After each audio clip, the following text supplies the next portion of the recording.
All right, we have Rory Pascar here with us to do some commentary of the undefeated finals match. The winner of this match will play the winner of the fighters bracket for to determine the tournament winner.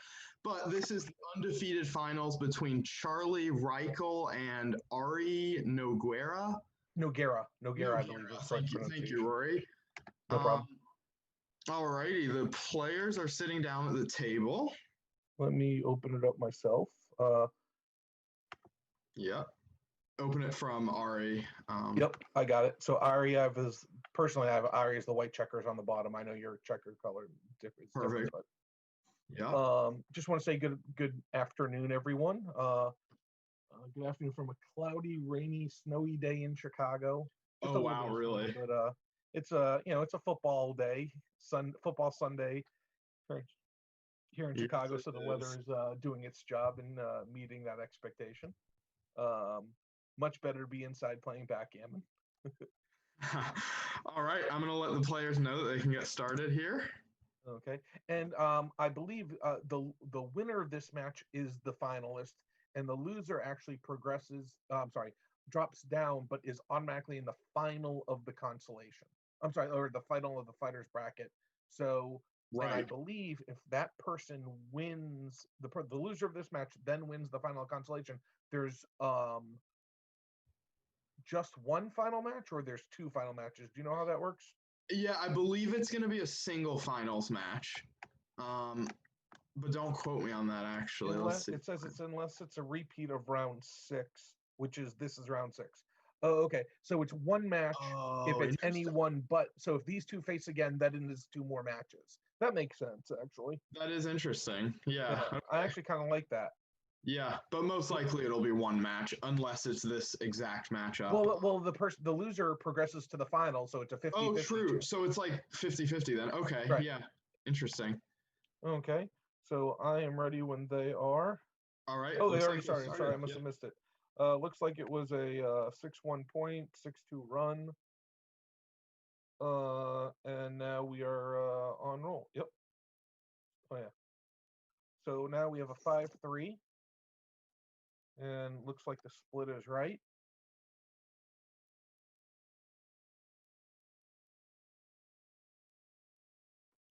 Five two makes the outside point. Nice advanced anchor. Might as well just bring it down to the 8 point, I think. Another builder. That looks right to me. 6-1. Now, do you want to slot with the 1? That's the question. What's the race looking like? It's just a few pips. He decides not to. I'm not sure if the right slot was right. I tend to slot in that position, but it might not be correct. 6-4 is kind of ugly. I guess you just play 2 checkers behind and be happy you're up 14 pips in the race. Hopefully you can dislodge those back checkers. 2-1. Come up to the. I would have slotted instead of bringing that last checker down. 5-1. You can hit. Oh no, you can't cover both blots. So I guess you're just covering. Yeah, I guess that's the only play. 3-1 does not get it to that hop that checker out, so it'll just flop the 4 point. 6-1 is definitely going to be a hit and cover. And once again, this is Ari Noguera. This is the undefeated final of the Cal State Championship, organized by Candace Mayron and directed by Ben Friesen and Patrick Gibson. After the fan, this looks like a pretty clear double. The question is on the take side, in my opinion. And really no board, so I think I could definitely see this being a take, but I think I agree with the pass. And so Noguera does give it up, and Charlie leads 1-0. Six one. I'm splitting from the back. I'm not staying back on the 24 point. It looked pretty clear to me. Now I duplicate. I would have brought the 4 down and duplicated the 2s. I would have been hit twice. Instead, Charlie gets the point, or he can make the advanced anchor. Pretty sure making the 4 point is correct. You can make your 4 point and point on your opponent's head. It's rarely right not to do that. Oh, 6-1. What a great roll for Charlie. Noguera played that kind of fast. I would have come out to the bar, not to the 5 point. Oh, and he fanned. So looks like this is clearly going to be a cube here, and I'm guessing he's probably going to let this one go as well. Once again, this is an 11-point match. Once again, the undefeated file of the Cal State Championship, and Charlie now leads 2-0. 5-1, we'll bring it down and hit. Double ones, another great roll for Charlie. Split those back checkers and make the 5 point.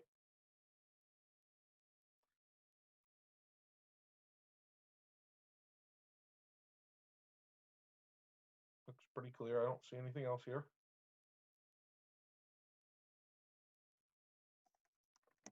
Yeah, let me fix my camera.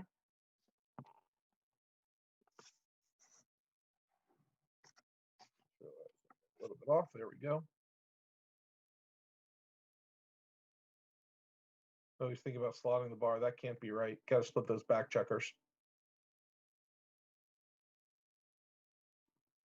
I expect him to make the right play. 1 second. Sorry, folks. I want to get my camera straight. Thought I had it before, but it was a bit off. Okay. And looks like he did slot the bar. Double ones.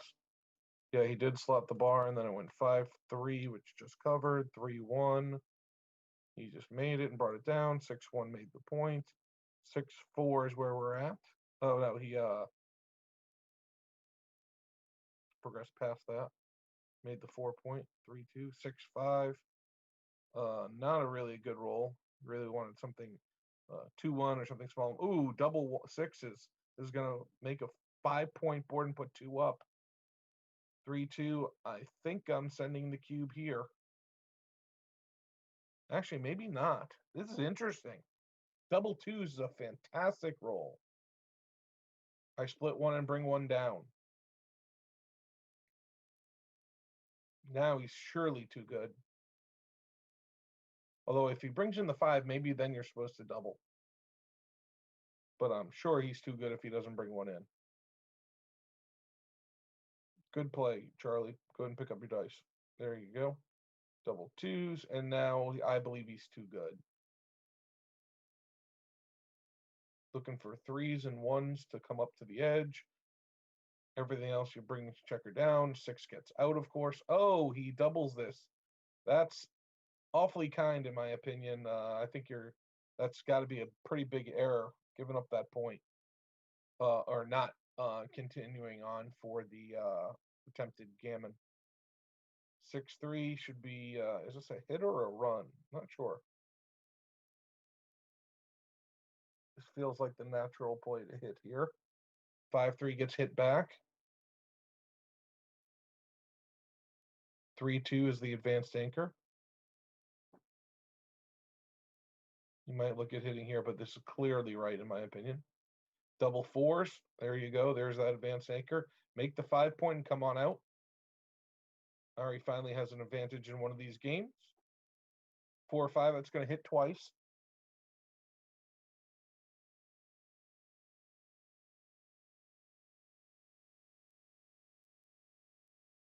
Looking for a 2 to cover. There's the 2, and now he's got a 5. The 5 isn't so good, though. I guess you just bring it down. I don't think hitting on the ace is right. I just bring it down. Yep. 4-2. I'd come up with the 4 and either bring the 2 down or float it here. Not sure which is right. Maybe the playing with fewer blots is right. So 5-2. I'd bring the 5 down and the 2 up. You can also kill 2 checkers here, but you're outboarded, so I don't like that. I like play the small ball. Just bring your 2 up. Are you winning the race? The race, he's down a little bit, but this looks like the best play.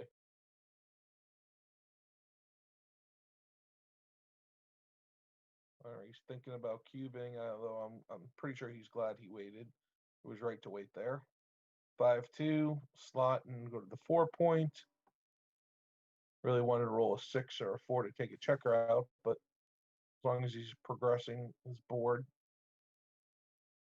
Ari sends an early cube. This looks like a pretty easy take. Almost at any score.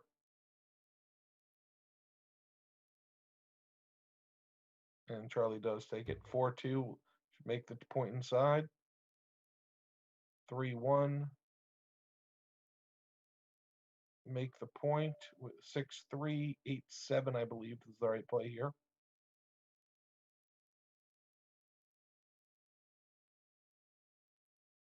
That's me.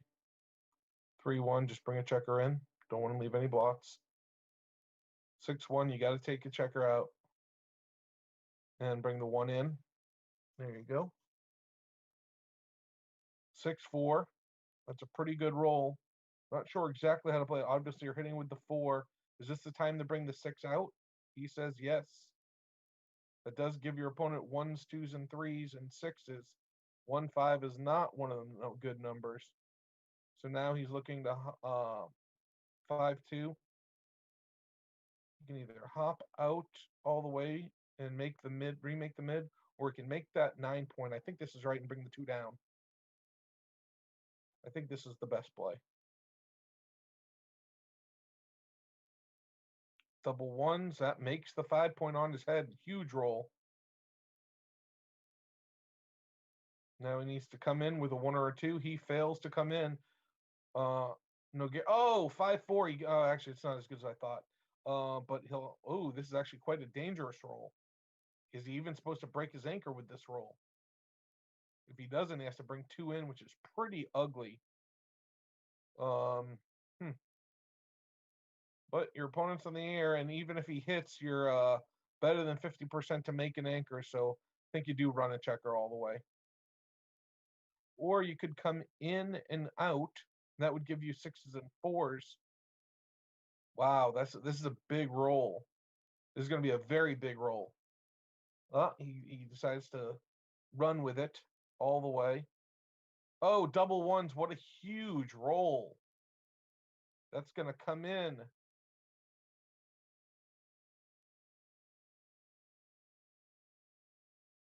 Yep. And do all of that. He's looking at switching to the ace and then just hitting on the 3. That way he has 5s and 6s to cover. I actually like this a little bit better. You have 2 direct covers instead of none.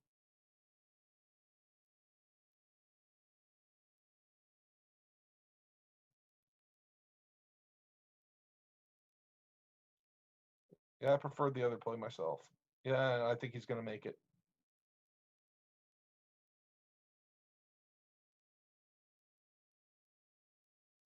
He really wants to win 4. I think this is clearly the right play.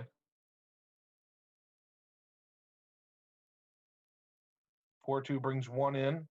6-2 that covers. And I like this play. 5-1. Decides to hop out. Ari's hoping for a 2. He gets his 2. I'm sorry, not Charlie, not Ari. I apologize. 4-3 makes the prime. 2-3 is a hit back. Wow, what a huge roll. 2-6 is terrible for Ari. Charlie's looking for a 5. That's not the 5 he wanted. But what does he do here? Does he just play small ball or does he attack? Obviously, he gets gammoned a lot, but if he gets hit back, but I think playing small might be wrong. I think attacking is probably right here.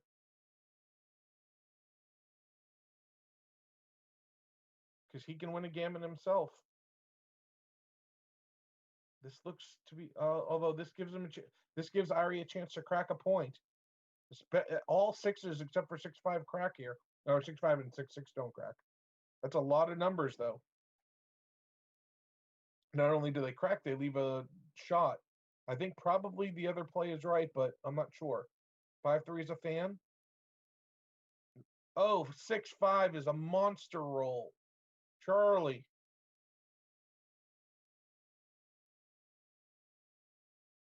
Now, he's looking to possibly redouble this because he wins potential gammons for the match. Wow, what a monster cube this would be. 4-3, he does not send the cube. Just plays a 4-3 around. All right, he was looking for a 1 there. A 1-6. Double fours will switch.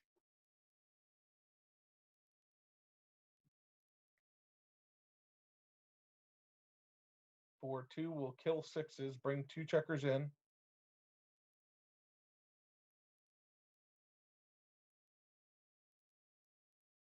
Oh, and that's going to break a point and leave a shot. Aries, wow, what a huge turn of events again. This game went back and forth.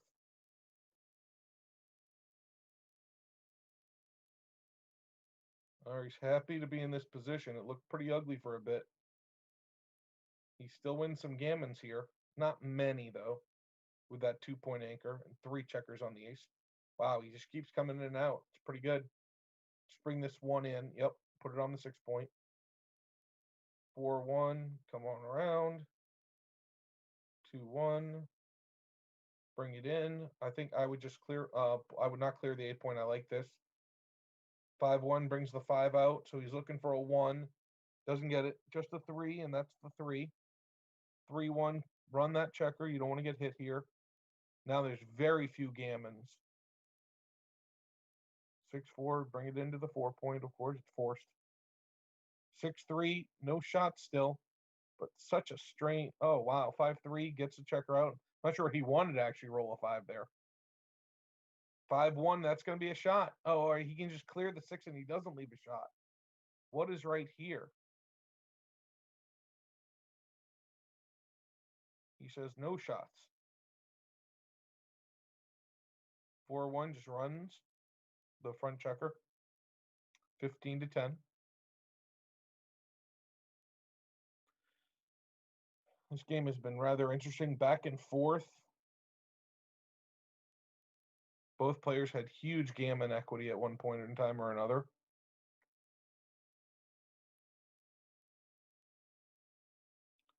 Five-two, that will be a shot. Charles looking for a 4. Ari's hoping he doesn't get one. There's the 4 with the 6, his second best number. 6 should run all the way. And if Ari fans, it might, I believe it's double pass. Oh, he doesn't fan. He comes in and how do you play the 1 here? He plays it inside. 4-3 will run a checker all the way past.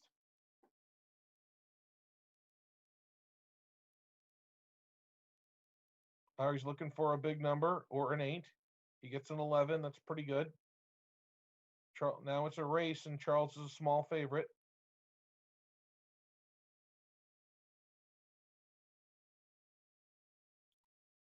See, I think Ari's probably going to need a double to win this. He's behind a roll, and there it is. Now Charles needs the double, or this one's Ari's.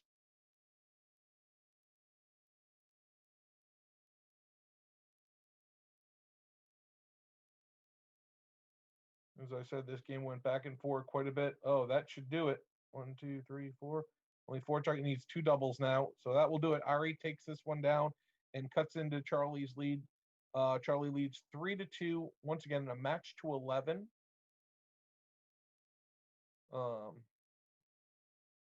See here, 5-2 split. 6-1 will make the bar point. 6-3 runs a checker, of course. 3-1 makes the 5-point. 5-3, you might as well just run now. Get out of there. I hope your opponent doesn't roll a 4, and he misses. So 6-2, I'm bringing the 6 I think I'm splitting with the 6. Maybe it's right to split with the 2, but I like splitting with the 6 and slotting the 4 here. My other option is splitting with the 2 and bringing the 6 down. But I like this play, and he gets pointed on. Well, that didn't work. 2-1, come in and cover. I think you're supposed to cover. He decides to come in on the 22. This might be better. Get safe. Now you're looking for an anchor. There he gets it. He is up 15 pips plus the roll. So 22 after. 5-3. Bring the 5 down.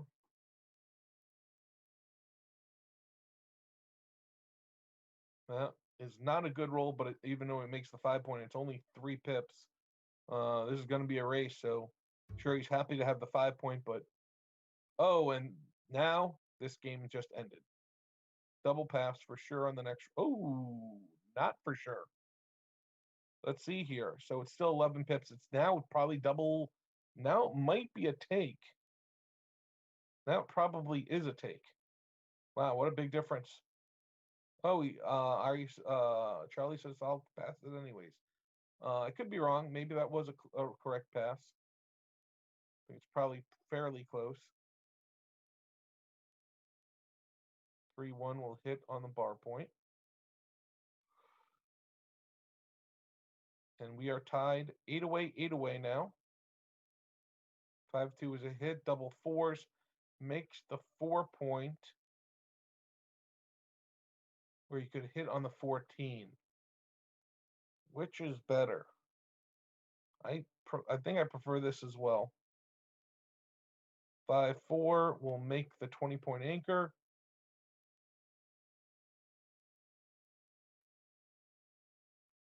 Double 1s. Oh, that's going to have to switch to the 3 point. Or at least play one checker 4-3. 7, that makes the 11. That's a pretty darn good roll for Charlie. Blocking number. Wow, look at that. Not so pretty. Call that an anti-joker. 5-1 isn't particularly good. I guess it'll just go to the 2 point. Or you could come out with the 5. I don't think there's no reason to break your anchor though. So just throw a checker on the 2 point and be done with it.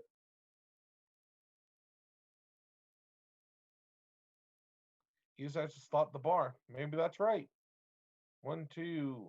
I like this one. Not sure the last one. Maybe it's right to bring it down to the bar, but maybe this is right as well. 3-1. He's trailing in the race, so I actually think the hit is right here. Not 100% sure, but I like the hit here.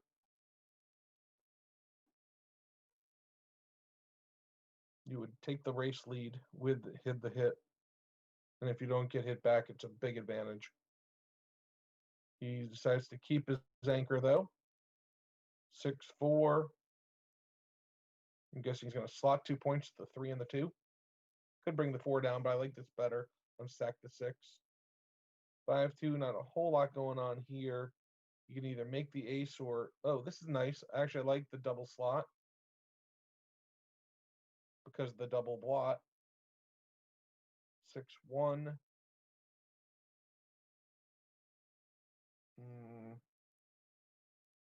I think I go 3-2 instead of 4-3 here. Or maybe it's even right to go 2-1. But I think I play 4-2, 3-2 here. It's pretty close. I actually don't like lifting that checker. I think either the other two are better slightly. This feels the most natural to me. 5-4. You're definitely making the 2 point. And then what are you doing with the other number?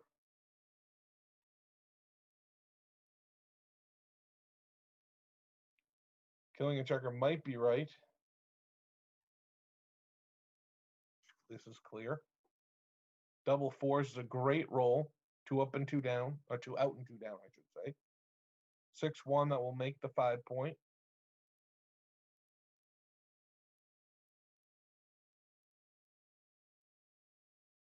No, Ari's hoping roll a 2. He doesn't get what 2 is 6-3. I guess that clears the 9. Too many shots to run. Double 4s. I guess you bring 2 out. Yep, and this one, and then 1 to the deuce point. Maybe you stay back. Actually, you can't really stay back because 1, 2. You'd have to break the 5 point, which you're not going to do. So you got to come out with 2. Unfortunately, it feels kind of forced. Oh.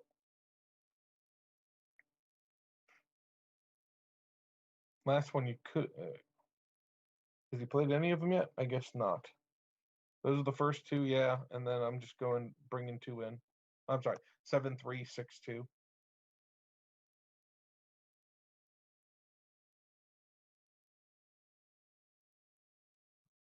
that all of them? Yep, that was all of them. Now a 6-3. Could this be the right time? He says no. Double 6s is the right time. That catches him up in the race a lot. With all that wastage, it's a pretty close game. All right, he still has a 7-pip lead, but tons of wastage. 4-2. 5-4. Can't leave a direct shot, so he's got to break his board, I guess. I think you play 4-5. I think you come in with the 4, yeah, and split to the ace point. I think you play 7-3, 6-1.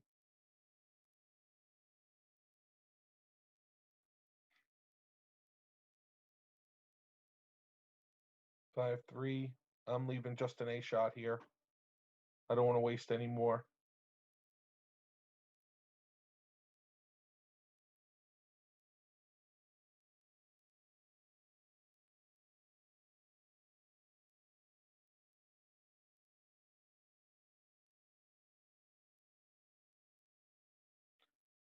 Pretty good roll for Charlie. And he can consider a cube here. I don't know if it's right or not, but that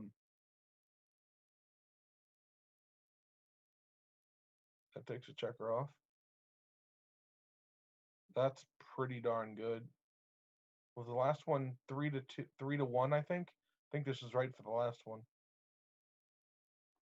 6-5. So how many more check? 2, 4, 6. Oh, I'm pretty sure he missed a cube there. I might be wrong, but with the differential in the number of checkers off, I think he probably had a cube.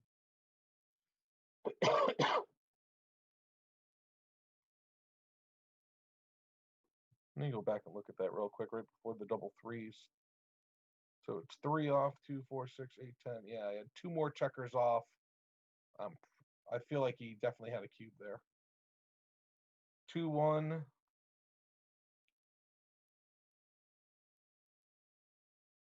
4-2 makes the point. I agree, making the offensive point since he has 2 checkers back. Double 6 is a great roll for Ari. 2 out and 2 down for sure. 6-4 makes points on him, of course. Did not see it at first. 3-1. What's he doing with this? You can come in and hit, but that doesn't look right. So you can either come in, I'm sorry, you can come in and hit inside or bring it down. 3-1. I'm guessing he's going to make the 5 point. He could also make an anchor here. Hard to clear everything up. Double 2s is a pretty great roll. I'm safe. Oh, he can make the 5 point, or he can safe it up and come up to the 22.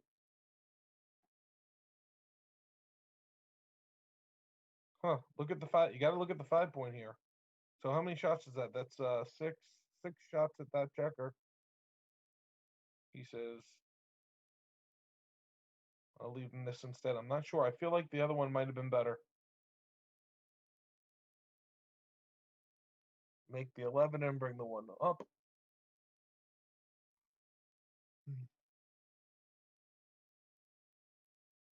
He made the right play. I don't think it's right to leave it. Make the anchor and leave the threes and sevens. And there's a 7 that hits. It's a big number. That makes Ari a pretty clear favorite now.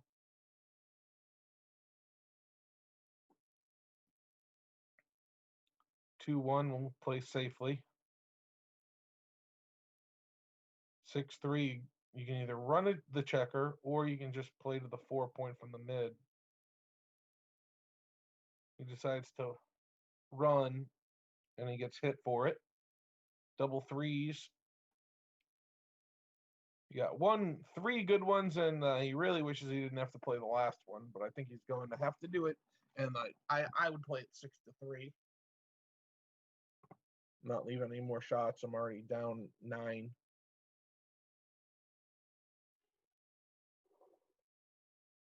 Excuse me. 6-4. Wow.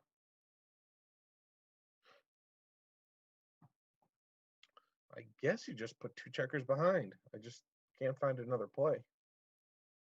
5-4 brings 2 in, remaking the 6. Really needs to release a checker off the 22 point on the next roll. Otherwise, it's going to be awkward. This 6-4 is not particularly good. You can duplicate 6 and just run 18. Yep. Or just bring 2 down from the mid. Oh, I guess maybe no shots is right.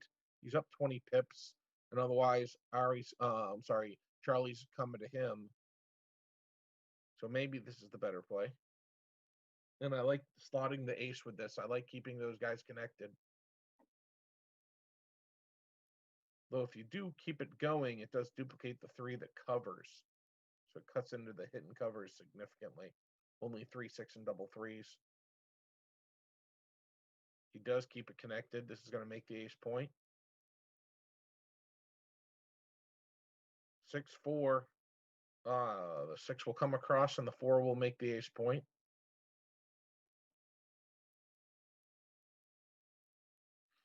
All right, he's looking for a 4 here. He actually could cube here. He decides not to. He gets a hit, and Charlie's looking hit back, and he does with the 3-2. That's a pretty big number. 4-1 hits back. That's exactly what Ari needed. 3-4. And it looks like this is going to be a double pass now.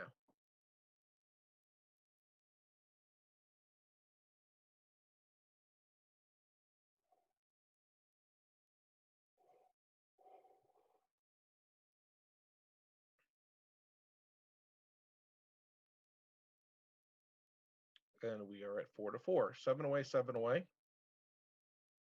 4-2 is a great number, pointing, making the 4 point. 5-6 runs a checker.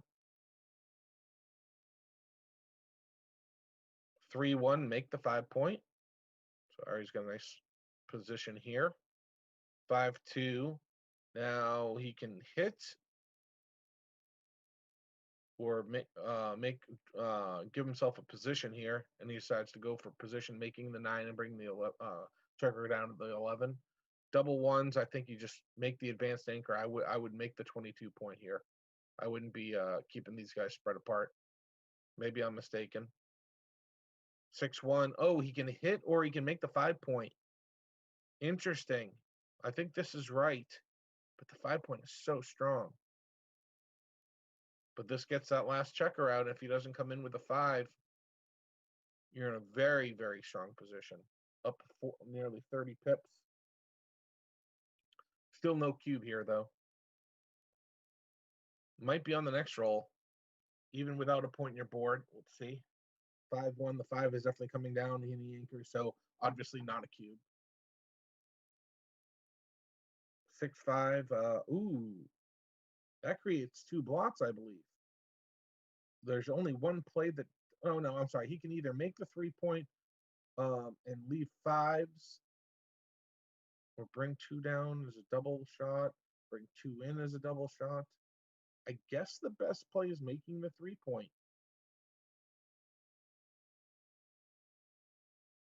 It's an interior board point and leaves about the fewest number of shots possible. And he gets hit with this back checker. It's a big number. 4-1. Does he return the favor and hit back? Or does he just play behind? 3-2. He does not hit back. Now he can either run that checker to the 11 or make the 8 point. He so goes for making the 8 since he's so stripped. Wow, Charlie needed that 6-5. That's a great roll. 5-1. Actually, I'm not moving that checker if I'm Ari. I would have left that there.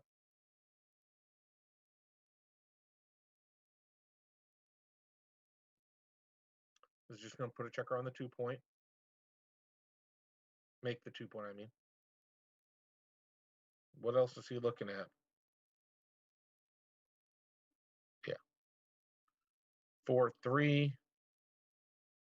Make the barn come on down or slot the next point. I think this is right. And I would definitely consider sending a cube here. You're up 29 pips. You just need to bring this home. Clearing the 11 isn't very difficult. And clearing the 30, he has time. Maybe he's supposed to wait. This has got to be close. Obviously, it's a take. The only question is this a cube?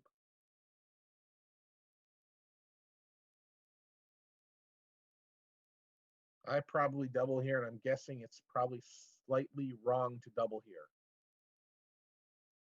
But I would double here.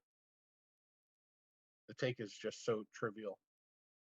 Just put a checker on the ace point. You have 29, 30. Oh, lots of pips.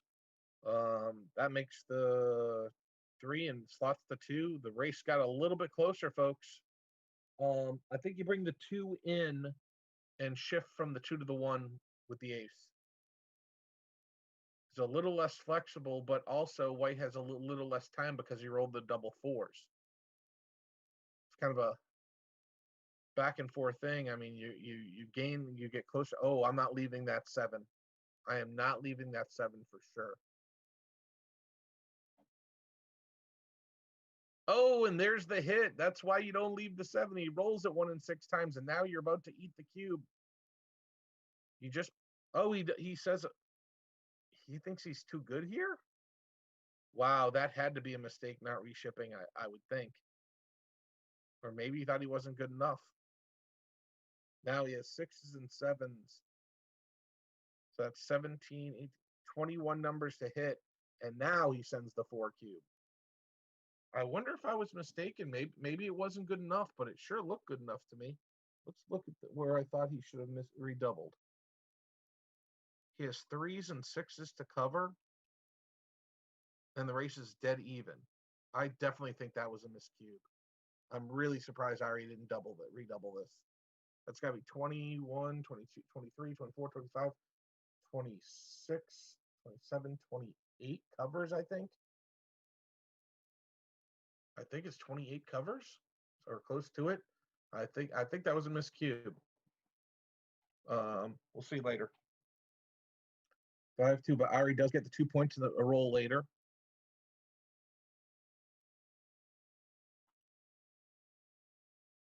(3-1). Charlie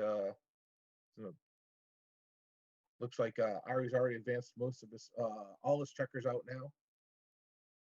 So Charlie needs an advanced anchor and doesn't get one with the 6-5. I think he just should slot 2 points. Yep, slot that and slot the 3 point as well.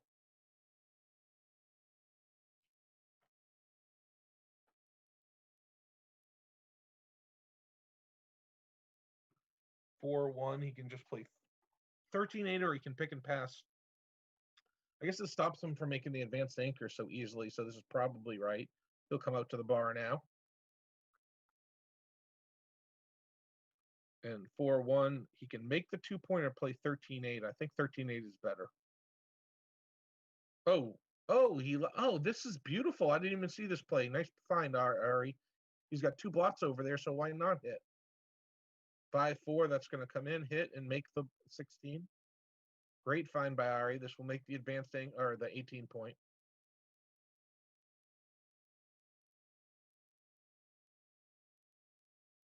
Ari points on him with the 5-2. You could also point on the ace, but this is clearly right. Oh, wow. What a double one. Comes in, hits 2 checkers. Or does he hit only 1 and make the 3-point? Oh, I didn't even see this play. Make the 5, point on, and hit 1 checker. That's a beautiful play by Charlie. Now he has 5s to cover, 1s and 2s to hit, 6s to make the bar. I think trailing in the match, he's got to send this cube. Even though he's down in the race, this is a very dangerous cube for Ari. And Ari drops it. So now we are 6 away, 5 away. Once again, Ari Nagero leading. Double 4s, 2 up and 2 down. Nice, great, strong position early on for Charlie. Gets the advanced anchor and has the 9-point. 5-4 will make the 4-point. Gives 7s and 8s, but not all of them. 3-1. Ooh, what do you do here? I think you slot and come up to the 22. I think that's right.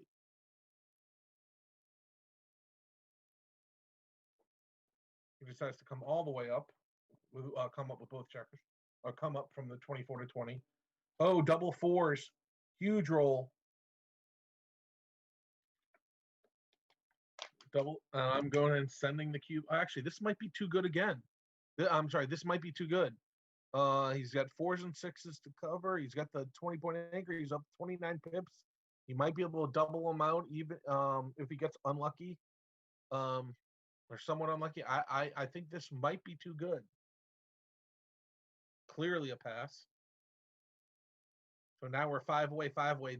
One of the reasons why it might have been too good is because if you can get to 4 away and get the undouble gammon there, it's pretty huge.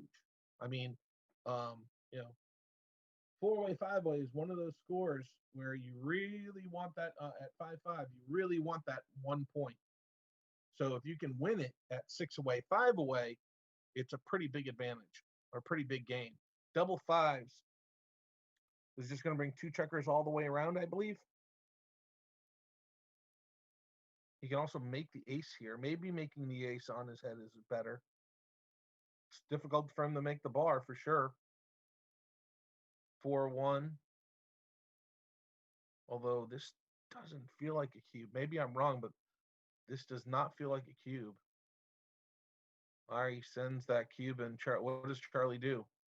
Charlie passes, so maybe I was wrong. Maybe I misunderstood the position, or maybe Charlie made a mistake by passing. But Ari feeling pretty confident with that. Charlie comes in with double 4s again. This will make the 9-point and the 4-point anchor. 4-2, not a particularly good roll. I think I'm just playing 1 out if I'm Ari. 1 out to the 18 all the way. Yep. 6-3. What do we got here? I guess you just make the 5-point. If that's all you can do, I guess you just got to settle with the 5-point. It's a pretty good roll for not hitting. I mean, he could hit, but clearly making the 5 points the right play here.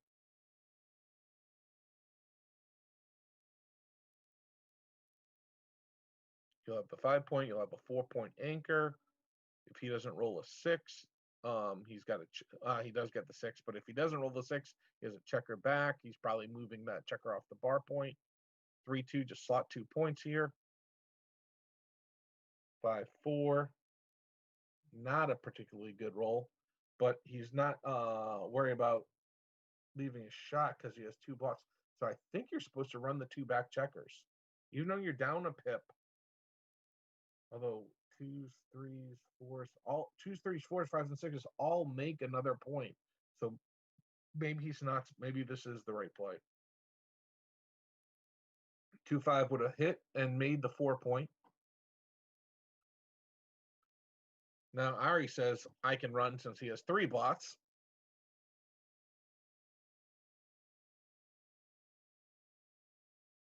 I think Ari's clearly making the right play. I'm surprised he didn't pick up his dice. Maybe he sees some awkwardness, and that's why he just prefers to make his board. Although like I said, I like this play of running.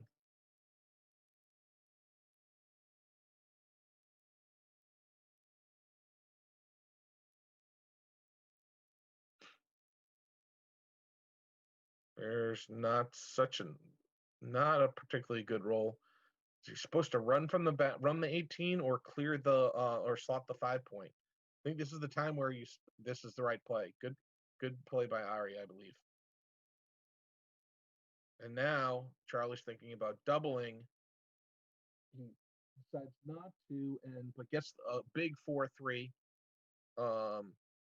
You can leave no shots, but he has a double blot in his board, so I would play 9-5 here. Good play, most flexible. While your opponent's on the bar and has 2 blots in his board, I would roll on for the gammon potentially. 5-3.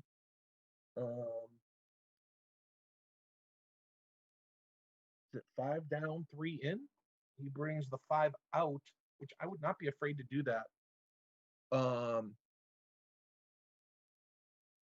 So what has he done here? Oh, he's played to the bar. I kind of like coming in with the 5 and going to the bar. So yeah, he runs and makes the mid.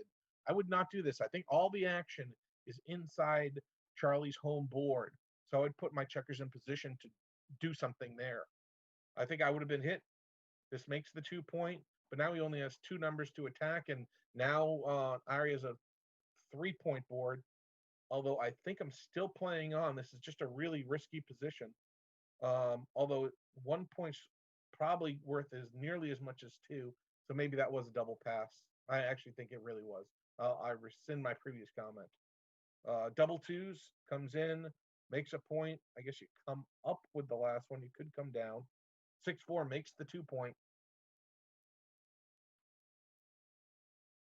And Ari's looking to make that advanced anchor. Oh, he's looking at hitting and coming down. This might be right. Maybe a good play by Charlie. 5-6 will come in, and the 6 comes down for sure. 5-2 he misses. So the 5 comes in, and he can either make the 2 point or make the 4. I guess I'm making the 4 point.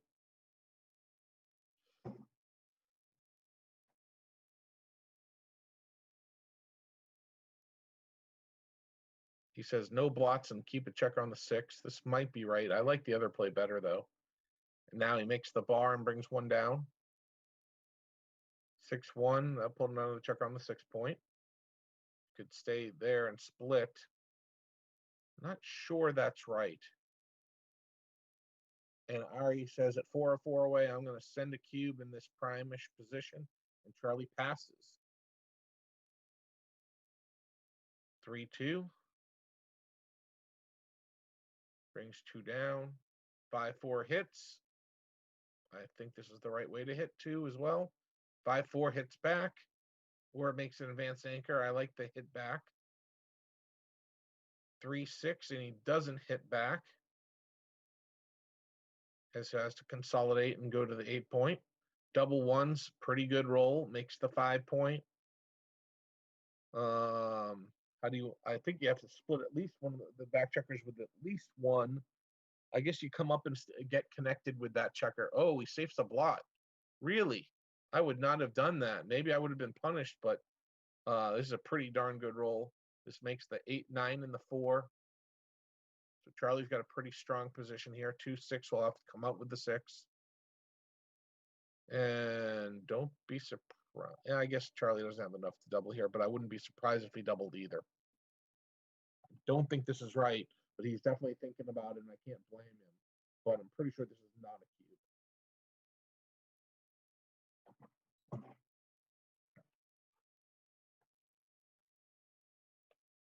Yep, he does send it.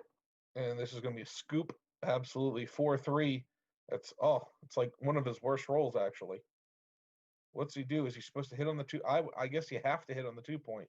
You just can't let your opponent free roll here. I mean, the other play, if you're not hitting, you're just running this checker. But I think this is a mistake. I think he's supposed to hit on the 2 point. 3-1.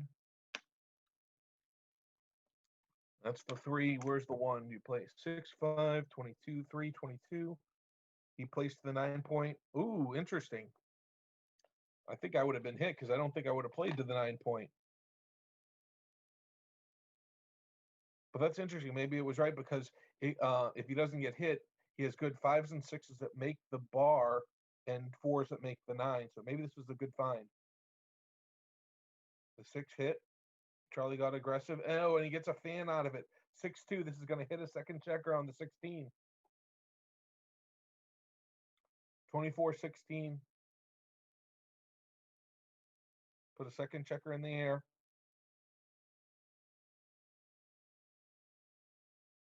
What else is he looking at?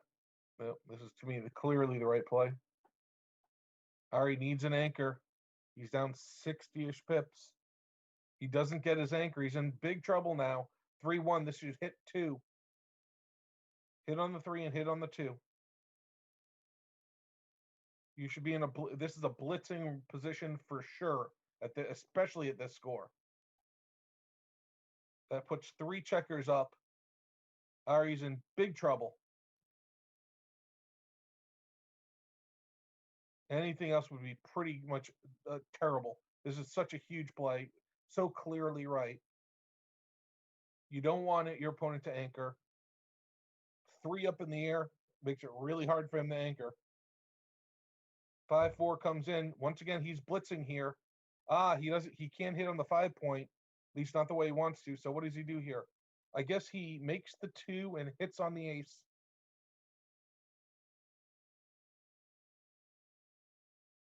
You can also just make the ace, but I don't think that's right. I think you make the 2 and hit on the ace.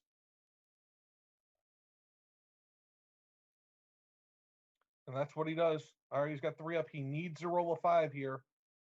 5, double 1s, double 3s. He gets his 5. Huge roll. 6-4. This is going to make the, yep. And the 4, I guess you just come on down. He can still get a running gammon with this position. Ari's got 2 up. He needs to bring him in. He fails to bring him in. 6-1. Does he come out with the 6 and make the 8 point? Or come across with the 6? I like coming out with the 6 and making the 8. Yep.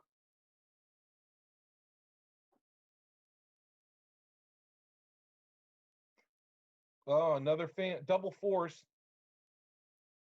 That's gonna, 3, and he has 1 more to play. I guess he plays 8-4. Only double 3s hits here. Oh, I'm sorry. Yes, has 2 more to play. Yeah, so he clears the 8. That's really the only play. 4-2. He's still fanning. 6-4 makes the point. This is very likely a gammon now. I'm guessing it's like 70%.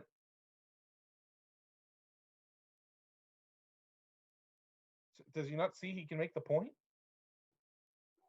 What else could he be looking at? Oh, he doesn't see he can make the point. Now he sees it. Wow, almost a huge oversight. Yep, this is likely to be a gammon for the match now. That's why you attack in that position and put all those checkers on the bar. He was never able to bring them in. I would play the last one 4-3, but don't think it matters. If he doesn't get hit, he's got to get, double 5s. 1, 2, 3, 4. So he'll have 6, 12, 13, 14, 17, 18 crossovers to get a checker off. Now do you double jeopardy this, or meaning take 2 checkers off, or play 6-3? I'm not sure what's right here. Not wasting anything, so bring 2 across. Take 2 off, obviously. Double 2s. 1, 2. What's he do with the last one? He takes all 4 of them in. He's praying that he can save the gammon. 6-2. And this looks like likely a gammon. Oh, terrible roll. 2 crossovers, though. 3, 4, 5, 6, 7. Still needs 8 crossovers. He's in big trouble. Looks like Charlie Reichel's about to win the match with a gammon at 4 away, 3 away, 3 away, 4 away. And if Ari doesn't roll a 1, it's pretty much over. I'm sorry, Charlie doesn't roll a 1. That's it. Congratulations, Charlie Reichel, undefeated in the finals of the Cal State Championship, sending Ari Noriega. Yeah, I think I said Ari down to the consolation, the final of the fighters bracket, I should say. Wow, what an outstanding match. Back Very and forth. exciting. Very exciting. Thank you so much, Rory. My Appreciate pleasure. your commentary as always. I And appreciate it. congratulations to Charlie. We will see him in the final match at 4:30 Pacific time. There will be commentary in the finals match from Neil Kazaros and Bill Roberti. Absolutely amazing. That's going to be awesome. I'll watch that for sure. Yes, and shortly we will be joined by Arda Findikoglu. I believe Rory will be sticking around for that, and we will have commentary from them in round 9 of the fighters bracket. That should be starting around 1:30 Pacific time. So stick around for that. I am curious, is the Art Benjamin still match going? Benjamin match still going? It is. It looks like it is like 7-4 in favor of Bob Glass right now. Yeah, I just checked out on it. The reason why I was curious about it, folks, in case you didn't know, currently Art Benjamin is competing for the ABT title. He's already guaranteed some points, and he's already in first place in fighting for the title with just one more tournament to go after this one. And if he wins the ends up in like first, second, or third, he basically forces Brian Lonergan to have to win the last tournament of the year to dethrone him. So this is a big equity for Mr. Mathematics himself. It sure is. And he's in first by quite a bit as well in the ABT online points race, I believe. Actually, no. He's only ahead by either 4 or 6 points over Brian. The two of them are way ahead of everyone else. Sure. Okay. Yep. Yeah, that's why him getting a bunch of points here. Basically, after this tournament, if assuming that one of the guys in third or fourth place doesn't win this tournament, doesn't look like they're going to, it's a 2-man race going to the last tournament of the year. Brian and Art. So all right. Well, thank you again, Rory, and we will see you back shortly. Are we switching over to another match? The other consolation semifinal, or are we taking a break for right now? What's the word? I believe we'll be taking a break. Okay. Until the next consolation round 9 match. Okay. Okay. Do you want to do a last chance match? That's what we can do. No, actually, I think I can do that, but I'd rather sit back and watch the Art and Bob match if you don't mind. Yeah, no worries. That sounds good.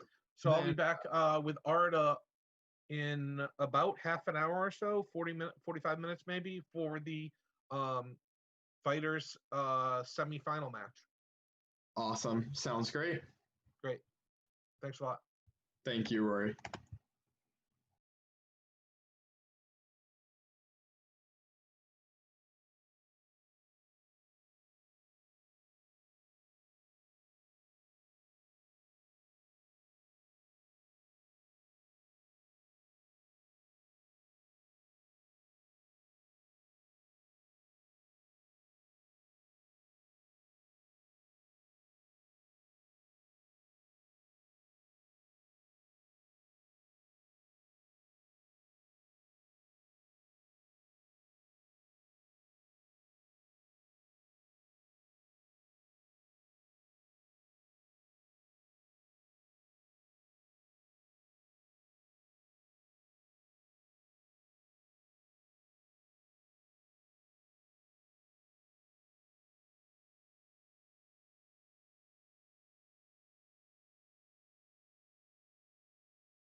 All right, we have a very exciting match coming up for you guys. In just a few minutes, Art Benjamin will play Chris Rogers in basically the semifinals of the fighters bracket. The winner of the fighters bracket will go on to play Charlie Reichel, who just beat Art Benjamin. Or sorry, who did he beat, Rory? Actually, the winner of that match will then go on to play Ari, who lost to Charlie Reichel in the final of the Undefeated. And then the winner of that will go on to play Charlie. We have Rory Paskar and Arda Findikoglu joining us for commentary. We're very excited about that. And Rory and Arda are going to be co-directing the Chicago Classic ABT online tournament, which will start on December 17th, I believe. So would you guys like to talk a little bit about that? Sure. I did see the players open the match, by the way. Perfect. Arda, if you want to click on Mathemagics, I asked them to wait 2 minutes before they start. Great. Thank you, Rory. Absolutely. So yeah, I asked Arda to join me in co-directing the Chicago Classic, which is in 2 weeks. Maybe we can put a link to the maybe I'll put a link to the website in the chat.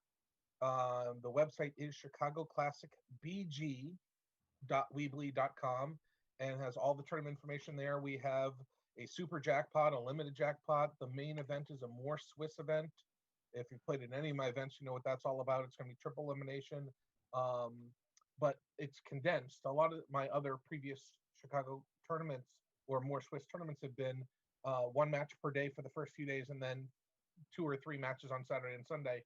This thing, the whole more Swiss part of it is condensed to the weekend, like a more traditional ABT event where all the main event is Saturday and Sunday. So we'll have 5 matches starting on Saturday and 4 more on Sunday to finish the tournament. Arda, it's going to be awesome working with you. I've been to one of your tournaments in Cyprus. I met you again in LA last year in November or December. I think it was amazing.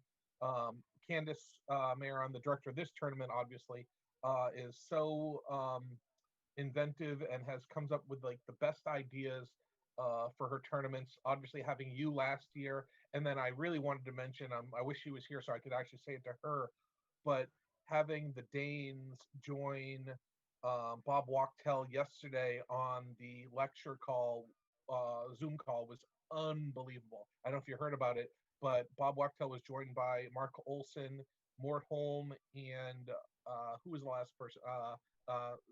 Sander Liloff. Sander. Wow. And they just talked about backgammon in Denmark and some stories from the past. And it was just so cool to be part of.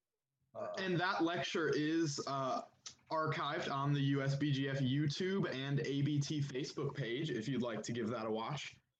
Absolutely.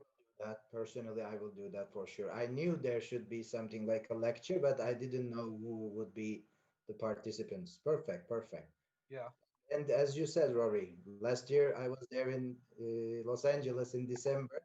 And this year, if Candice is doing something, I have to be there. That I experienced last time. And this year, that was my dream to be back as a player this time. But yeah, coronavirus. So, yeah. But still, I think since we all moved to online all together, not only you and me, all together we developed an online community, and for some more months, I assume it will be like this. Nothing to complain, let's say.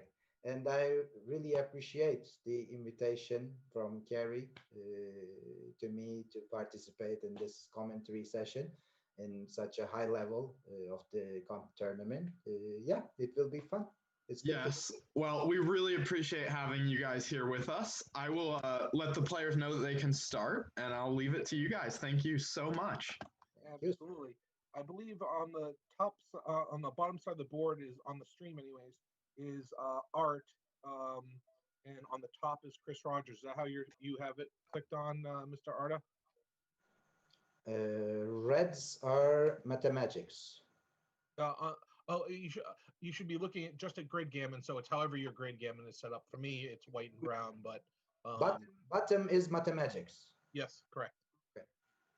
And so it looks like Keen, which is Chris Rogers from the UK, opens with a 6-2 and split. And we're waiting for Mr. Benjamin, who knows how to reply. I mean, he is the ABT points leader. That's why he comes up with these double sixes, perfectly timed. Did they start playing? I don't see the game. Wait a Yes. second. Yes, they're going. Art's about to make the 5-point with the 3-1. You should see in Grid Gammon, you double click or click on Art and Mathemagics. Already done that, but I don't know. I'll be back. Wait a second. Oh, click on the middle of the screen.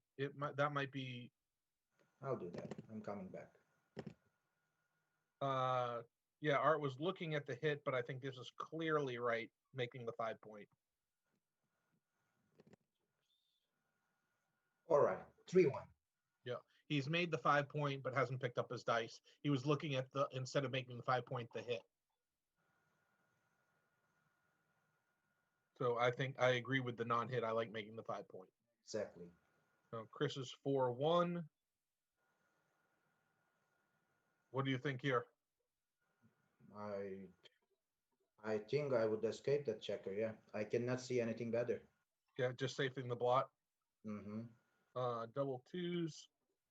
Looks like Right. the run is pretty clear here. Mm-hmm. Just to make things easier, at least to get things started, why don't you do the commentary, play-by-play for Chris, and I'll do Art. Okay. Does that work? At least just to get started, and we can adapt if we need to. So Art's looking on the cube here. He's up 18 pips. Chris has the advanced anchor. This double does look correct, but I also like the take. 4-1 seems simple. 4 enough. Bring. He will cover it. Oh, 3-1. He can clear the 14-point, only leaving a 7 shot. Mm-hmm. This looks pretty clear. Is he leaving? Yeah, he should be. I think so. He'll be down 1 pip, so it's not bad if he stops here, but also I actually think it is right to stop here. He is down 1 pip, but clearly now in a very playable position. Mm-hmm. 6-4, obviously. Prepare to clear. He's easy. still winning the race, just not by as much. Okay. He's bringing 1 to 8, yes. And 1 to 7. He's keeping his checkers out. Yep. And I think he's supposed to. I would put 1 on the 3 and the 4 instead of making a point. I mean, you're not getting a shot unless you're volunteering, so you really want to put those checkers on the 4-point. Easy running game now. Yeah. And Chris is caught up and taking the race lead. Sure. Wow. I don't know what's right, but I would just bring 2 down. Or the 2 in, 1 down.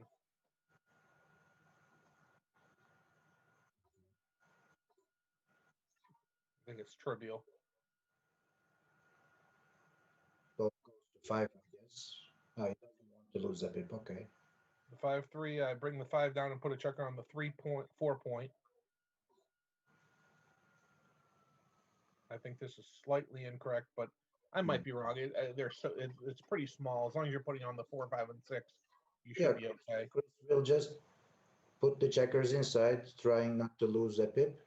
Right, but you also do want to put them where on the 4-point. This is clearly wrong. Bringing 2 checkers in and not putting 1 in the 4-point is wrong.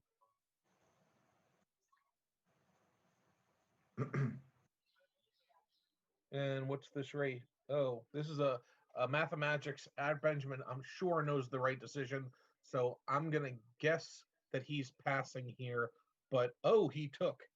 But I'm 100% certain he is correct. Mm-hmm. It's just something I know that he knows. I'm not sure. I would think so. But if Art takes, yeah, for sure he knows something. Right. This is just the kind of mathematics kind of thing that he just. I got it. I know him. And here he's coming, yes. Yep, just take checkers off. Mm-hmm. Now he's down 8 on roll. Time to make it even now. Almost. See, that's the problem with what he was doing earlier, putting all these checkers on the 6 and 5 point. Now, when he rolls a 4, those checkers aren't going to a place he wants them. So it's worth missing a crossover to put checkers on the 4 point. He wanted to start this bear off as early as possible, I guess, but yeah, now he has candlesticks on his 6s and 5s. Doesn't look so good.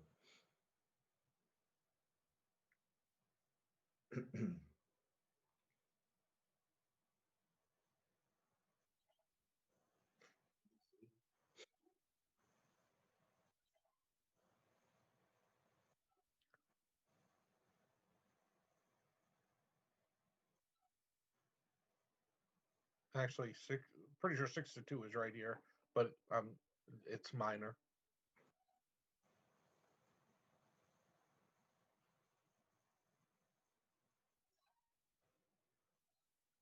Okay. It's pretty clean. Yeah. All these plays are pretty simple now.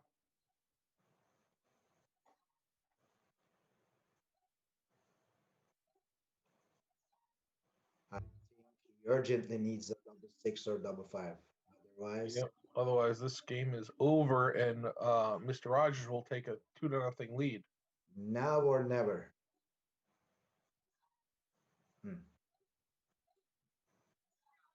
And that would do it. Chris takes the early 3-0 lead, 4-0 lead. I mean, and this is a 9-point match, so 5 away, 11 away. There's an opening double 6 again for Art. Maybe he can make better use of this one. He will cover. Yeah. Slot the 5 with Lot, 3. yes.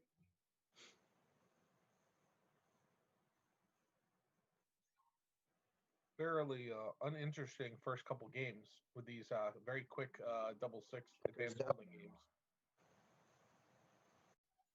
Yeah.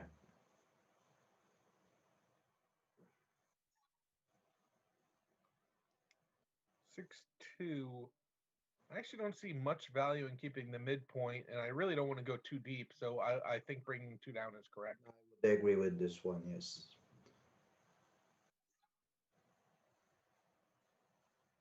One in.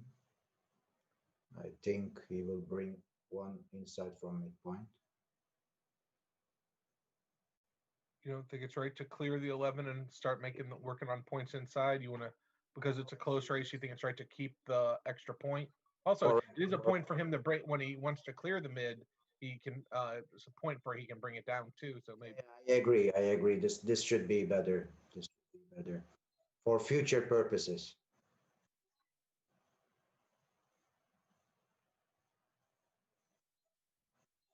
Mm-hmm. 5-2. Pip count is even, so yes, to be careful. Put a checker on the 3. Looks right.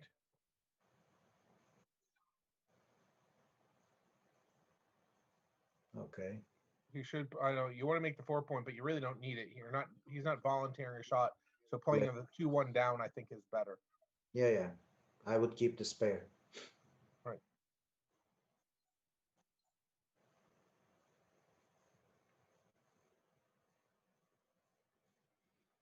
What do you think, Rory? I think Chris is a bit favored here. Actually, no. The race is dead even after the roll, so Art on roll, Art should be the favorite. But it's very close.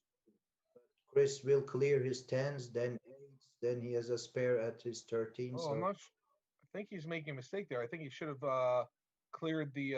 I'm sorry. Just brought. He has a spare on the mid. You want to bring that down.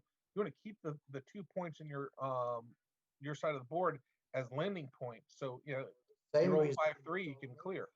but for the same reason you said a couple of rolls ago, I think he played this one correct. He kept the spare for bad times and he just used it now. Okay, Not sure. there we go. That's a clear run.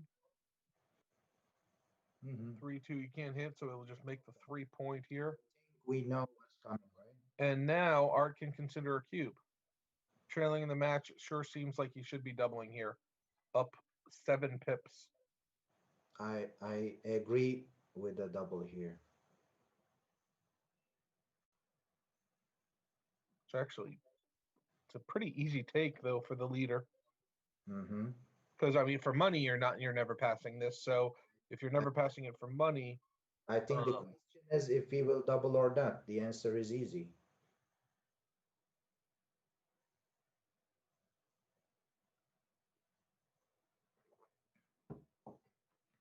maybe Art thinks he doesn't have enough yet. Mm-hmm.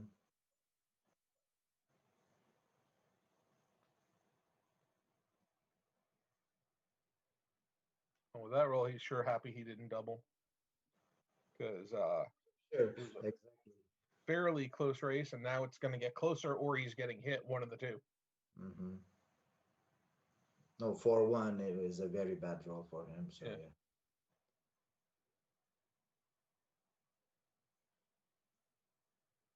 Art's trying to decide if he should move it back a little bit and duplicate maybe the two that covers. Mm-hmm. So 6-1 is a bad number now. Oh yeah, and also that's another point. Other Good, ones good. as well. Yeah. You're right. That's a good call with the 6-1 being a bad number. I think this is clearly right, actually. Good find by Art. This should be the move. Mm-hmm. Good. Oof. That's not a 6-1. He's like a thunder. And still a pip race, right? So I'm not doubling here. I don't know you. correct, right? This is so I believe this to be a small no double. Mm-hmm. For me, money, you'd be doubling and you'd be taking, but this score, it's an easy take. It's too easy to take for this to be a double, I believe. wasn't Happy to see the cube there, I believe. He'd be happier when he gets to send it back, if and when he gets to send it back. Okay. That's 3 off, and It's getting interesting now. Is 5-3 right, or is 3-1 right with the last checker? Nah.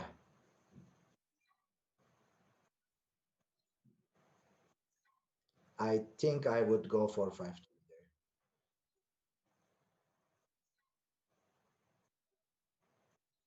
He still leads by 13 pips with Needs to unstack his 6s and 5s. That's what he tried, I guess.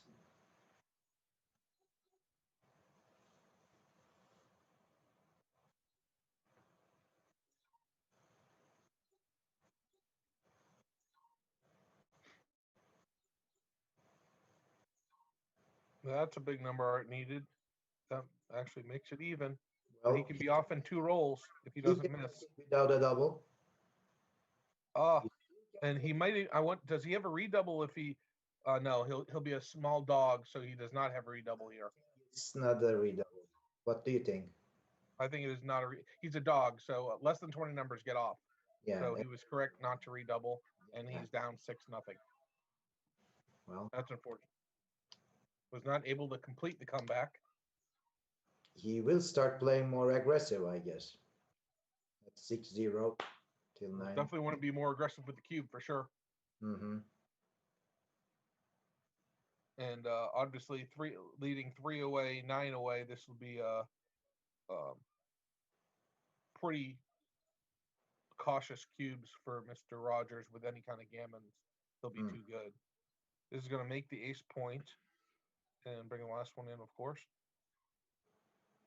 4-2. I guess you got to run from the 18. Yeah, running from 18.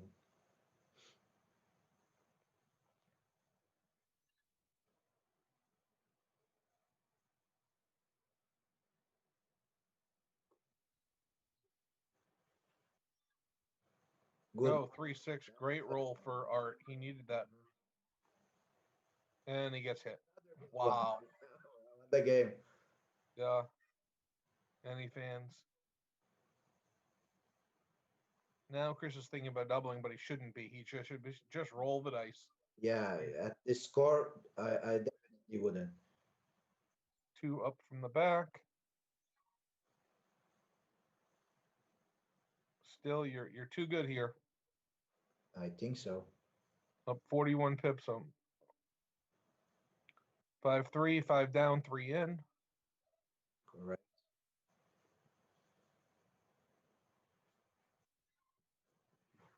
Now he brings it in finally, and I guess you just put the 2 behind him. Mm-hmm. He will hit anyways, Chris, if he can. Yes, yes, absolutely. Chris is attacking here.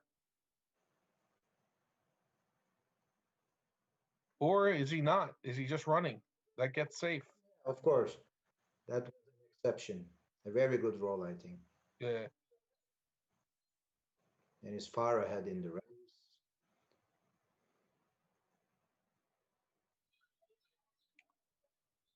Art will gladly decline this cube. I think so. I think Chris is actually too good here. I might be wrong. I mean, he just doesn't. I mean, he doesn't have that many. 6-2 is a bad roll. But what do you think, Rory? I think here he doubled because he wants to reach 2 away. Yes, yeah, but I think he's still too good though. I think he can play on for the. I can still. I think he can play for the gamut. He wouldn't double, right? Say again.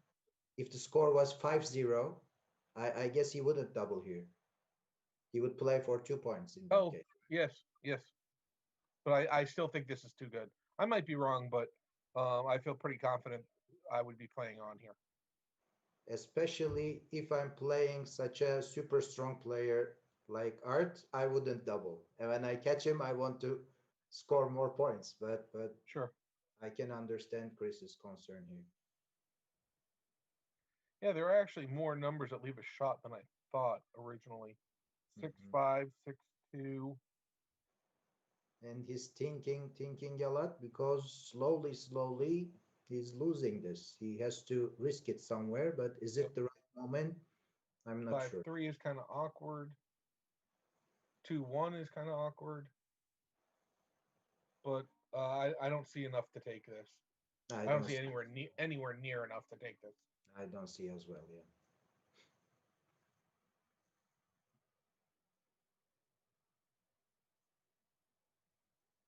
No, I wouldn't be able to take this. And when he passes, he will be very free with the cube. As soon as there's any kind of advantage, he'll be doubling likely. Mm-hmm.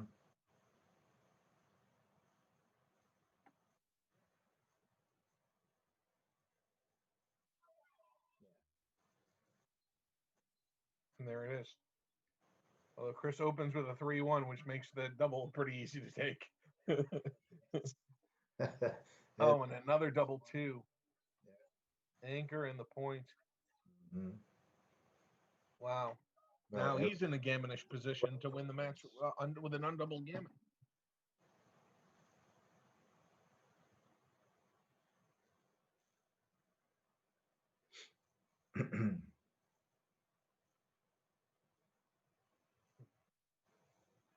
What are we doing here? This is a good one. I don't see a lot. Good. If he goes out to 18, I think I just flopped the 5 point. Well, this was the first thing I saw, but if he's hit at his 7 and he cannot hit back, then he will be inside the 5 prime very soon and game over. Yeah, I would just flop the 5. Maybe this one, but then the checker far behind is very lonely.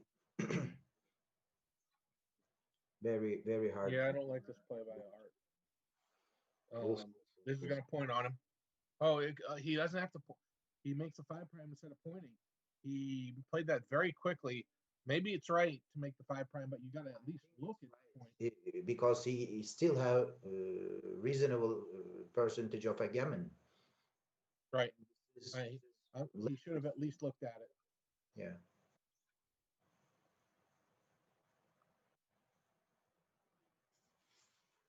Mm-hmm. 6 out, 4 down, I believe.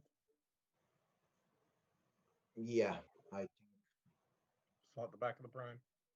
Without any fielders, going to 3 wouldn't mean anything. This way he loses. Do you agree with this? I wouldn't leave my midpoint.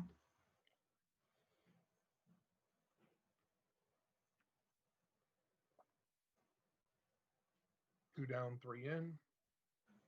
Yeah. Now, I don't know why you didn't split those back checkers. There's no reason not to.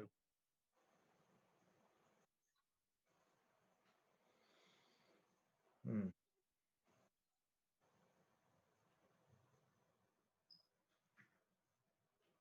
Trying to decide if I agree with the cover or do I just bring the 4 in for flexibility.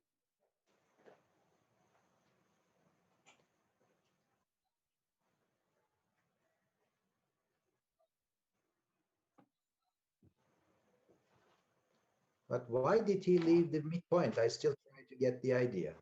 He was afraid of breaking his anchor, and I don't know why. There was no reason to be worried about that. That's a great double 6 for Art. He's in. Now, Chris is looking to roll 2 small numbers or 2 very big numbers. Yeah. Okay. Well, this will make the 2 point.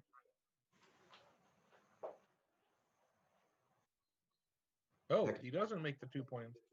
I'm leaving. Yes. Yeah, you like this or you like making the 2 point? I agree with the 6. 2 maybe I would think, but 6 I would definitely. Oh, I was thinking go for the closeout.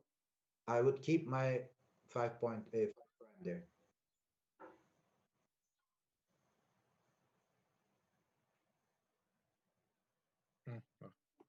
What are we doing now? Is he making his threes or? Very hard questions for Art. Yeah. Very hard questions since the beginning. I think you have to make the 3 point. You have to counter prime. Yeah, I make the 3 point. I think I'm making the 3 point too. Yeah. He heard us. I really think there's no option, actually. Yeah, it's not good, but there is nothing better.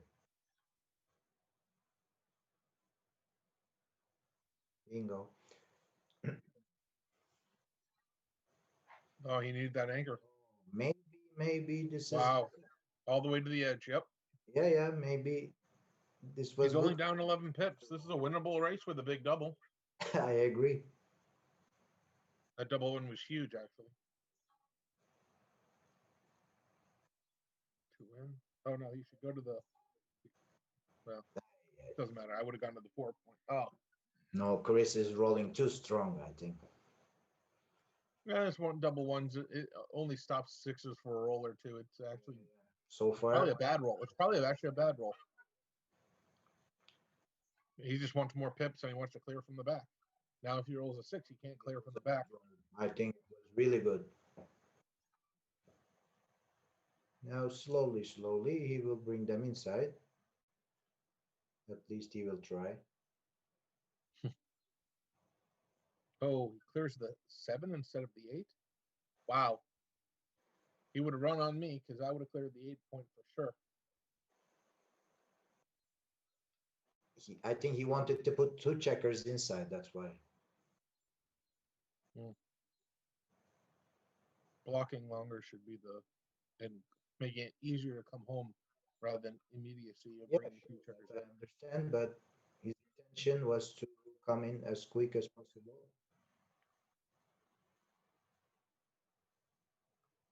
2 in. Go ahead and race. Yeah.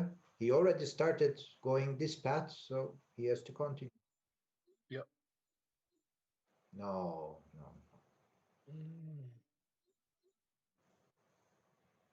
That might be right, actually, but I honestly don't know. He leads by 4. He leads by 4, and there's a ton of wastage. So this is probably the safe play was probably right.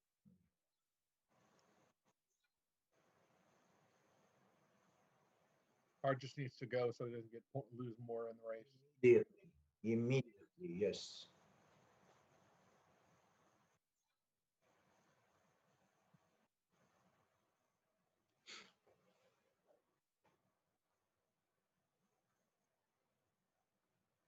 Chris is thinking about doubling for the match. We are not there yet, and now Art is coming back, and Chris. Wow, wow, wow! What a Yeah, and now it should be. Now I believe it's double pass game!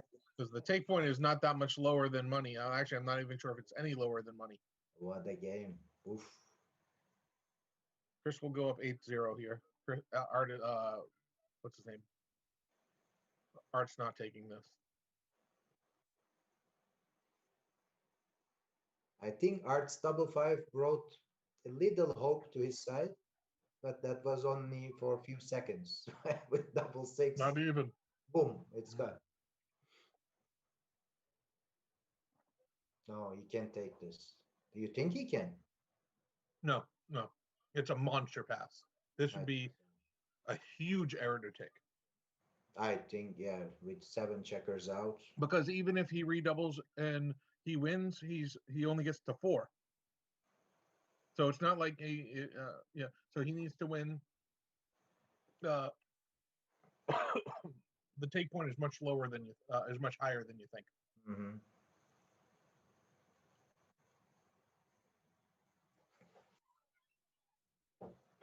Okay.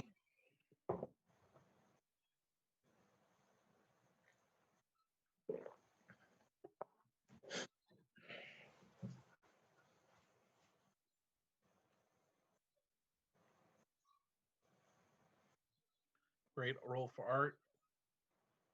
4 on the 11. Yep.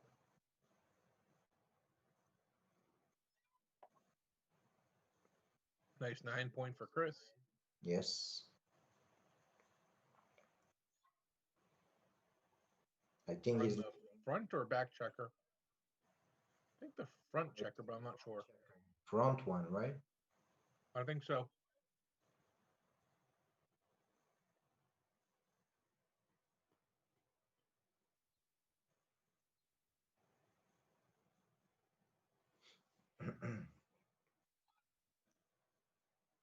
Makes the 5 point. Great roll.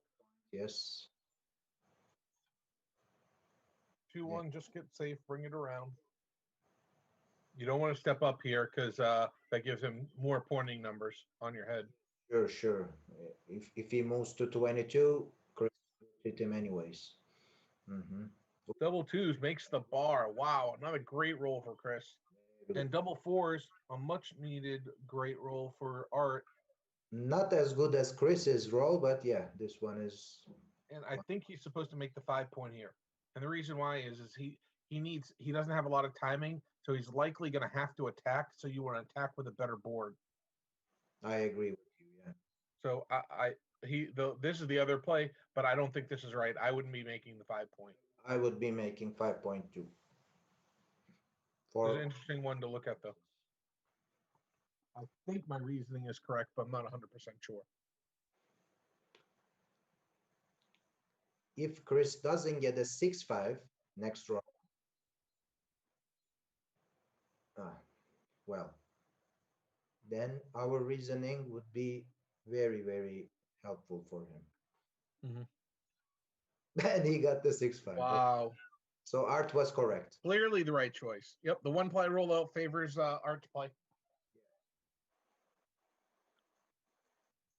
Oh, there you go. Art knew exactly what he was doing. Oh, a double 1. Grace is rolling so good. Art needs a 2-6.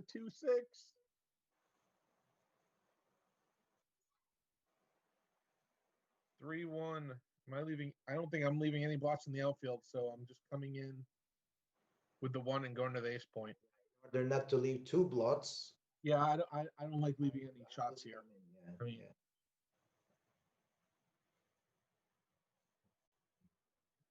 He already has a bunch of good numbers. You're adding 6-1 and 6-4 now to the mix. Yeah.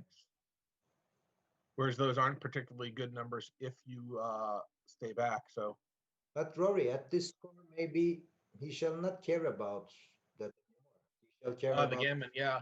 Well, I just don't think. I think you win less as well. But maybe I'm mistaken.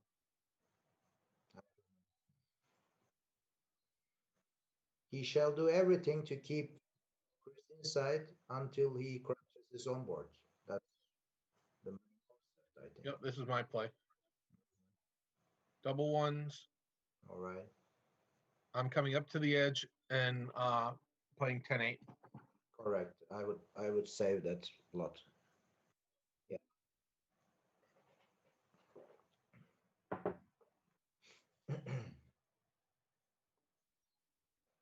Chris makes the point on his head, Yeah, sure. followed by a fan, followed by double ones. Come into the 5 and play 5-3 now. Maximum flexibility. Art's Mhm. looking for a 2-6, and there it is.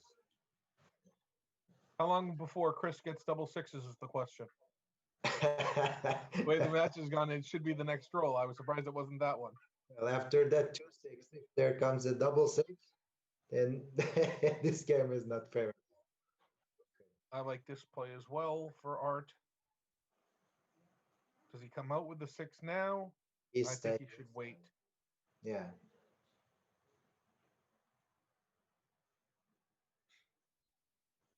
Okay.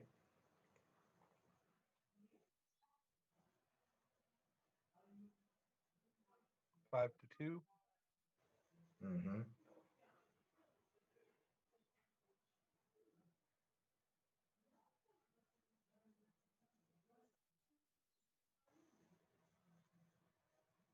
Yeah.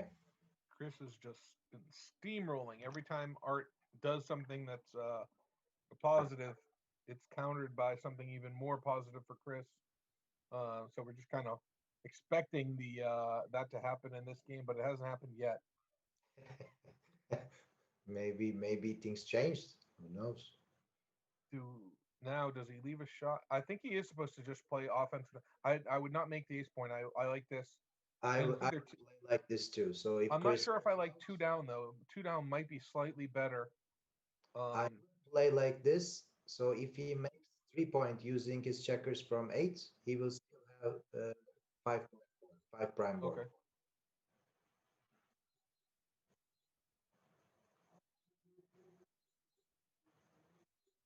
Yeah, I keep the 4-point board. I think it's just correct, absolutely correct. Mm-hmm. Bring the 1 in, he says. Not sure about that. I would consider the ace point. Maybe this is better. 6-2. Now you're slotting the ace and making the 2. He's covering 2 now.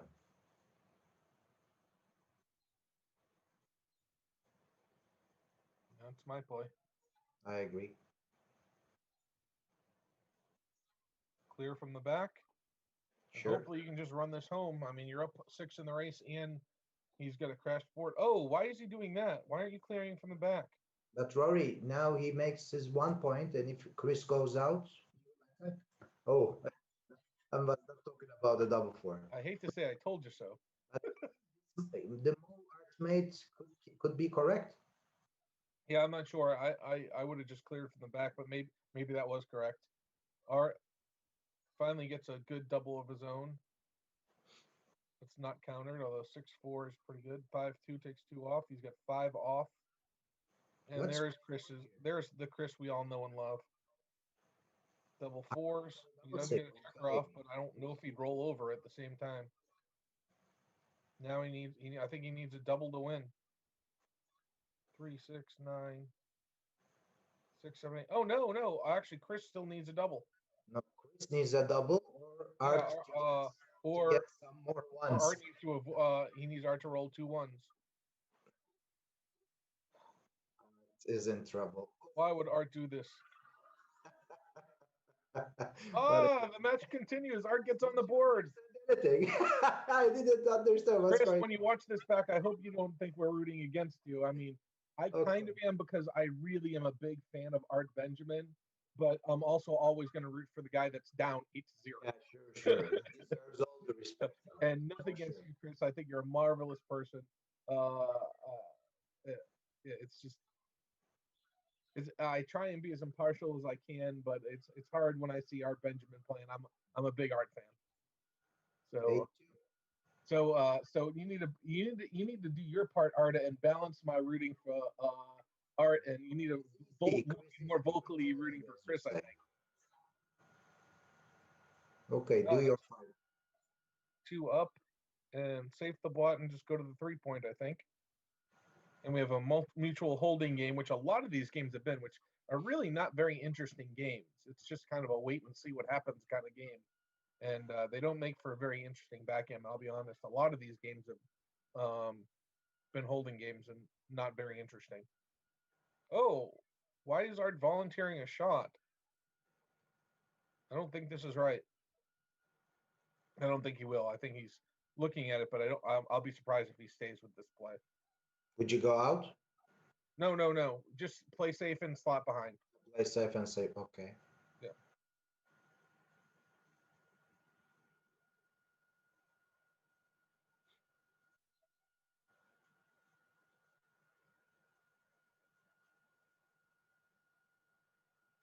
And Art is holding the cube, hoping he can get Chris to make a bad pass, but I don't necessarily think Chris is the type of guy that would fall for that, so I would not be doing it here. And now he allows him to pick and pass like this and run. Mm-hmm. Well, this could be the scenario that he was looking for. Obviously, now he's attacking. And Chris is happy. Hit and Go. bring it out. Okay. Yep. 5-1. It's going for 1 point, but now Art has a back game. Yeah, but not a well-timed one. So, actually, I'm not sure they're supposed to come in on the 24. I kind of think he's supposed to come in on the 20 and slot.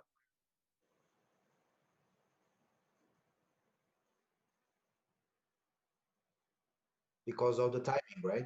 Yeah, yeah, the timing is really bad. I see.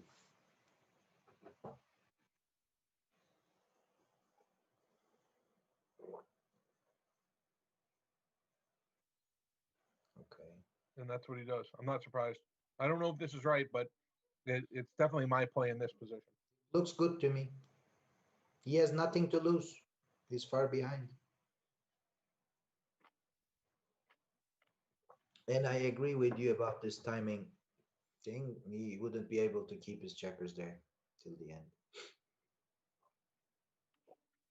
He really wants to make his 5-point. I mean, he needs to make a better board. 6-1. You can either get safe or you can make the bar. And I'm not sure which is right. This very well could be right. I would go safe to 9 point. Yeah. Pretty flexible. But this is the bar.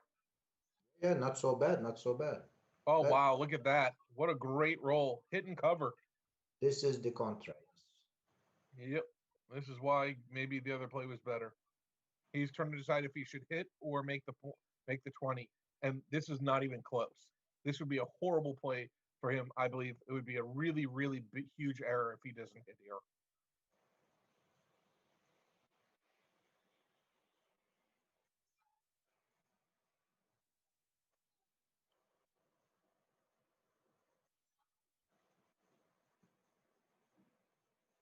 He did hit.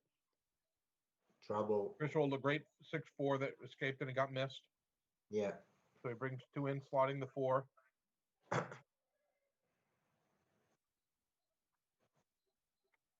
Well, Chris rolls one of his best again. Double ones, making the 5-point. Yeah. And now he's a huge favorite for this match to end on this game. Art doesn't care about getting hit here. His 4 of checkers behind a 5 prime with down 30 pips, which is a terrible place to be. No reason to leave any shot. Just go ahead and bring the 2 in. I mean, you can bring it down, but I don't know why you would.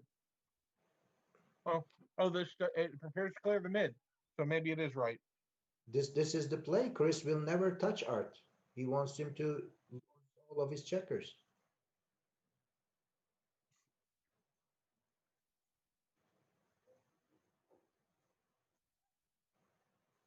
I think this is right, though I'm not sure. Might be right just to hop a checker out because you need the timing. But maybe he will try to close it. This is why maybe two down was right last time. Because 6-2 would have cleared the mid, and it would have been more flexible. I see. 3-2 will probably just make the 8-point. I would do so. I guess he's staying back. Yeah, I'm sorry. You don't let him play freely.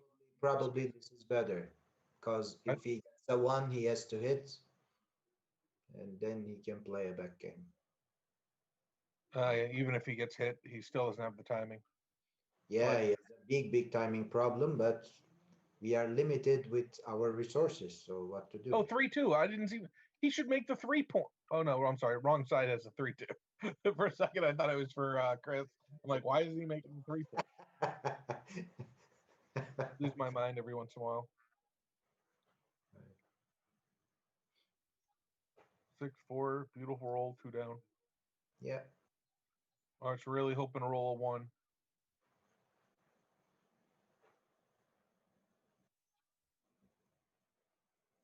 Mm-mm.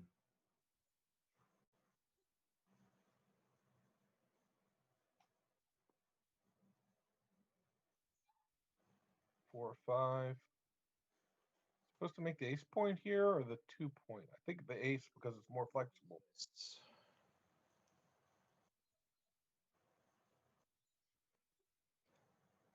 Really not a good roll for Chris.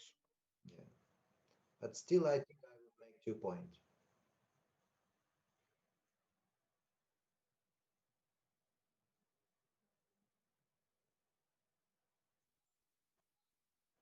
I'm not sure. I'm not sure too. Chris is a very strong player. For sure, he knows something better. Yeah. 6-5. Interesting. So what's he gonna do here? Problem start.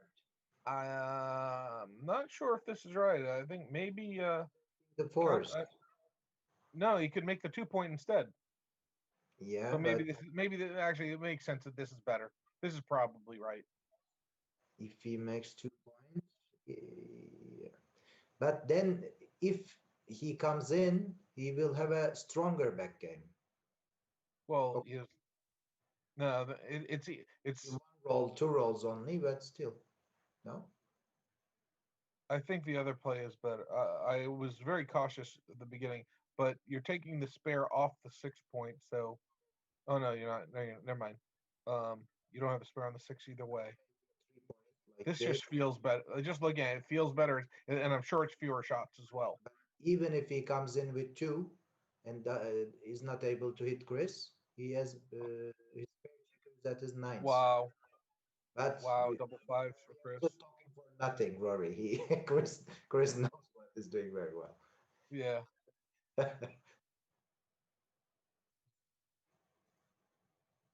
Okay. I think I like this. Prepare to clear. Sure. Oh, there's a shot. Right. Art hit it. Yes. He does, and he brings the other one in, followed by a fan looking for a 1. Now,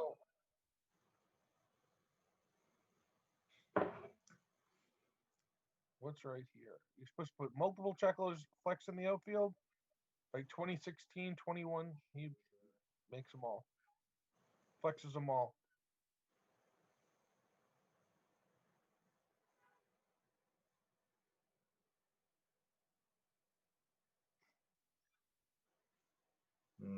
Here's the 1. That makes the 2 point.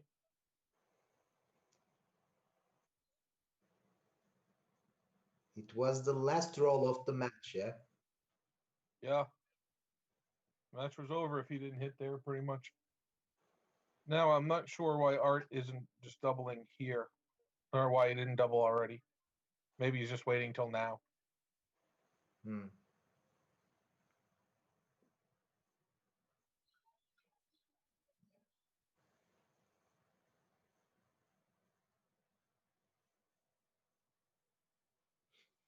I would just get the cover. I would bring it in to the 6 point. But maybe I'm mistaken. I would do so. He can. I Maybe would. it's right just to flood the outfield. I'm not sure. So like 17-11, 2019, or 2014, 17-16, one of those two. I'm not sure. But still, I would go to cover as early as possible.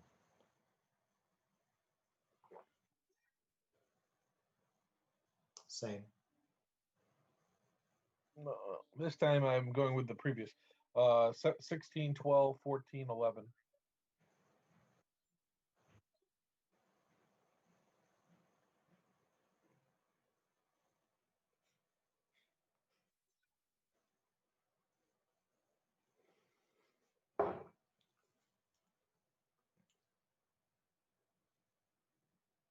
You go to 6?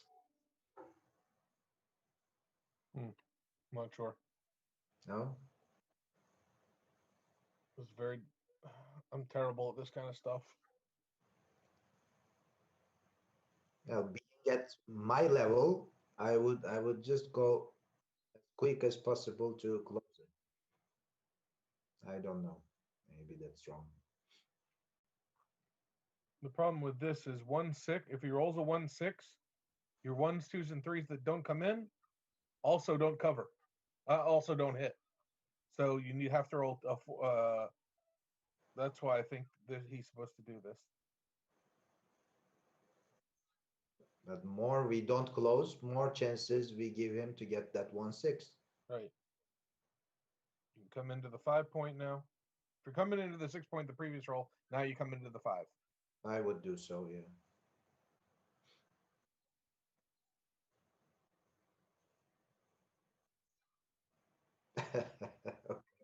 Well, Yep.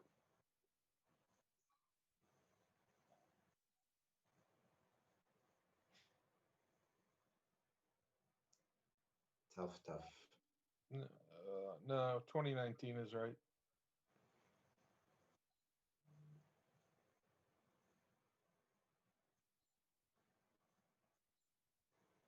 No, don't don't do this. He has a 3. When he has a 2 point board, maybe this is right. When he has a 3 point board, this is not right. I believe. But it's very classy. This is backgammon. Okay, but probably it's not correct, but this is I mean, if he doesn't roll a 6, you're such a huge favorite to hit him on the next roll. So I think this. I think this is just too much. I think this is wrong. I wouldn't play this double tiger move, but I'm saying it's classy is the word, I think. It's the spirit of backgammon.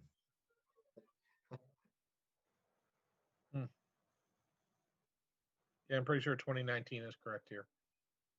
Yeah, I think so. And just hope Chris doesn't roll that 6. Mm.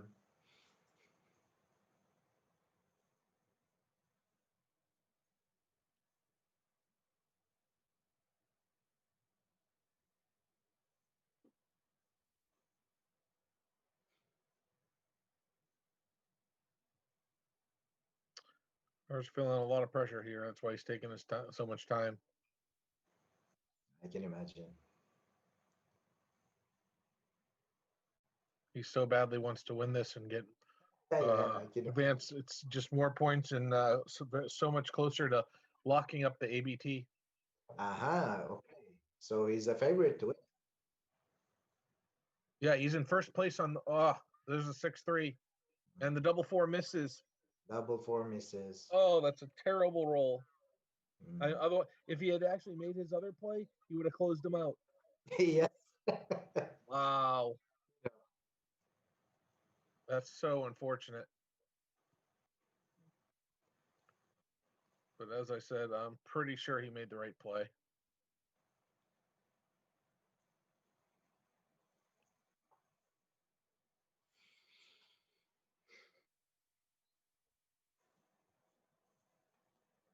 Very hard questions for Art.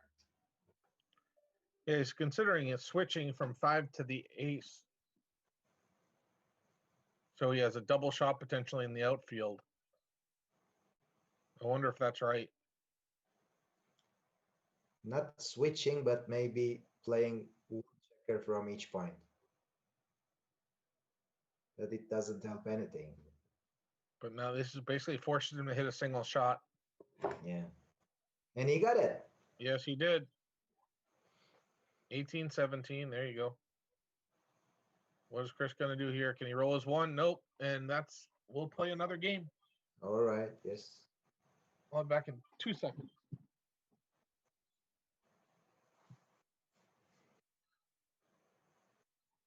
bringing it in. Yes, he can avoid. Art Benjamin order his high blood pressure medicine before he started playing backgammon today. Okay. He probably needs a little bit right now. Tried to save a possible double six, but he couldn't. No. The 6-2 is clearly right. Yeah.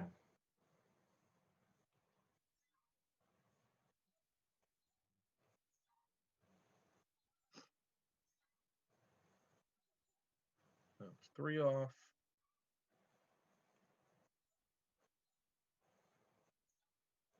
Oh, there's a shot. Oh, cool. And he rolls double threes, his best number, followed by 6-5. Chris will need a 2. Oh, what happened? Oh, he missed him. Okay. Art, I think, is a huge favorite in this. Well, Not in so this huge game. at the moment.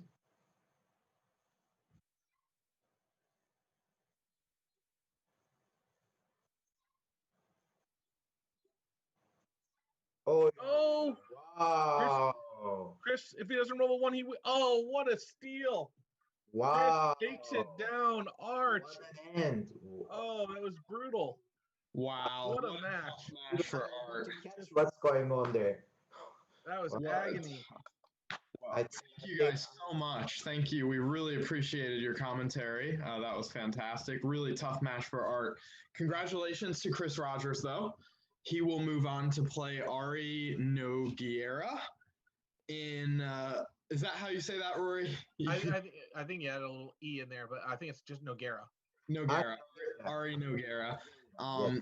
Actually, Arda, is that what is the pronunciation you're familiar with? Ari Nogueira. Nogueira. All right. In the finals of the fighters bracket, and the winner of that will go on to play Charlie Reichel, who is waiting to play the tournament finals.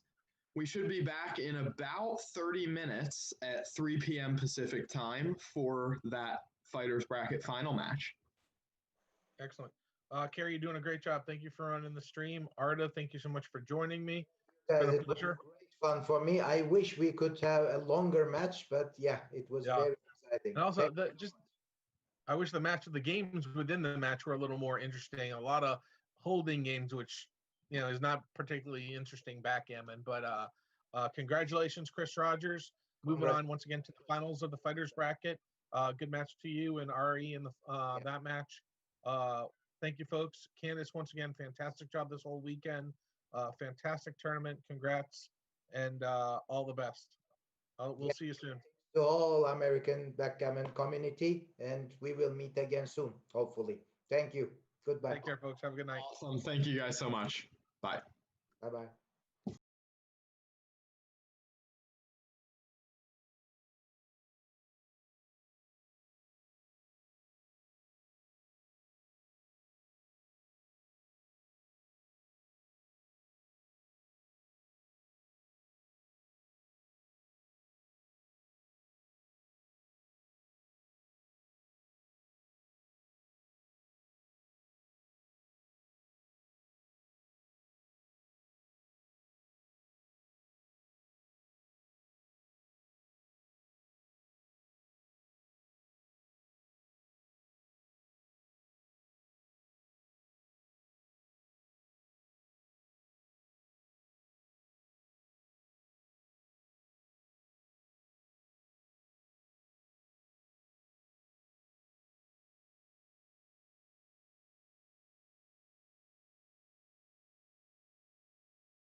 4-2. I guess you make the board and partially step up. It's just so beast. I mean, you can jump all the way out into the double shot. It might be right too. You don't want to completely kill your timing and bust the board. That's really key in this situation. It's the freedom, right? You don't want to bust your board once you have it, but making it's a huge threat. But I think his board was already a huge threat. Yeah, I don't like busting the board like that. I didn't like that play. As the great Justin Newell said, I only bust boards in karate class. I just like that phrase. I actually don't do karate or anything. I would say something like, I only imagine busting boards when I'm doing Tai Chi.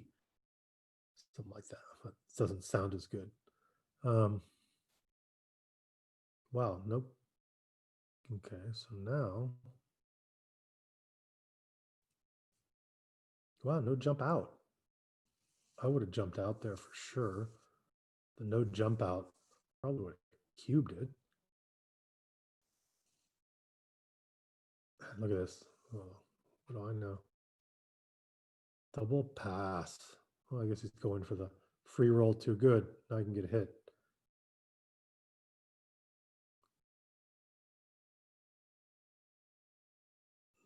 Yeah, now double pass. Maybe you guys can help me on this one. It's four-way. Match equity is, not sure. I'll have to check that later. But I do know that at the score, gammon values on the recube on the cube are juiced for both players. 1.0, which just makes it very juicy. The recube on the take is also beast and exciting. So it turns four-way into a very fun score to play. Now, if I'm trailing, two-way, four-way is my favorite, but I'd rather I'd rather be leading playing four-way.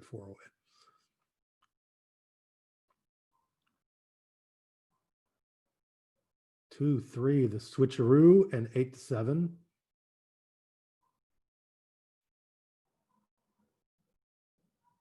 Oh, where's the last one? Step I could step up. Ooh, 5-2. Lousy.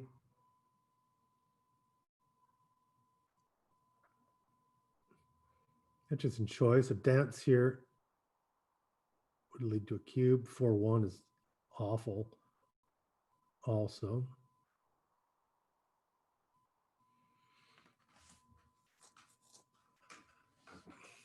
I like this play. Normally I don't like playing up on top of primes, but in this case I do like it.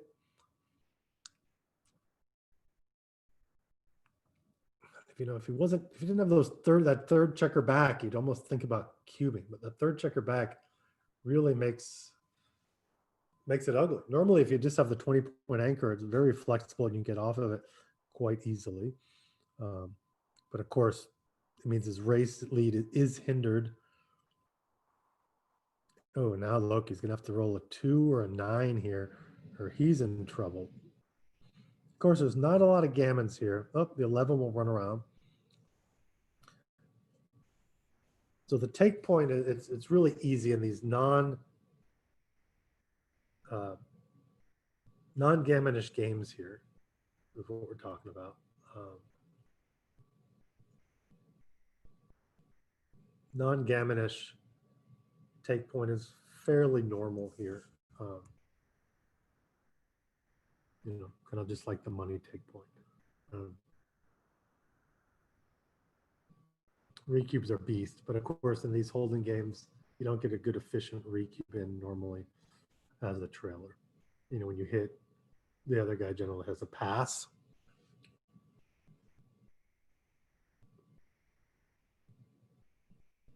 So since this race is even, we're still way away from the cube here.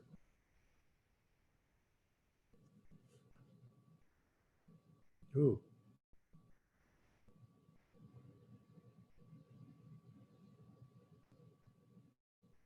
Yeah, That's neat. It's an interesting play, and it's probably right. He's very glad he didn't decide to run, which he glanced at for a second, because this would have crushed him, and he would have lost the game already. This is tight. He might have already lost it anyway. He's going to have to run. He'll cover for the intimidation factor.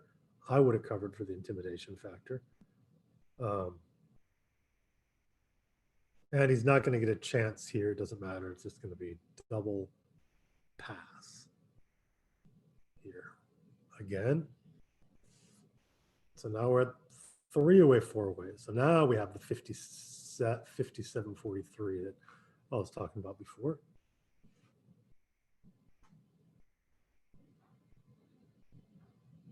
Ooh, great situation here for the 4 away player at this point. Oh, and this is great. This is gonna, oh, great cube saver type roll. Not a huge cube. I just like being aggressive in that part. Could have easily been a cube the other way. I just, that 2-2 is great, and we can call that a cube saver. Oh, and now looking the other way. So as a leader, this is really, it's generally tough, but well, I don't know if I would have done that. That's interesting. I think this moves him further away from the cube. When he thinks about the cube, this is interesting. This is very interesting. With those 2 gaps, that recube is beast, but it decides to play the 2-way, 4-way. Could be right. That's a very, I know it's my weakest score. But I call the 2-1 in a 5-point match. That 3-way, 4-way score is quite tough.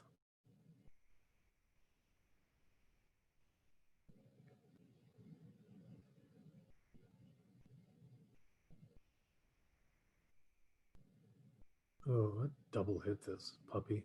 Just smashing double hit. This is definitely a cube. 2-way, 4-way, I would have cubed that instantly, and I would not be playing defensively either. Very aggressive at the score. I mean, I don't know why we haven't seen the cube already. Now a dance here. I mean, a non-hit. He does hit. I think a non-hit might have been a market loser.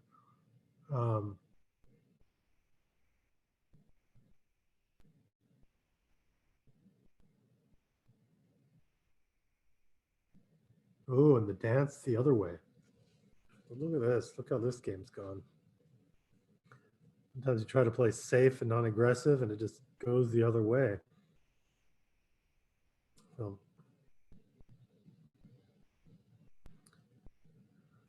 too early to think of undoubled gammons, really. I mean, of course, the leader here just never wants to cube that often. The holding game, there's very few gammons. It's not an issue, but he's just running right along.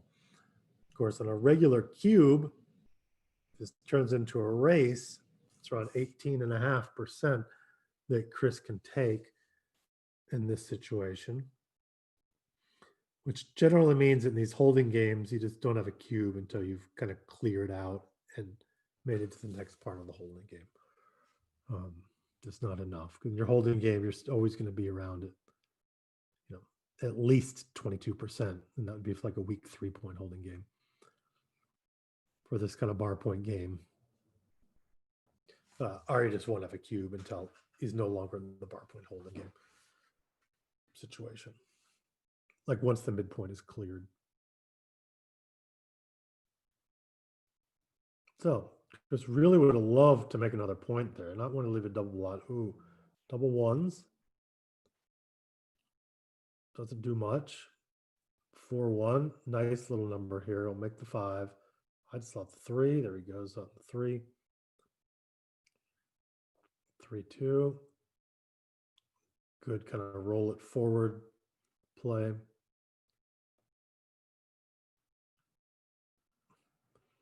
At the score, it's nice. Intimidation play. Oh, wow, that's super joker. Super joker. And now, even at this score, we should see the cube. And he's just not winning 18.5% from here. I mean, this is, I mean, just race-wise, it's 18, 25. I mean, just on race, he only has like 7, 8% on the race, and the contact value is not worth a lot. So easy pass. So now we got Crawford. One-away, four-way Crawford going.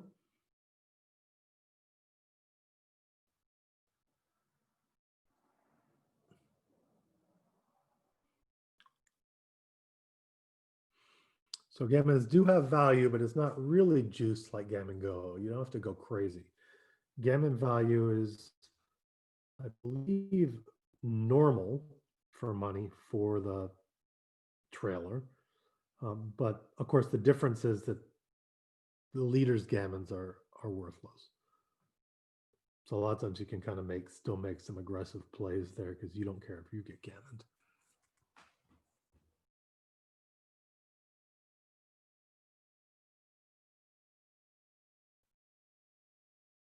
Interesting. Well, I like jump out. I like jumping out. Yeah, because then you kind of run into this and it's like, ooh, what to do? Because G's are a factor here. You can't be too paranoid of it.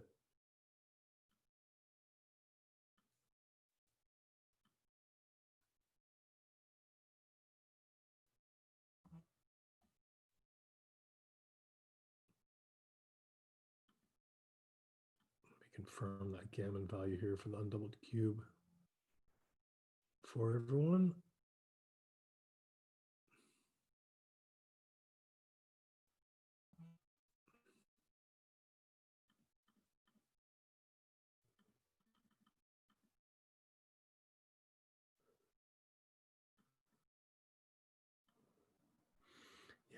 Yeah, the gammon value for the trailer, one-way, four-way is at 50, 51.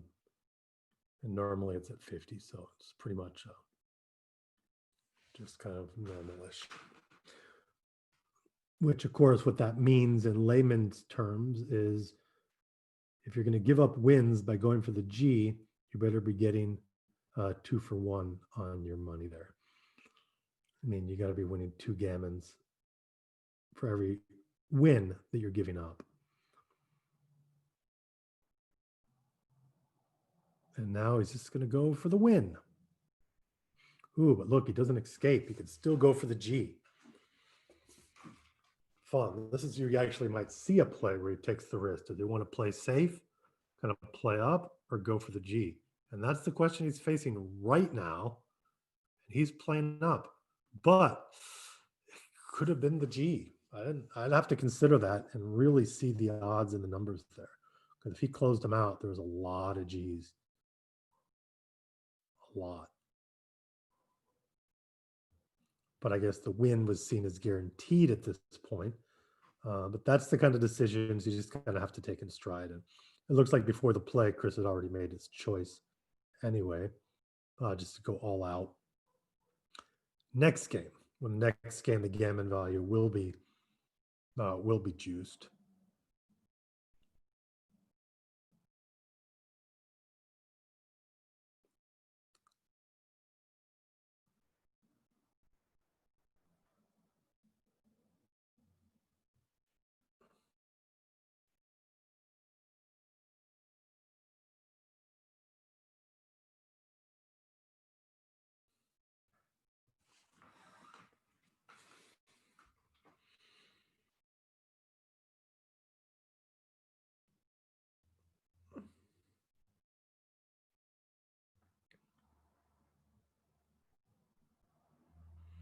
Okay, now we're to score. Or once this gammon value, the cube's going to be turned here. Oh no, he can play the trick. Oh, we love the trick.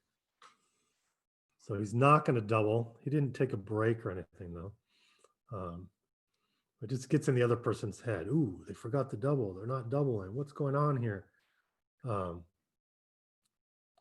generally the trailer here can always take, unless he's losing more games than he is. He's losing more gammons than he is winning games.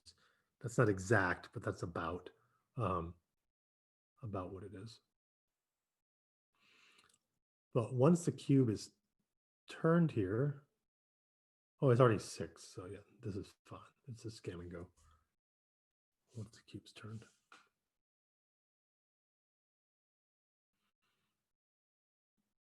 And this might never see a cube turn this game.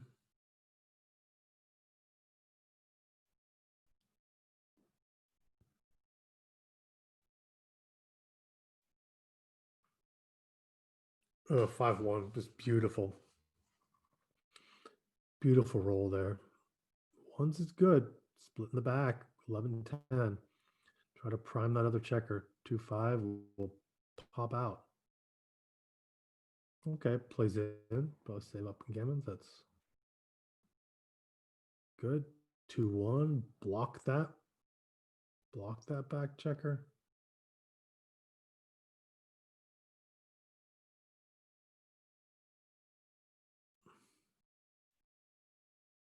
Probably 2 down. There we go. Yeah.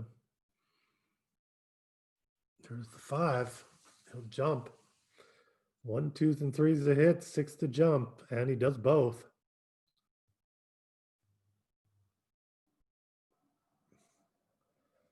Of course, he doesn't care if he loses gammon, so he should probably jump out. He has to hit, I believe.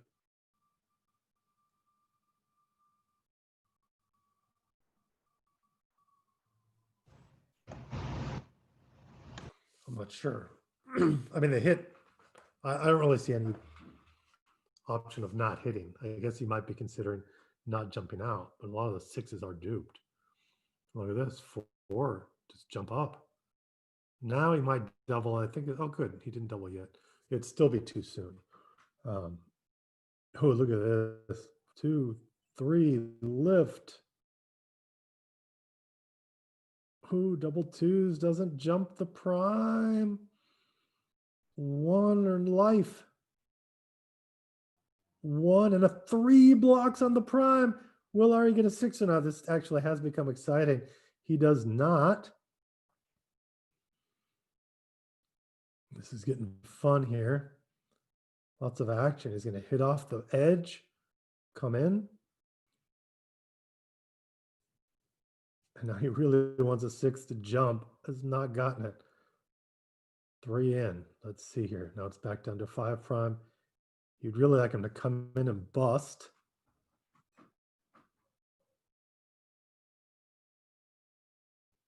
Yeah, it does this to not kind of dupe the numbers, although 2 6 can get him out now. Not as many bust numbers now. Oh, there's the 1 step up. Don't give him the 2. I would not give him the 2-5.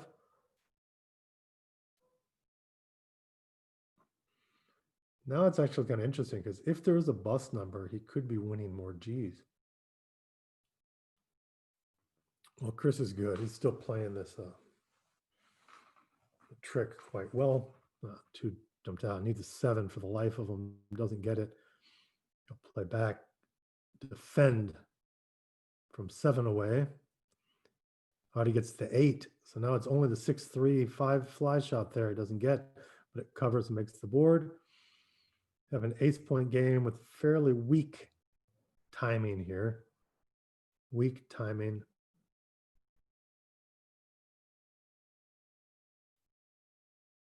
Five, 4, no shot. That was 4-5. Interesting. So it looks like Adi's on the way to go. Ooh, the shot time. Look, I had to open my mouth. So looks like it could be. So now there's no cube. Because Adi's already saved the gammon. So he can take all the way down until he has a couple of percent wins in this situation. So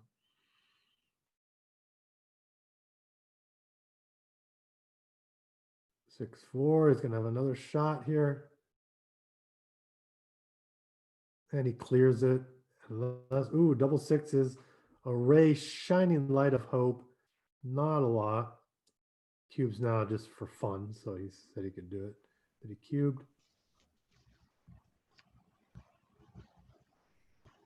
I guess that's just a way of saying I didn't forget. I think I did it right the whole time, that kind of thing. And congratulations, Ari Nogueira. All right, congratulations, final. Sari. He will Yeah. move on to play Charlie Reichel in the finals. That will be at 4:30 Pacific time. We will have commentary from Neil Kazaros and Bill Roberti. Should be really exciting. Thank you very much for joining us, When's that Roberto. going to be? Is that coming up now? 4:30 Pacific time. So in about about a half hour. 30 Exciting. minutes. Should be really Be fun. sure to So tune in. make sure you tune in for that. Yep. Thanks, Roberto. Okay. Take care. See you. Bye.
All right, welcome everyone. We are streaming the Masters Finals and joined here by John O'Hagan. Hello. Welcome, John. Thank you. In the finals, let me tell these guys they can go ahead and start. So in the finals, we have Alex Toth and Michael Nyagu. On stream, we have Alex on bottom, Michael on top. And these guys both have bested a field of 32 to get to the finals. Okay. Just making sure everything is set up. It looks like it is. So they should be starting shortly. Yeah, Michael just posted a comment. We'll be ready in 1 minute, he says. Cool. So, John, what have you been up to this pandemic? Well, not playing any live tournaments, I tell you, just like you. Unfortunately, I understand. We're hoping to play soon. You know, the vaccine seems to be making good progress. Right. But, you know, I'm going to run off and do tournament director duties. So have fun. Thanks for joining. And I'm sure they'll be started back up in just a minute here. Okay. All right. 4-2, 6-5, a couple standard moves. 3-2, split. The 3. There you go. Okay, 4-3. Now, probably safe is right. 13-6 or double hit.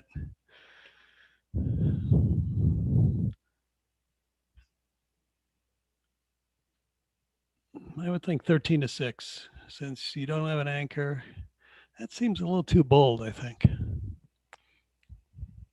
But it worked.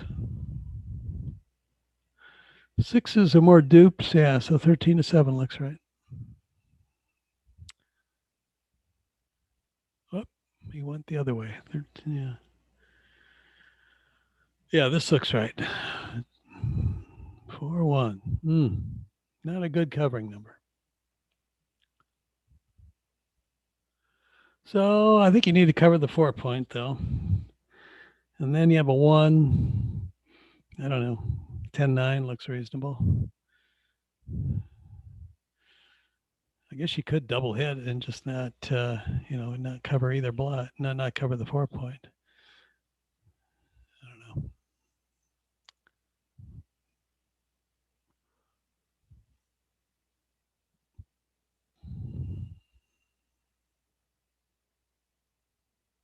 Pour 1 again, double 3s.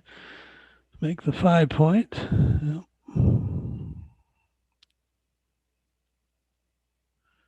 Yeah, you can afford to leave the direct 6 shot here, I think, by making the 5-point with white having 2 or black having 2 blots to cover. I think that's pretty clear. Yeah.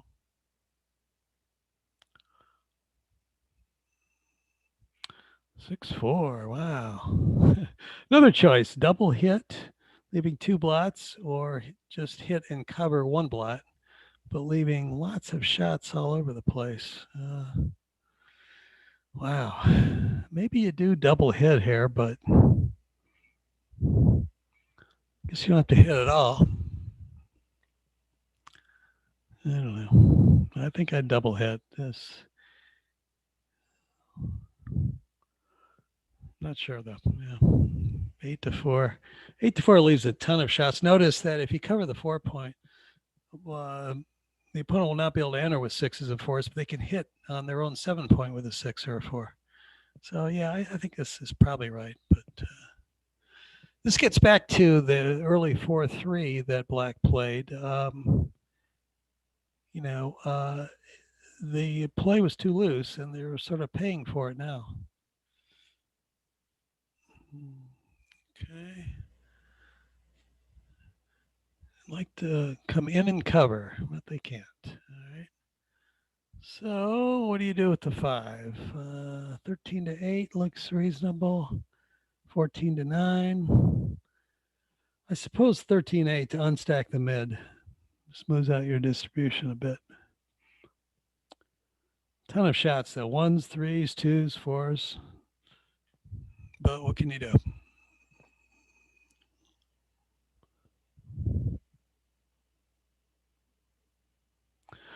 $14.9, that would leave 6s, 1s, 3s, and 4s. I don't know. Probably pretty close, but I think 13-8 would be my choice over the board.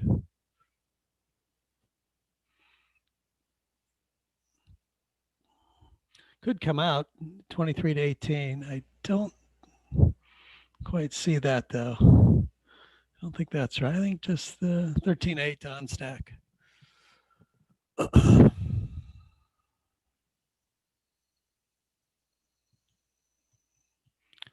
5-2. Not a great hitting number, but or no, it's not 5-2.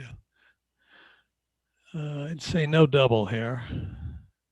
Certainly a take.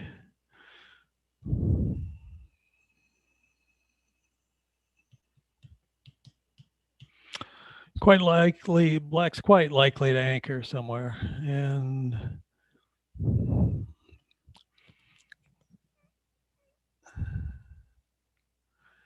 20 pips up in the race, although almost certainly will be hit. They dropped. Okay, I would have taken it.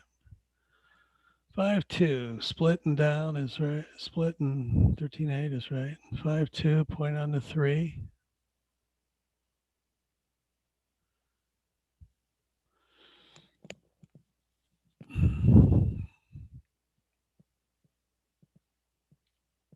Okay, since blue has an anchor, you probably need to split with the 3 to try to get an anchor of your own. And then I'd stack it up 11-6. You could play 13-8. I don't know about that. Okay, hitting would be good. No? All right, just needs to run out a checker, yeah, all the way.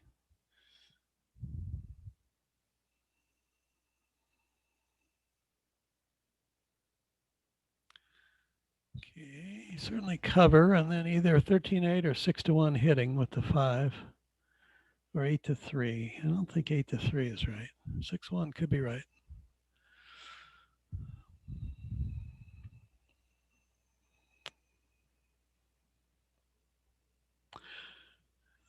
Oh, he's still thinking. I'm sorry.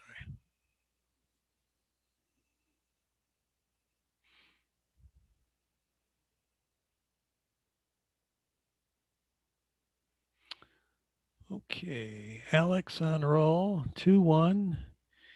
Hit and go up to the 22 to link up your back checkers in direct range of each other, the 22 and the 16. All right, bar 24 and 8-6. All right, I'm sorry, I was looking at the wrong dice roll. I thought it was 2-1. I'm sorry. Okay. 5-2. The obvious 11 point here.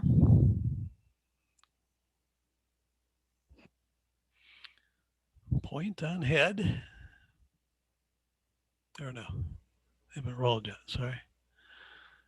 All right, now that could be right, but it's kind of passive.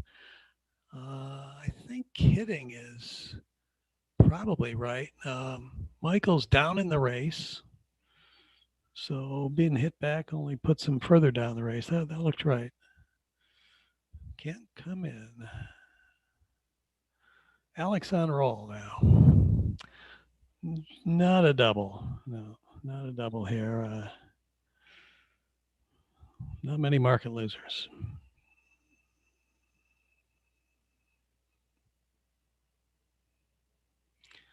Okay, Mike would like to enter low here, but he can't. So I guess you make the other outfield point there, and then the 8-3 or 9-4 with the last one. Okay. Now, pretty far up in the race. 30 pips, but you've got both the mid and the 11 to clear. I don't think this is a cube. If he just had the midpoint and the 8 point and, you know, to clear, then being up 30 pips would definitely be a double. But that 11 point is a real hassle to clear that. So, you know, using the Kit Woolsey rule, named after Kit Woolsey, are you sure black has a take? In my opinion, yes. So what are your market losers? You know, probably double fours, double fives, double sixes. I don't know. Yeah, I would not double.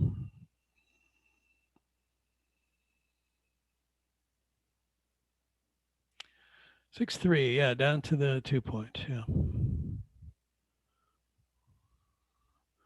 That strips the 11, which is one of the points you want to clear anyway. So if your next roll is like 5-3, that play looks, they just made looks correct. Okay.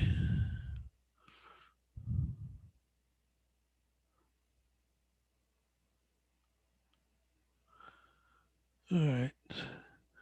Even though Michael's well behind the race, it's got to be a take. So it's a take. All right. So now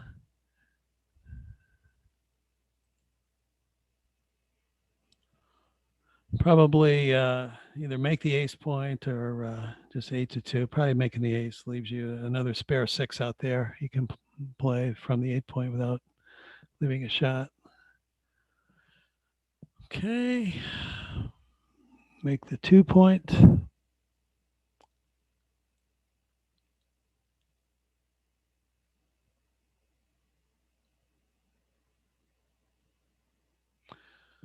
Five, 2.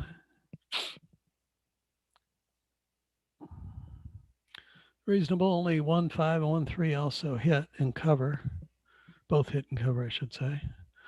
But maybe you don't even want to give him that. Ooh, bad number. Leaves a shot. Look at that. That 15 points coming in handy for Michael. Normally double threes is a great number in this sort of position. You can clear the midpoint, but not here. So 6-3 twice. That's all you can do.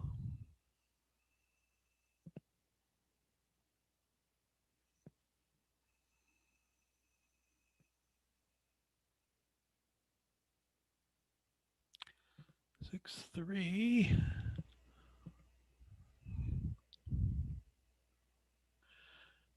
$11-2 looks fine. Wow, 6-6.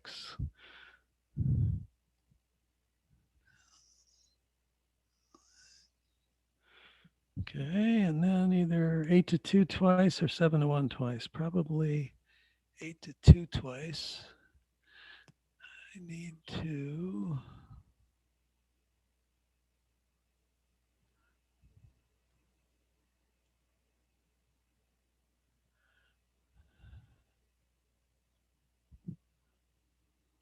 Yeah, that looks right to me.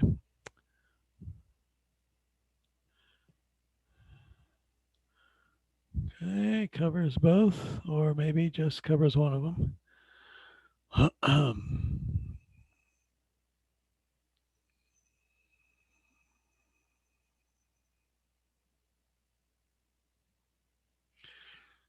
Okay, so 8-4, 8-6 looks right.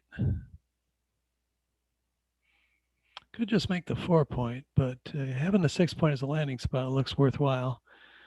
Now that the play I recommend, it does leave a handful of blotting numbers: 6-5, 6-4, 6-6, and 5-5. But the extra landing spot looks nice on the 6 point. I would risk those numbers, but maybe I'm wrong.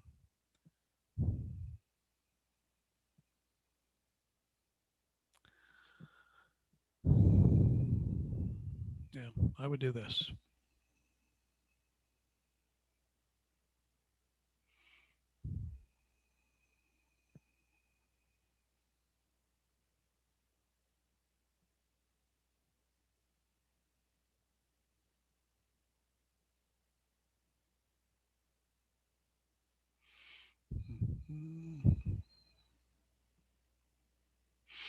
Okay, Michael's ready over there. So can Alex clear the 8-point or not? Yep. And very likely not a gammon, but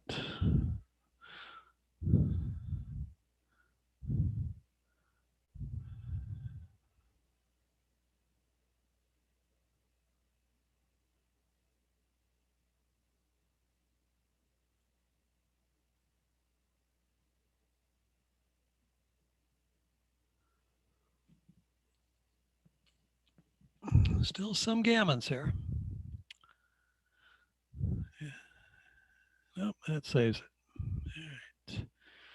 2-1 in favor of, or rather, yeah, 2-1 in favor of Alex.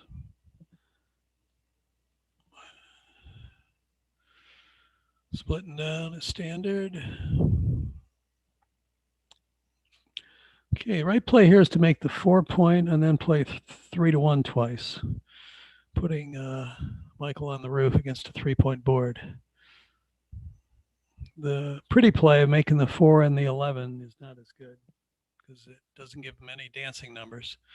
Whereas when you put him on the roof against a 3-point board, a quarter of the time he doesn't come in.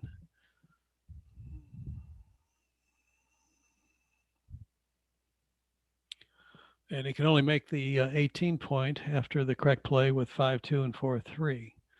Whereas if you give Michael his whole roll, he can make with any 6, 5-1, or 4-2. Big difference. And he never dances. So he can run away with a 5 like he is here. You are outboarded 3-1, so maybe that 10-6 is right, but boy, it's pretty ugly.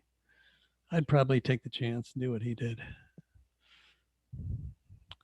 4-1 makes the 7-point. Would much preferred an 8 or a 9 to hit there, but that's what the dice gave you.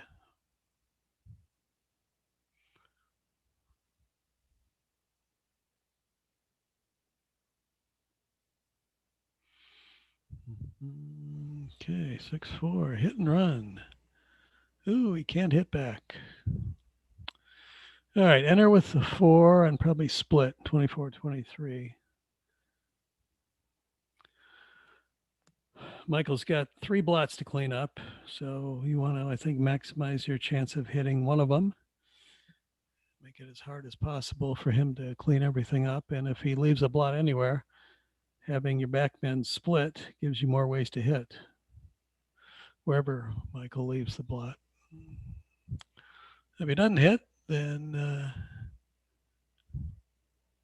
you can have twice as many chances to make the 21-point. He could play safe here, yeah. Since he is outboarded, so by a 3-1 margin, that might well be right.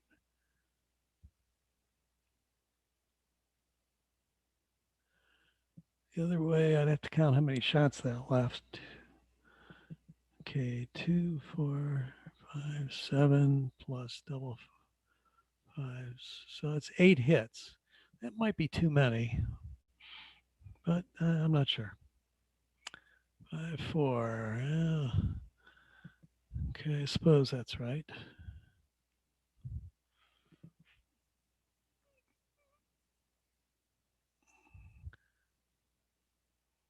Okay, Alex is down 20 in the pip count.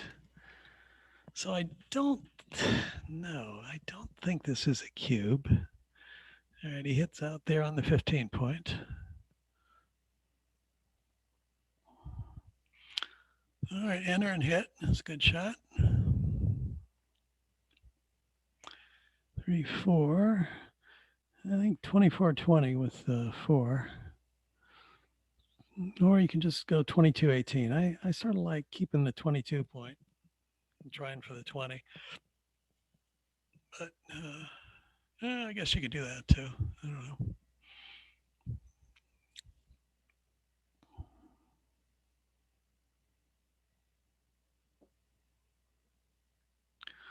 Four, 3, and then hit. 5, 6. Bad shot. All right, now what? Do you go out to the 14? Do you keep the checker there and play 7-1? Do you keep the checker on the 20 and play 24-18? Not a good shot. I don't like 7-1. I think I would reluctantly do that. 20-14, yeah. Okay, now you get a shot. I don't know if that's right. It leaves sixes and fives to hit. The other way, it's just sixes and eights. But it does make the 9 point this way, so there's something to be said for it. All right, certainly hit. 14-8.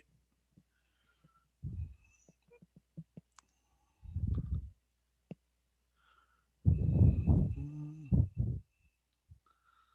2-1. All right.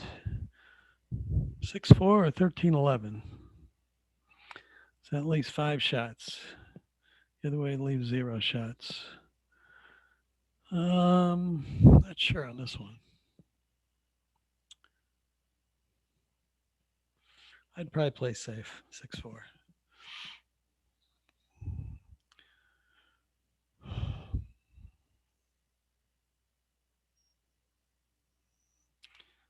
right.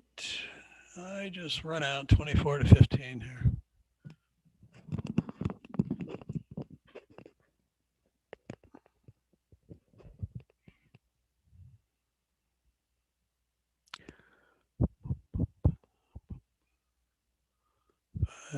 Four. Okay. And then the 4 probably come up 24-20.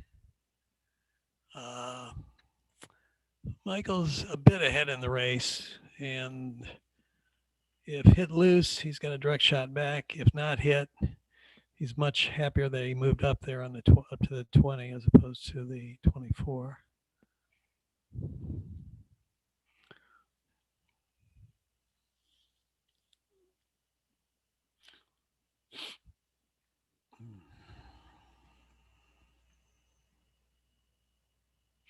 The other reason to move up is that the 4, if you play 6-2, the blot on the 2 point in some sequences can come back to haunt you. So, yeah, I would do this.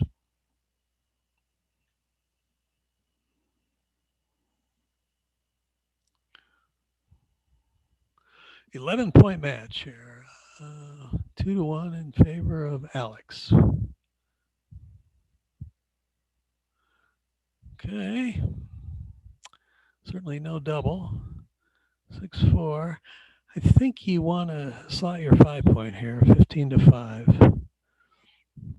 Notice that Michael can only cover his 2 point with a 4 or a 6, so the 4 is duped.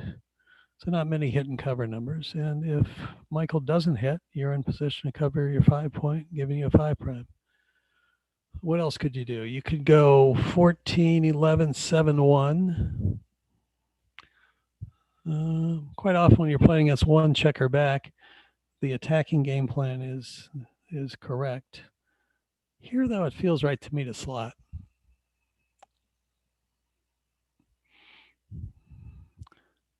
Ooh, look at that. Somebody's looking at it. Yeah.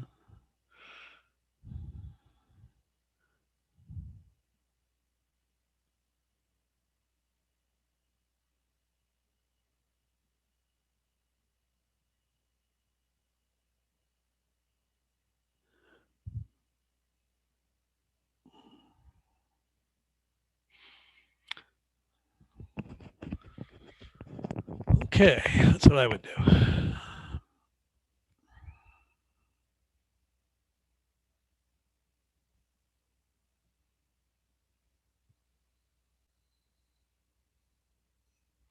Five. Say the slot paid off. If he had hit, that would have been a good number. Now it's definitely a double. 2s, 3s, and 8s to cover. Using the Woolsey rule, it's not clear that the opponent can take, so you have to double. Not many gammons, so it's not a position where you're playing on for the G. So it's just double and let the opponent decide.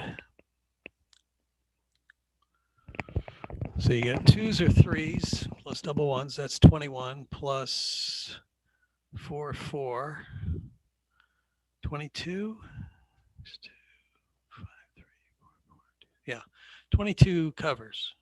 That's a lot. Over 60% of your numbers cover.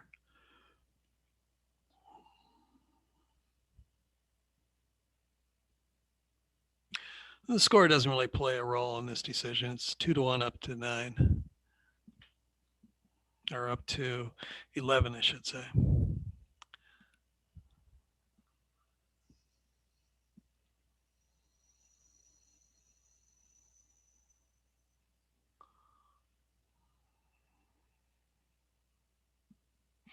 Even if you fail to cover, black's an underdog to roll a 4 to hit. Well, that's one of your bad numbers. So I guess you just make the ace point now, sort of change game plans. Dance, okay. So what's the pip count here? You're still down 13 and you're a little blocked in. 5 points open. You're not likely to make it anytime soon. Using the Woolsey rule, am I sure the opponent has it to take? I would say yes. I don't know that you really have enough market losers here to double.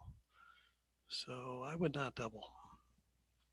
3, 2, 2, 2, 1, 1, 4, 4. Let's see. Give yourself also some average number and say the opponent fails to enter. Have you lost your market? Probably no. I don't think you have. So I vote for no double.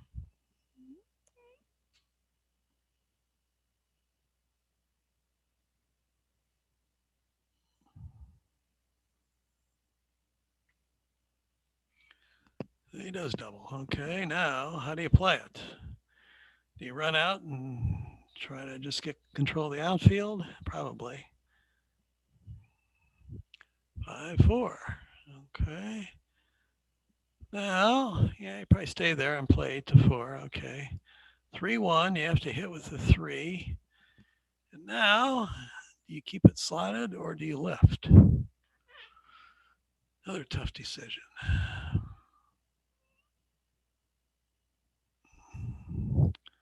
Okay, 2, 1. Opponent failed to enter, so that's good. With the 1, 15, 14 or 13, 12. I don't know, 15, 14 gives you another direct cover if he, on the 8 point. This leaves a lot of blots, but it's not like he's hitting you that often. Not very often at all, actually. It still looks right to me, just to minimize blots, though. All right, and then the 1, probably 4 to 3. You could play 2 to 1. I don't know. You can probably cover one of those blots next time. So even if, say, you get hit, if you hit back with a 5, you can probably cover one of those blots with the other number. If you're lucky enough to roll a 5 to hit with. All right, 4, 3, a bad shot. Probably just make the 10. Since you're still down in the race. So it's a blocking point. Could play 14 to 7, I guess. Yeah, I would risk let's the opponent with 5, 3 and 6, 2 and 4, 4. But 4, 4 is a good pointing number on Michael's side of the board anyway. So yeah, I would do this.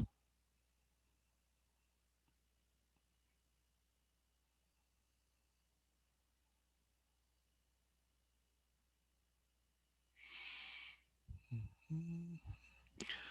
6, 4. Pip count.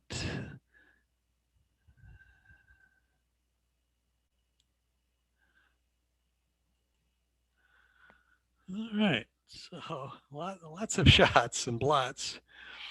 I don't know. Yeah, probably just keep that one checker going to the 10 point, leaving 13 shots. Being hit is not the end. You won't like it, but if you don't get hit, you can probably double the opponent out. Yeah, it was a good shot. Good hitting 5. And the 4, probably go to the 11. 15 to 11.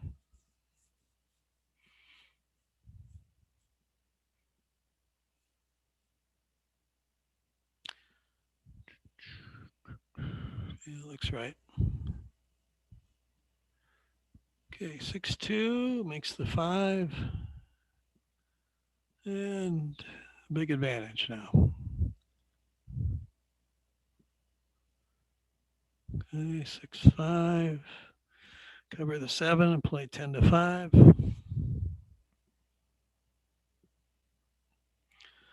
2-1. 4-3. Just play 10 to 3. I don't think you want to hit loose.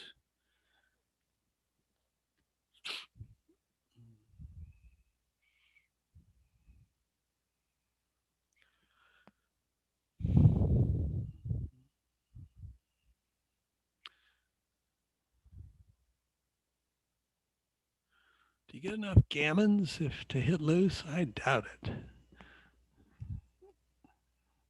I just play 6-3.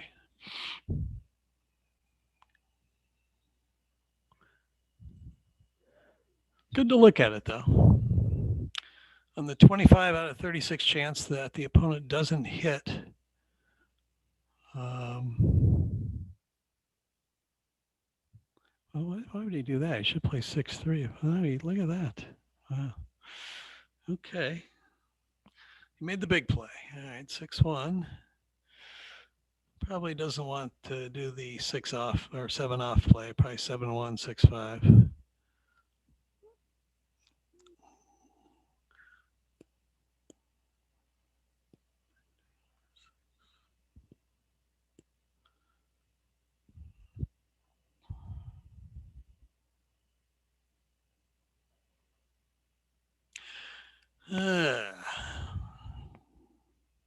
Jake Jacobs wrote one time that in this sort of a position, if you can put a spare in a 3 points, usually right to clear the high point. So he apparently follows that advice and looks like it worked this time. So it looks like it's going to be a non-gammon here. Probably 2 points for Alex here.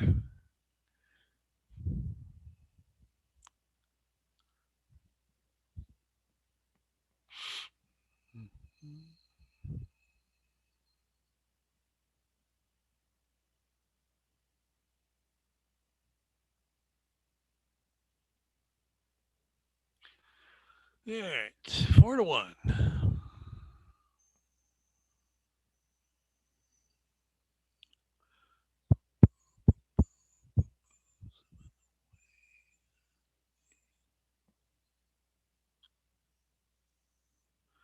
Three, 2. All right, two down is wrong by a little bit of most scores. This score is closer. With 10 men in the zone, I would have slotted the 5 point there with the 5-1. Okay, 4-2 makes 4 point. Bad shot, man. Well, let's see, probably 13-8, 6-4. Or 13-8 split. Splitting looks a little dangerous, leaving 4 blots around the board.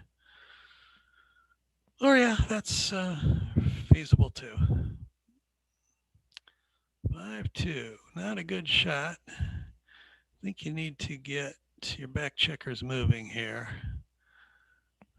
Let's see, what's the pip count? Pip count is close, maybe not. All right, what else can you play? 2 down from the mid.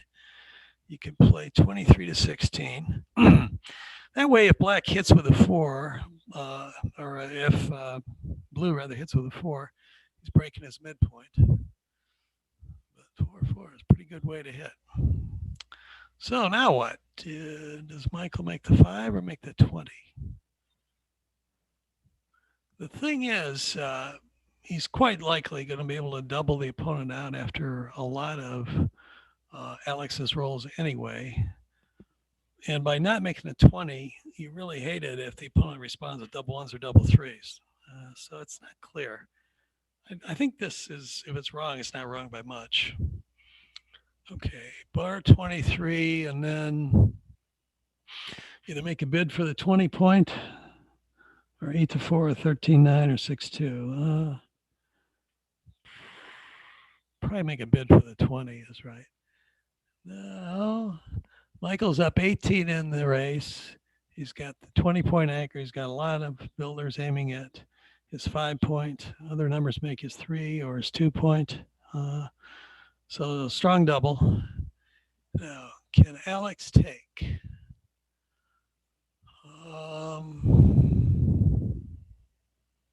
Don't know.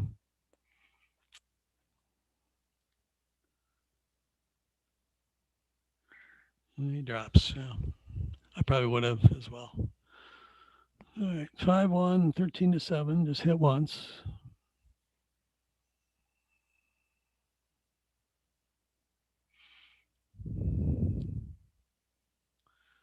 Yep. 4-point here.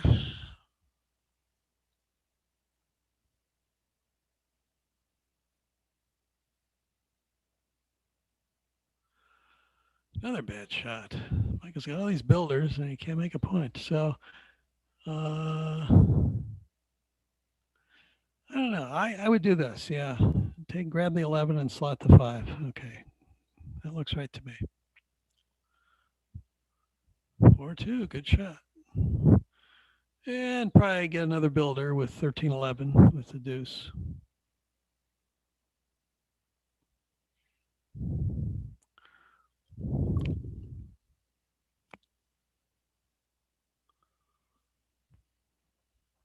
In and hit. Okay. Make the 20 point, of course, here.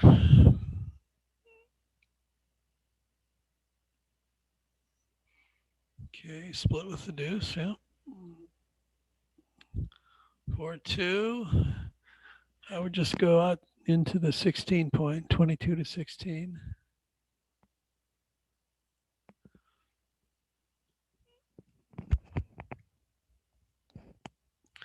In the abstract, the 20 points better than the 18, so you don't want to make the 18 here at the cost of losing the 20.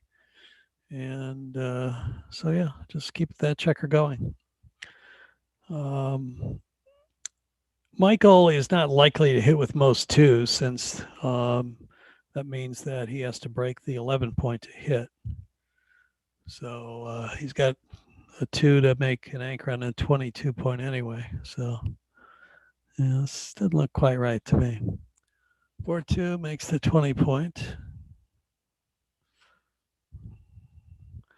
And we have a dual holding game here. 3 point.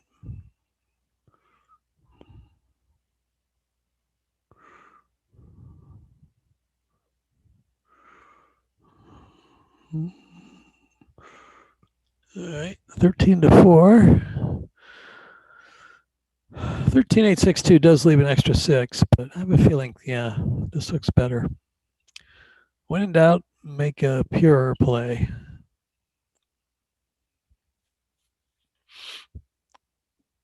Okay, all I can do is swing that checker around, 18-11.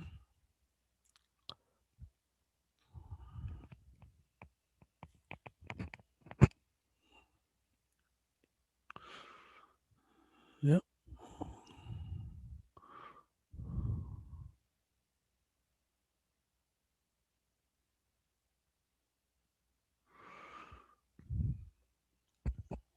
Okay. 13-7 and 11-6 looks pretty clear.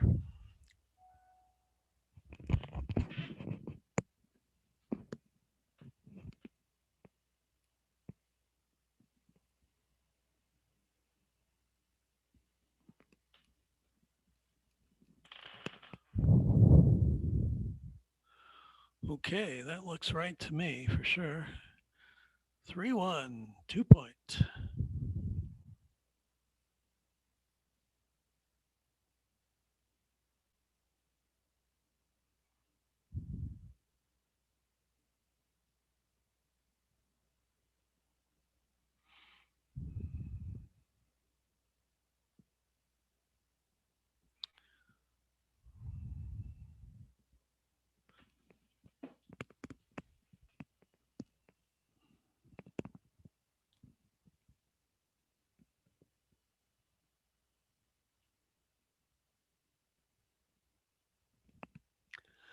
All right, 5-2, so 7-2-6-4.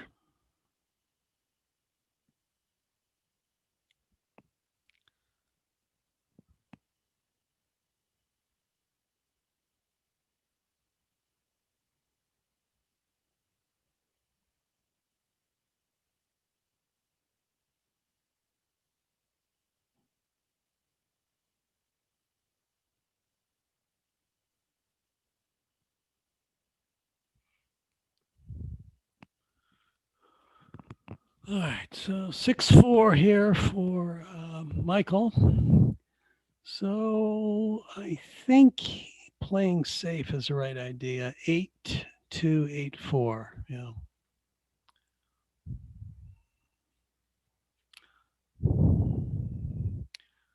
Okay. Double fives. Here we go. So probably 20-10 twice. Yeah. Alex is ahead in the race, so you make a racing play, ahead by 100-126 after the play.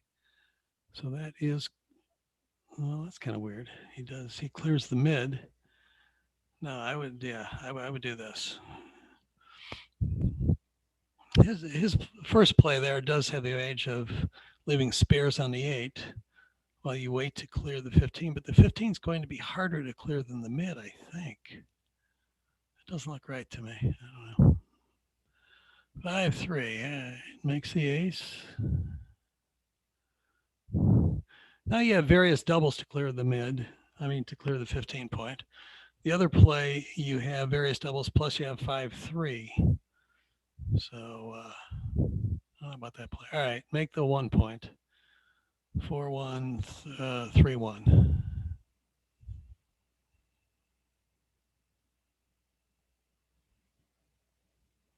No, don't think that's right. You want to keep 2 spares on the 8 to handle your awkward 6s while you wait for a convenient time to clear the 15 point. Okay. So yeah, I think you should do that too. Keep the midpoint. All right, so pip count here is 95-109. I don't think that's enough to double in this holding game position. It's almost a take on the race alone. And it's not going to be easy to clear that 15 point without leaving shots. So, all right, 8-2-6-1.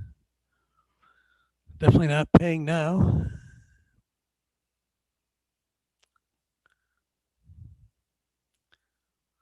Okay, 3-2-8-5-9-7, I believe. Okay.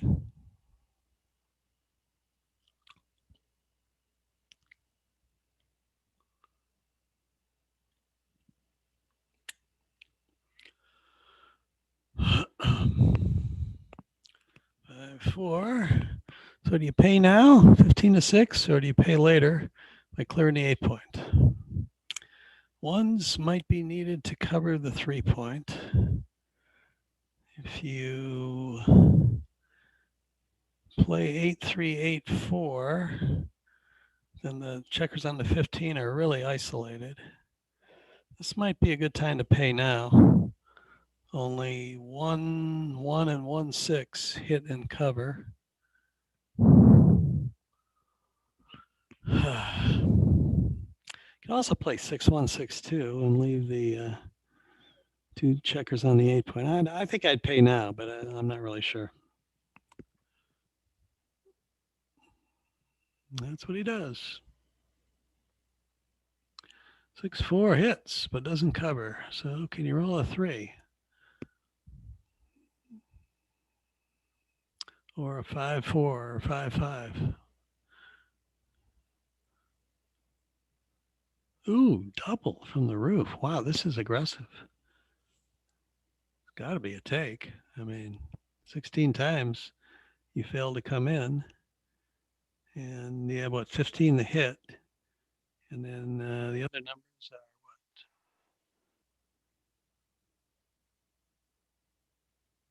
what? 5-1, I guess you could hit on your 5-point, leaving 2 blots. And 5-3, same thing. So, okay. But even if you hit, of course, a lot of your hits are going to cover. Boy, I would not double this, but it's got to be a take. If you roll a good 3, though, you have excellent gammon chances. So he could well be right.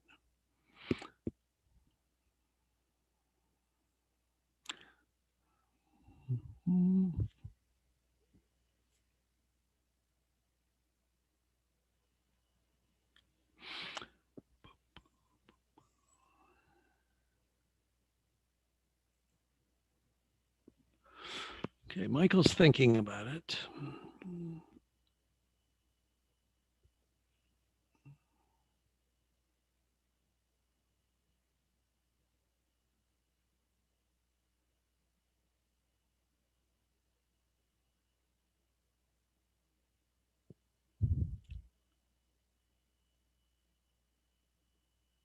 Or hold it. Maybe I've got this backwards. Is Michael doubling? I guess he is because, yeah, I apologize. Michael's doubling. So can Alex take? I didn't get a chance to think much about it. I think he probably could have actually because the 5 points open. All right, 1-6 in and hit.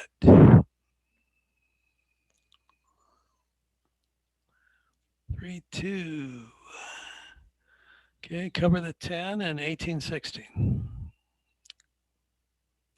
So the score is now 4-3 in favor of Alex.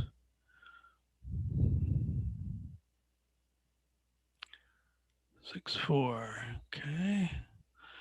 So you make a racing play, 16-6.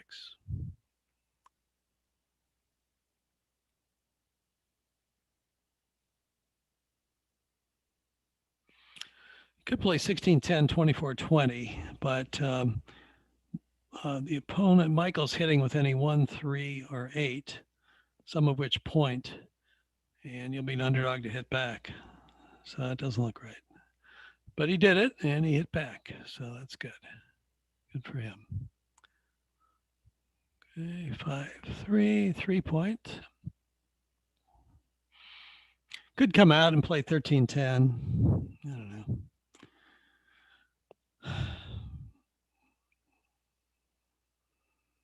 And if you make the 3-point, you do give black 10 ways to point on your head on the 5-point, but I don't know. It still looks right to me to make the 3-point.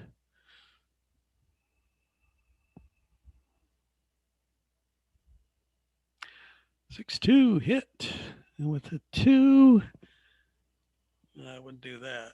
Either 13-11 with the 2 or 11-9.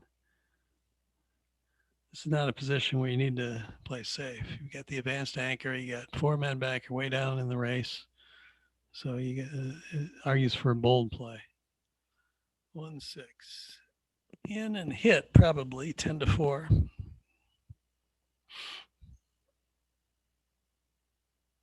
Come out to the 18, it gives them a lot of hit and cover numbers. Probably too many, I would think.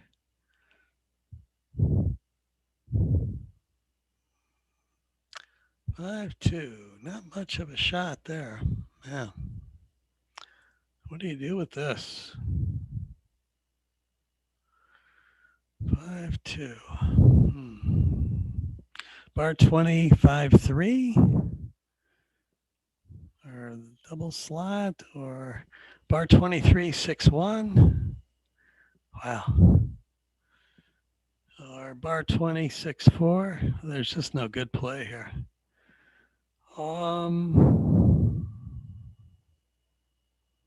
I don't know what's right here. I'm not sure what I'd do. I had to think about this one a while.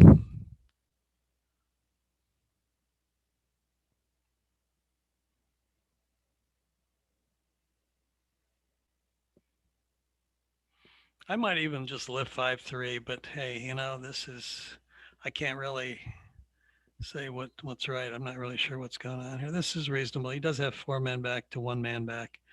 And he's got the 20-point anchor. So, yeah, okay. Hit and cover.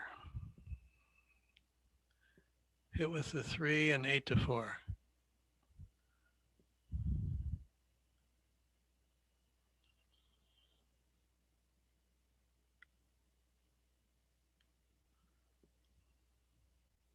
Dance. All right. So this, using the Woolsey rule, looks like a pretty clear double. Are you sure that Michael has a take? I am definitely not sure. You've got 6s and 4s to attack on your 2-point, 5s to hit on the ace, 1s to hit on the 20-point. Michael, if you hit, he might end up with a 1-5 or a 2-5 game. Those are not that bad. Yeah, it looks like a pass. Yeah, I would have passed. 3-2. So that makes the score 5-3 in favor of Alex now.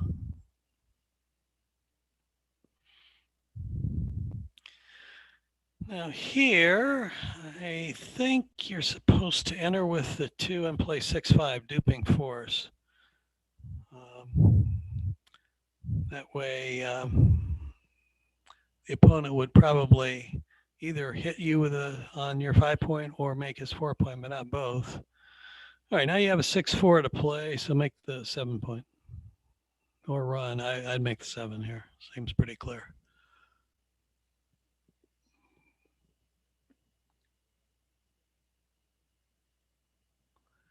Yeah, 7-point looks better to me. It's an asset.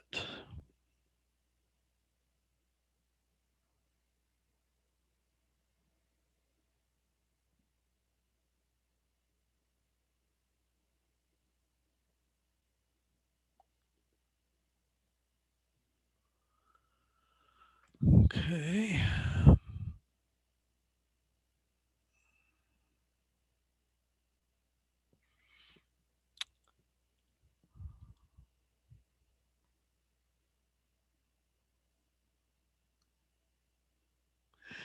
Okay, 8-4 with the 4 looked right, and then either split or 6-5. Race looks pretty close. Split is probably reasonable. Sliding is reasonable. I'm not sure what's right. All right, now what? You can play 2 checkers down from the mid, or you can make your 4 or your 5-point. If you make your 4 or your 5-point, you give the opponent a few hit and cover numbers, 6-1, 6-3, maybe 3-3. Actually, I think if you're going to make the 4 or the 5, I think in this case, the better distribution you get by making the 4s makes it the better play.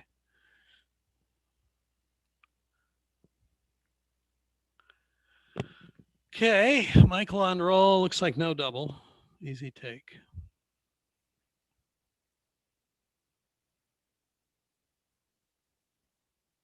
Hit and cover. Great shot. 2-3 in and safety the blot. Cubes are coming.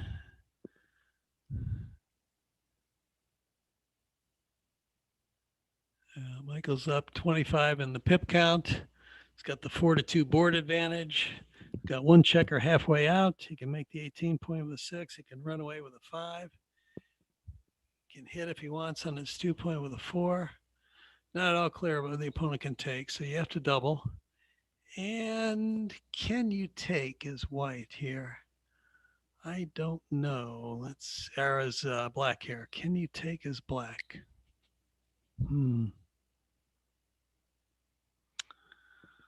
Maybe.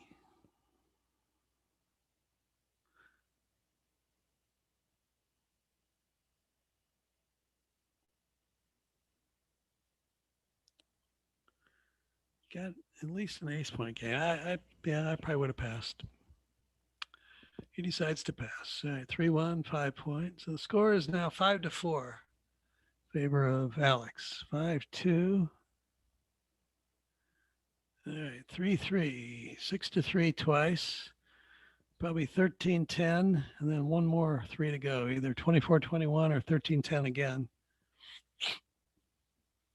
Yeah, I think you want an extra builder Don't know that you need to make the 21 to last two. Splitting to 21 and playing 13-10 is a reasonable compromise. 4-1. See, now you only have 4s and 9s to attack him with. So this is why I wasn't too crazy about his play. Definitely the right play by Michael with that 4-1 though. So let's see, you're head 5-3 up to 9. And this position, the pip count's dead even. Looks like a take. I don't think it's a cube. You don't really have enough.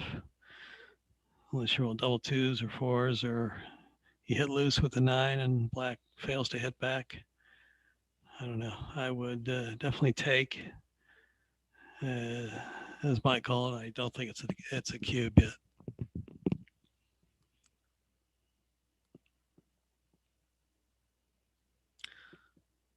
Okay, it goes double take though. All right, now, so do you break the 8 point to hit loose? 8-4, 13-10, or do you just play 13-6? Given the fact you've given the cube away, you probably need to make a big play. This is kind of scary though, you know. But you hate giving him his whole roll, but you hate leaving all these blots to hit. So this is why I wouldn't have doubled in the first place. All right, with the 3, I think 13-10. 6 is hit back anyway. Yeah, that's what I would do. And you keep a base on the 21 and the 23, so you can anchor on one or the other of those, hopefully, if you do get hit. Okay, 1-3. So now I think you need to take an asset, bar 24 and 13-10.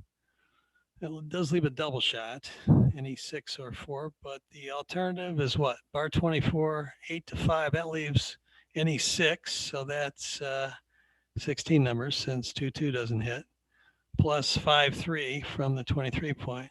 So that's 18 numbers. So it's not that many extra numbers, and you get the benefit of getting an extra outfield point by covering the 10. I think it's worth a few extra shots. Yeah, looks right. 3-1. Okay, so what in the world does he do here? Or no, he's still thinking about how to play the 3-1. I was thinking it was 3-1 for Michael. Yeah, I think 13-10 is clearly right here.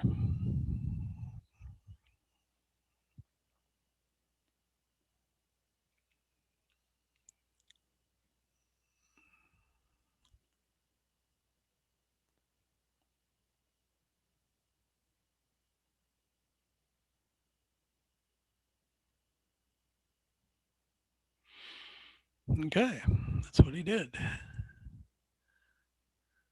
Yeah, look at that. Double 6s. Wow. Move that check around and then make the ace. There you go. 5-2. So you've got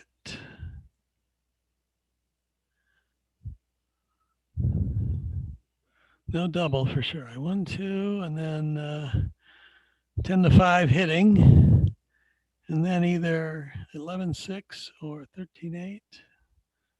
Okay, so he doesn't hit. He just is looking at it twice. That does leave 6s and 5s for Alex to hit, though. Might be right to play 10-5, 6-1 or 10-5, 11-6. I don't like the 10-5, 11-6 too much, and that does leave that extra blot out there. But you hate putting a third man down on the ace point unless there's a good reason to do so. And here, I guess I would, but somewhat reluctantly. I don't know. I think this leaves too many shots. I don't think this is right. Yeah, I would do this, but I could easily be wrong.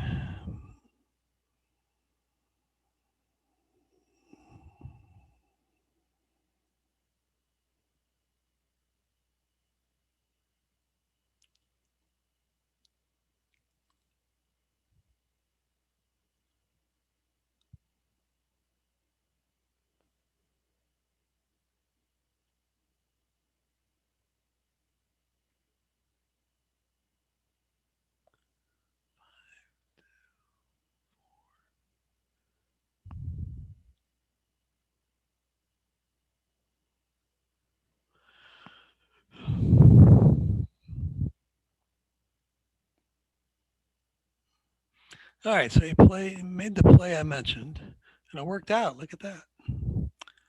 Okay, so the last 3 fours play 13-5 and 10-6.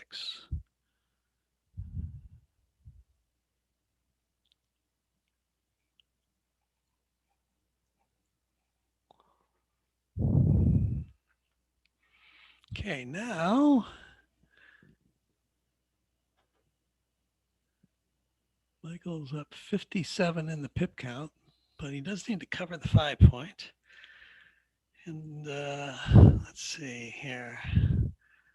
Does take here? Are we sure Alex has a take?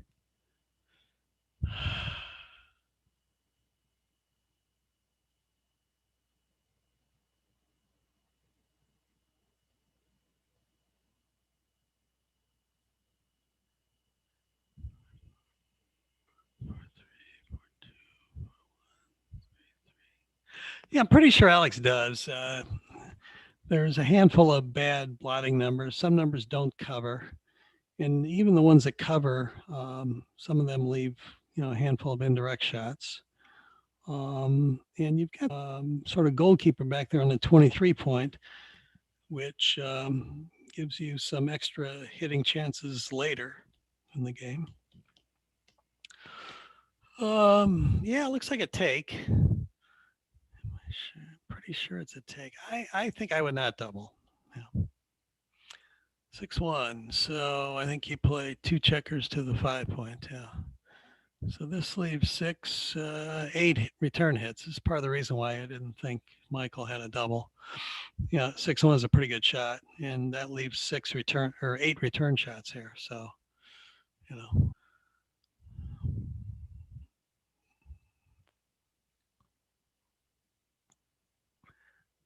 Okay. 2-1.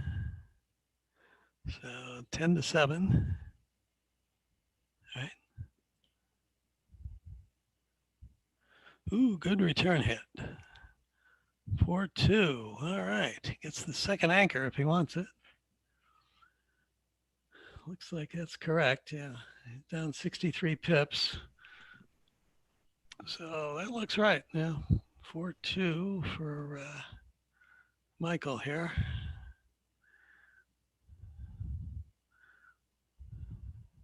Or I'm sorry. No, it's misreading the dice. Had the wrong side. All right. 3-1. Just hit and go to the 14. He doesn't hit. He's looking at it anyway. Timing's pretty good anyway. I think you need to hit to just cut down on the immediate shots.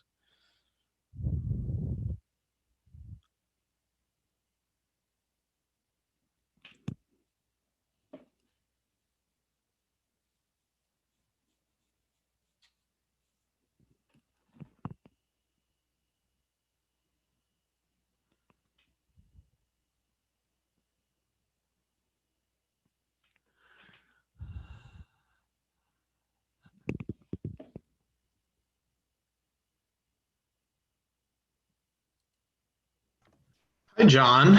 Hey, John. Or Carrie. It's Carrie. I know it says Oh. John on Zoom, but it's Carrie. The main event final just ended. Charlie was the winner, but I would love to join you for the rest of this match. Oh, okay, good. Okay, it's 5-4 in favor of Alex. All right. And Michael owns a 2 cube. And as you can see here, Michael is bearing in against like a 2-4 game. Yeah, a little bit awkward too, it looks like. Yeah. Very, very awkward with 4 checkers on the ace. Yeah, exactly. Okay. I would just slot, I think. I don't think we really mind having the blot if we could hit. I don't want to clear the mid. Yeah, I agree with you. Yeah. I mean, you might get a shot on this next shake, but so what if you leave a blot on your 2-point? Yeah. Yeah, you have a better board. Right. Yeah, in these sorts of positions, a good approach is usually slot and cover. So, yeah. All right, he does leave a shot, but... Ooh, bad shot. Bad roll. It was a terrible roll. It's got to be one of his worst. Yeah. So does he leave fives, threes, and ones, or does he leave fives, threes, and sixes? Wow.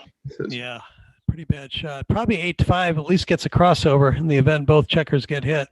He won't get gammon as much. Look at that. He missed, though. Wow, and he misses the triple shot.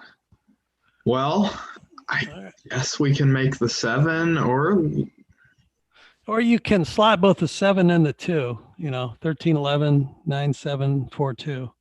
Yeah, so there's no sense in leaving the blot on the 13, though, do you think? I think you're right that he should not. Yeah. So, okay, so he does that. Fine, either way. If he gets a shot right away, that's the right play. But yeah, this is he won't. So 13, 11, 8, 7, I think, right? Yeah, seems like the play. 6, 1, 5, 2 only. Yep.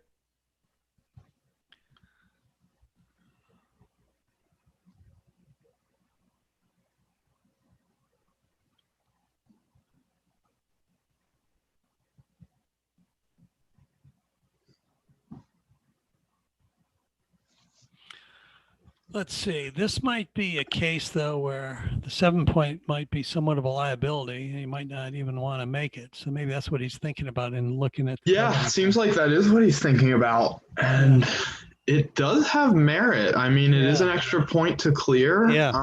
Yeah. I think I'm talked into it. Yeah, I think I like it, actually. Maybe. But it does leave a handful of extra flies. And but I don't know.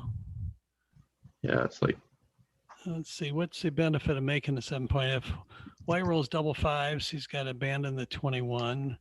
Whereas if you leave the 7 open, I guess he could switch out to the 18 if he wanted. Or I say white, it's actually black. Could switch out to the 18. Yeah, this is an imaginative play. It might well be right. 6-2, 5-3, and 5-5. That's 5 hits. So it's only one extra hit, actually, and he gets it. Wow. He gets it, yeah. Wow. No 2-6 from the bar. Yeah. And now this game has swung massively in favor of Alex. Yes. So probably just, 21-13. Or that seems reasonable. Yeah, I like it. I like keeping the 23-point right now. Obviously, a lot of awkward numbers. 1-4, 1-5 aren't bad immediately, but, we're likely to pick up another checker eventually. Yeah. So he's looking at getting off the 23 or just bringing them. This doesn't look right. Now you're double fours. I wouldn't double fours by you next time are just a disaster, and you just don't want to take that chance. And we want a shot when he does roll 2-6. Right. Yeah. So 3-1. So okay. You can get double coverage of your 8-point. I would do that. And you can get hit with 1-1 and 2-1, but right. Yeah. 1-3. Or no, this is Alex. This one. Yeah, still. Okay.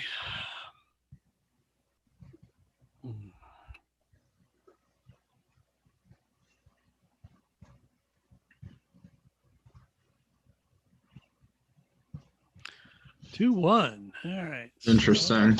Yeah. Got to get to the edge, I think. So absolutely. Hits. This is how you win. Yeah, 6-2 hits. 6-2 hits, yes. Can't be thinking. I guess he's thinking of 22-14, but that can't be right. Yeah, I mean, we have to contain this blot. Obviously, the best way to do it is to hit. Okay.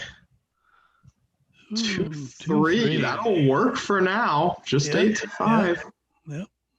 Dance. Double ones. Wow. Oh my goodness. What a huge sequence. Michael. 2-1. He needs a 6. No redouble, I say. I say no redouble. We're not home yet. Right. Needs a 6 big time.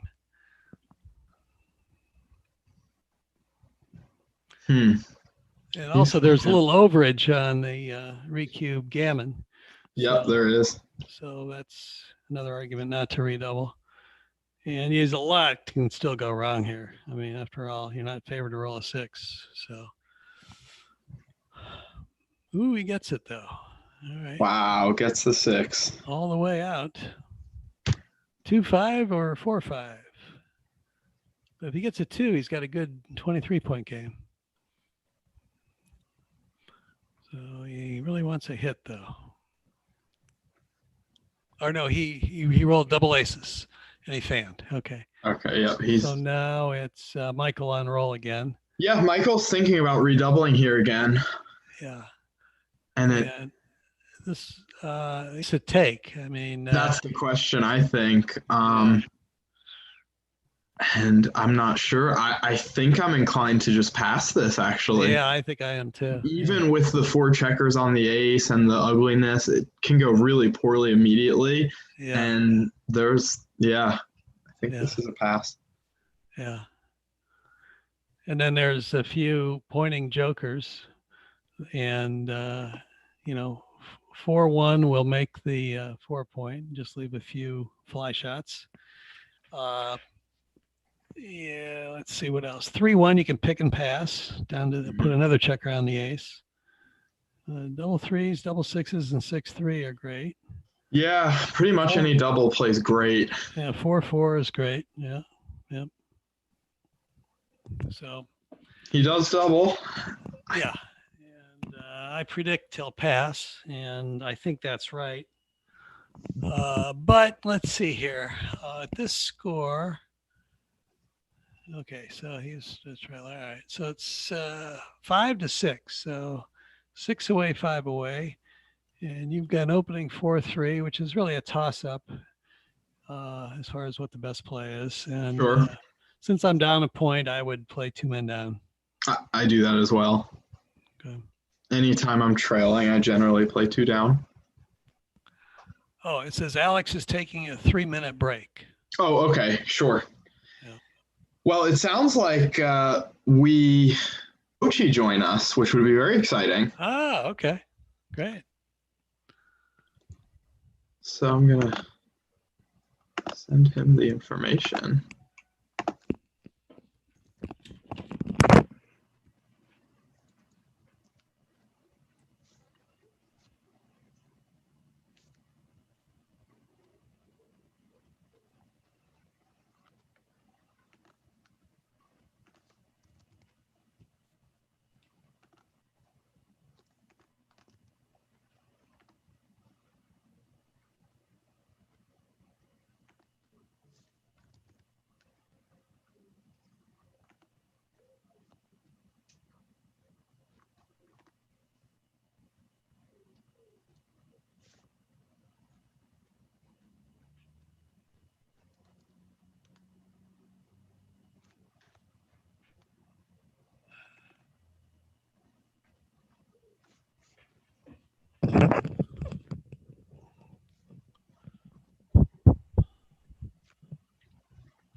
All right, 4-3 played, 2 men down. 2-1 slot after 2 down, slotting generally correct. Yeah, absolutely. But he gets hit twice. Okay. Comes in. Wow, this could be a double for sure. Yeah, I would double this. I mean, he has 3 on the ace, and we've escaped a checker pretty much. I would have doubled, I think. Huh. I don't think I would have, but you could be right. It just seems like all the pointing numbers are so bad. Yeah, all right. Well, he did. 3-3 is a runs. And then 13-10 with the last one. Yeah. Okay, I vote for no double here since Once he has an Michael anchor, I is- agree. Yeah, he's got the 21 point. So,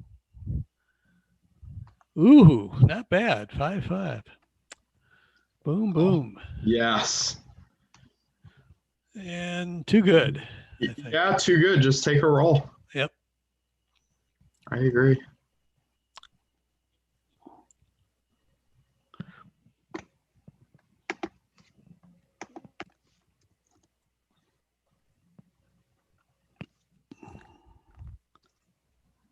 It says Mochi is watching. So, Oh, is he in here? well, his comment on the thing is Oh, hi, Mochi is Mochi. Mochi's here. Let me ask him to unmute. okay.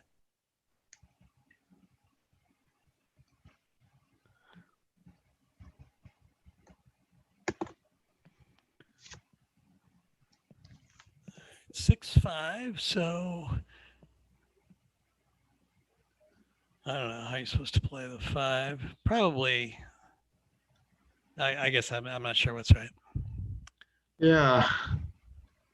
I mean, This way leaves more ways for Michael to enter and hit, but you still might be able to double them out. But the way leaves what 4-4, 6-2, and 4-2.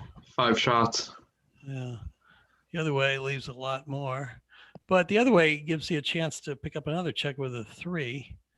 So it's not clear to me what's right. How about you? Yeah, I don't mind his play of making the 8 point. I mean, this makes sense since we're playing on anyways. Well, he's Doesn't playing. This is even bigger. He's playing 10-5 here with the 5. Or Yeah, I wouldn't do this, but this play I don't mind. Yeah, I don't mind it. I'm just not sure what's right. I'm not either. 3 or 2-1? No, doesn't get it. All right. So now you want to dupe 2s. So 18, Sure. 14, 13, 8. Yeah. I think. Yeah. I think. Right? Yeah. Looks right. Yes, yes. I agree.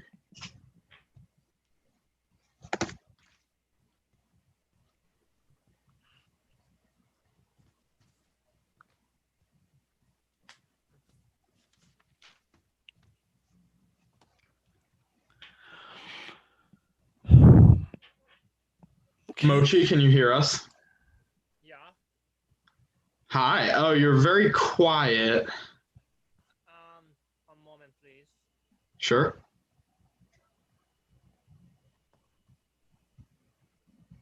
All right.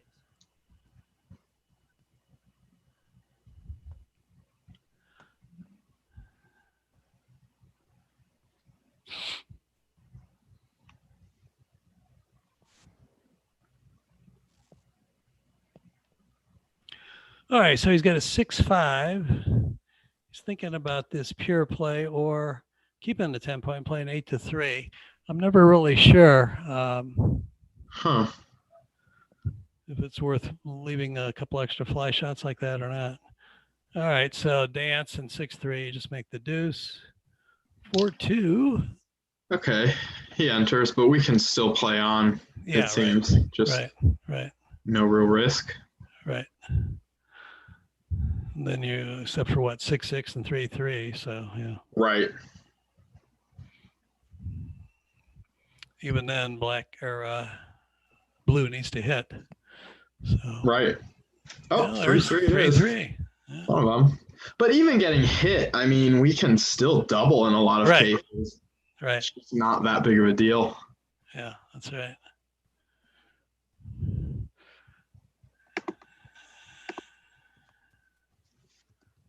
He doesn't hit. Okay. So a clear play on again. All right. So do you take a man off or do you play super safe? I'll take a man off. Yeah. Almost I would. certainly. Yeah. It does leave 6-2 as a blotting number, but probably worth it. So did Mochi, is he on the stream or is he on the Zoom yet? He's on the call. His audio was very quiet. He just reconnected, so Oh, okay. hopefully we fix that. Oh, and he does roll 6-2. Look at that, a shot. Wow. Now, if he can hit and cover, it's not so easy to Right. recover from. Yeah.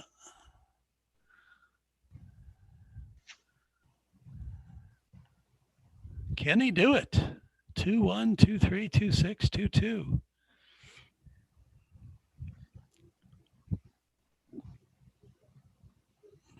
With the 2, does he take another checker off, or does he play 3-1? Or It's a good question. actually, he frequently takes another one off. But, yeah, and he missed. I'm not sure, but I probably wouldn't have just because of the sequences where we hit back. Yeah. Right. Yeah. Okay. But gets missed. Now we can play safe, I guess. I think so. It seemed like we were a big enough favorite to win the gammon. Maybe not so much after this 5-5. Right. But Right.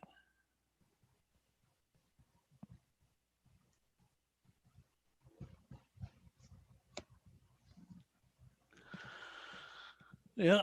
Okay. So what's the roll here? 5. Yeah.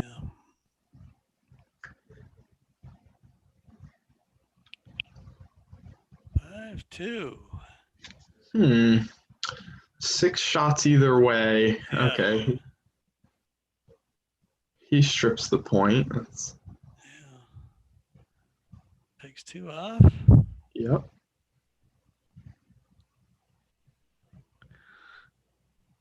5-4. Michael might run off this gammon. A little luck. He could. He might even win the game. 6 slotting numbers here. No.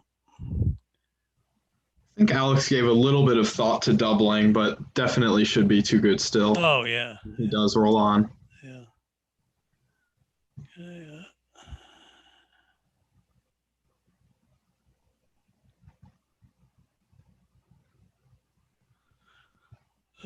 let's see here.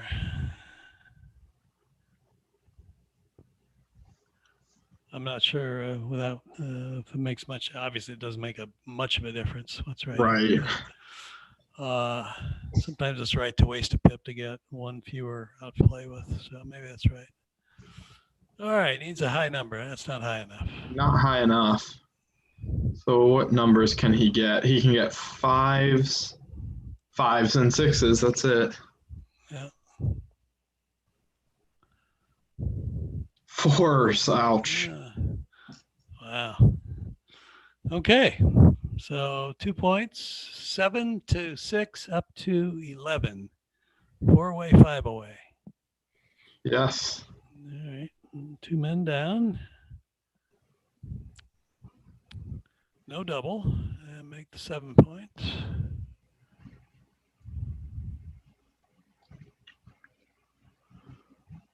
Make the deuce, right? Point. Yeah.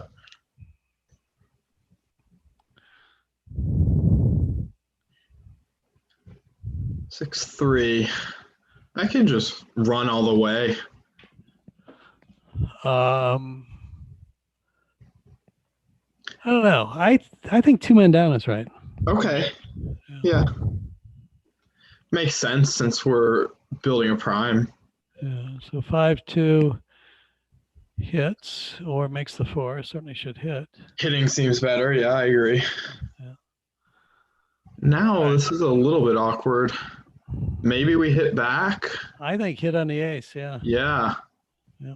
And he does. Double 2-2 ducks. is a great number. Hits Yeah. twice. Well, no, I think it hits once and makes a 4 point, doesn't it? Oh, sure. Actually, I'm not sure. Do you think the 4 is better than hitting? I do, yeah. Okay. But I don't know. Well, I've been wrong before, you know. He elects to hit. Ooh, gets a fan too. Wow, now he's 4 away. It's definitely not a take, I don't think. So What should he do? I don't think No. it's too good. Michael has his 5 points, so he should just Yeah. cash this. I think so, yeah. Or welcome to take. Sure. Yeah. Yeah, when the leader is ahead at this score, 4 away, 5 away, the trailer has to be leery about taking gammonish cubes, because in this case, if the leader's 4 away, he wins a doubled gammon, he wins the match with no overage. So, Yeah, very efficient way to win. yeah. So Michael does quickly pass. Yeah, 4-3. Split looks right there. Ooh, good shot. Say the Very least. nice roll. Fan, and now are we playing on here? Yeah, I think so. Why not? Yeah. Yeah. What could go wrong here? Yeah. Not too much. Yeah, not too much. Yeah. Oh, not anymore, especially. All right. Wow. Okay. Keep playing on. So probably 24-20. Yeah, I get a direct shot at the outfield blot there. Yeah. That's 6-2. So what are you, 13-5 maybe? Yeah, 13-5 seems reasonable. Give yourself 5s and 3s. Yeah.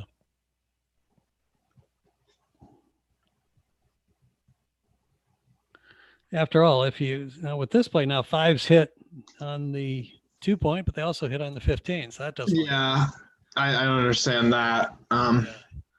There's no urgency to step up or get out with the back checker, so we just want our numbers to play well here. Yeah. So here again, he's got the old 3 and 5 bit going on.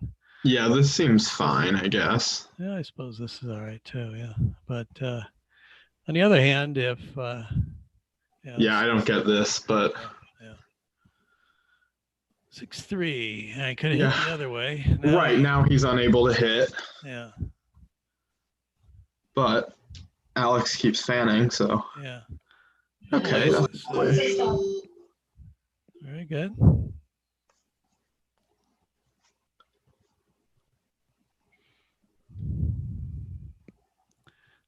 Did we lose you there? Oh no, I'm here. No. Oh, okay. Alexa alarm went off. Oh, okay. So 5-3. Put a fourth man or third man up, rather. Yeah. Yep. Standard stuff here. 5-3.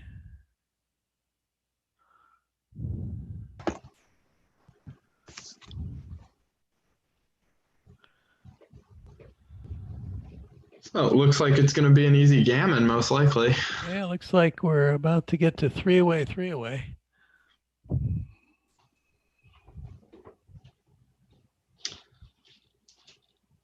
Looks like Mochi's back. Oh. Mochi. See if we can hear him now.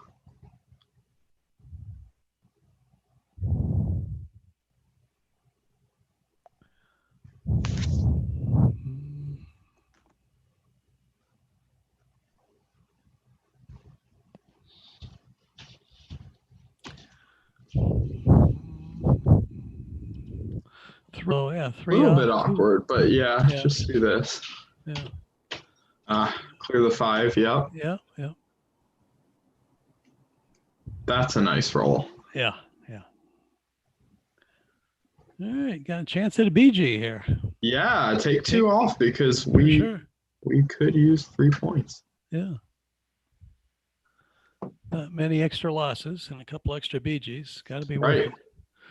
And after all, Alex has no board, so if you do get hit, it's. Hi, Mochi. Hi, what's up, guys? Hey, Mochi. How are you doing? We are watching the Masters Finals match between Alex Toth and Michael Niagu. Yeah, I'm watching too. Perfect. Ooh, possible backgammon here. Oh, yeah. Can you roll a set? Wow. Chance. Nope. Okay. 3 away, 3 away.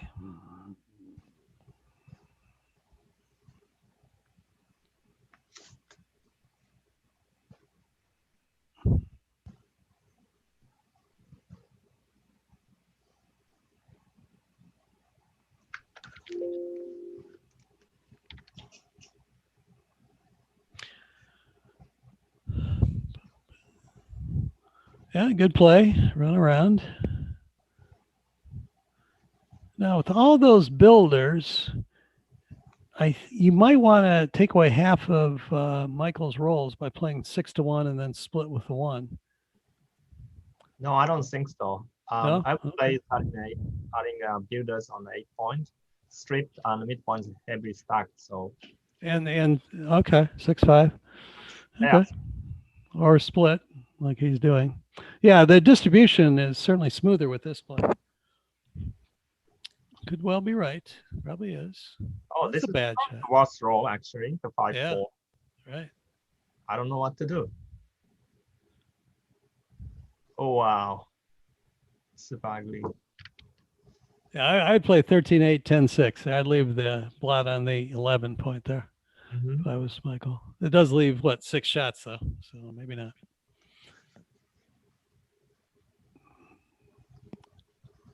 So Michael is hot. I think I saw he's winning many tournaments this year, I think. Yeah, he sure is. 6-5, a good shot. Okay, 5-1. 11-5.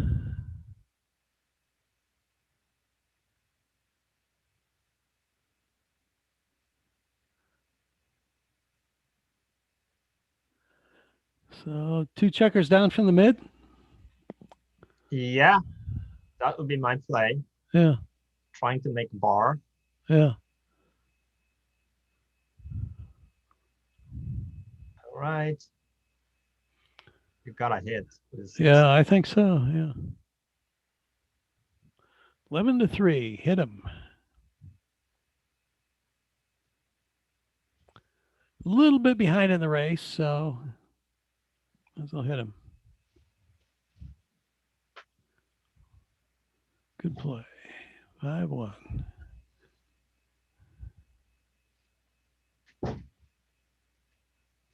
Ooh, good shot. So 3 of them are obvious, and the last one either 18-13 or 13-8, right?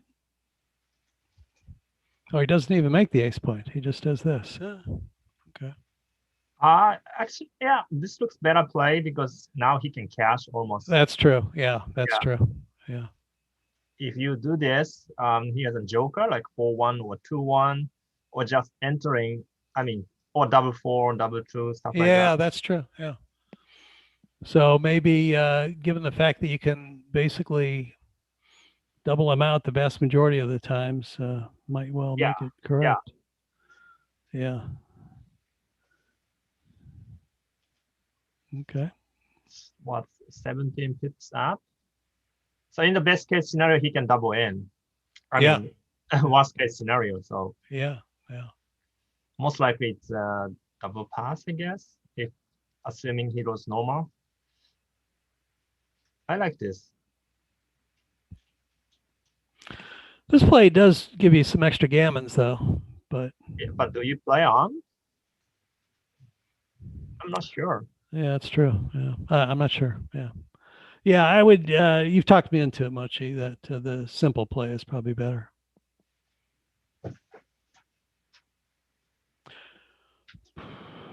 Oh. Another reason is that in a non-gammonish position, which this basically will mostly be, his take point is a little bit higher than normal at a three-way. So.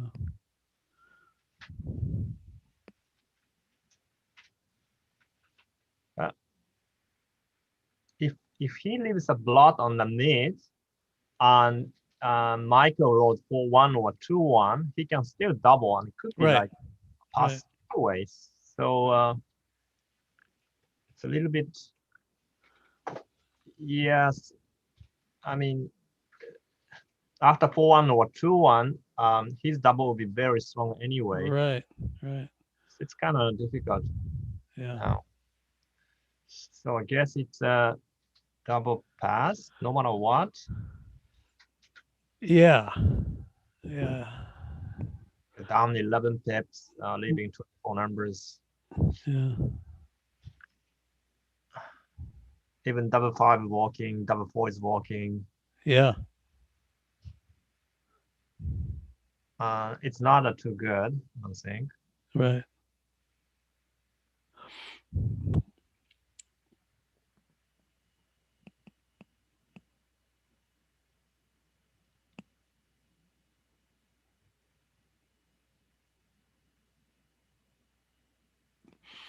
Yeah. So using the Woolsey rule, are you sure the opponent has a take?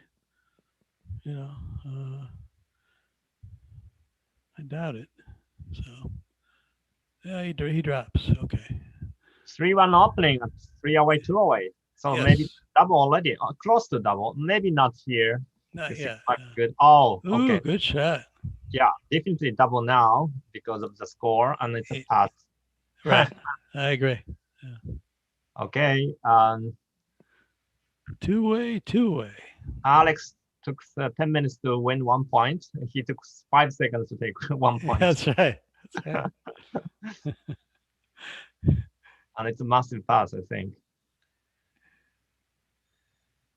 At this score, of course. And for money, it's a take, but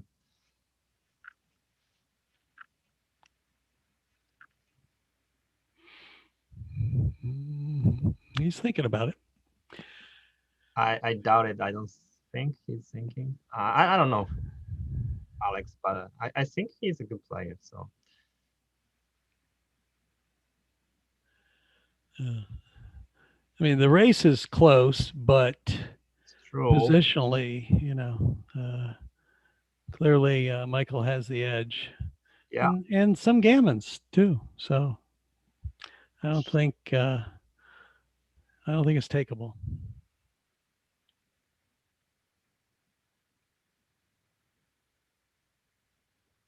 Yeah.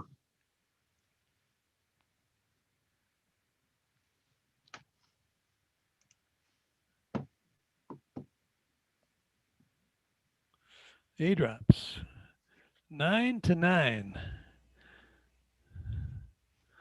4-2-3-1. Double.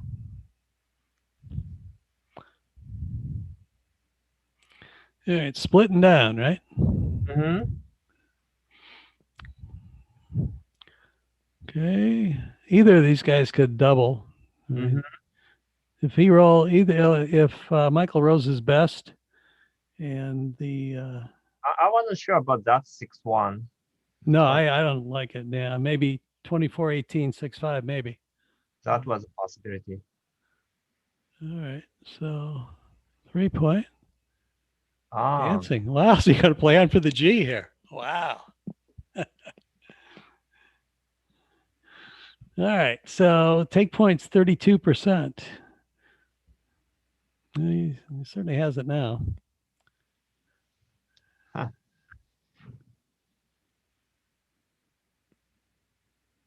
so it's a double take, I guess. Might as well double. Yeah, I mean,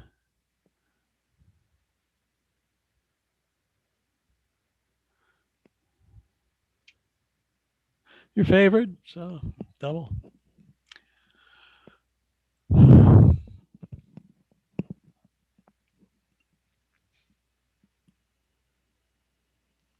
And it goes take. All right.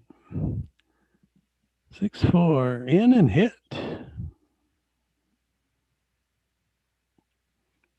Right. 5-4 anchor. All right. 6-3. It's a very nice shot. Yeah. Make 21 and the 7, right? Yeah, of course. Yeah. Michael needs to make some points outside. Yeah. Like 5, 5-4, 4-3 would be very good. I don't know who is the favorite now. Yeah, it's close. Yeah. Michael leads the race, but he doesn't. 6-3 hit. Oh. Or no, it's I'm looking at the other side. Oh no, he's looking at just making the 18 rather than making the 21 and the 7. But I think 21 and 7 is the right play. Yeah, 4-3 is 10 point numbers, I think. 2-4. Stepping up on the deuce point, maybe, or just go all the way. Either go all the way or go 23, 21, 6-2, right? Mm-hmm. It's gonna be one of those two. The race is close. Yeah, she's outvoted, so maybe 6-2 would be better play. I'm not sure. Yeah, Don't know. Now he has to go to 7 point, like starting 7. I Yeah, guess. I think so. Yeah. You could go to 6 to 2, but I don't think it's necessary. Yeah. Oh, 5-4. Well, do you leave a triple shot? But none of those also point. So you could play 21-16, 6-2. Or you could just play 2 checkers off your 7 point. Right? Yeah.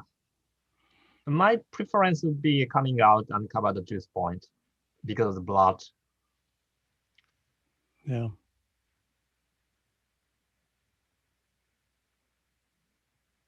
This is fine, but if he couldn't come out with next time, then he would be a problem.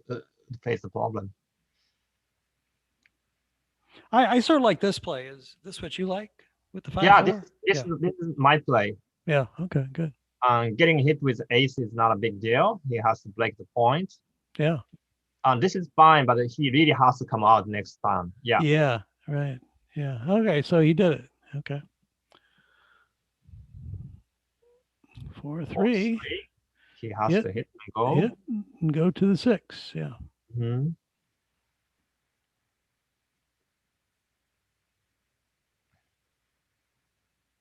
Okay, this would be helpful. Yep. Come out, obviously. Yeah.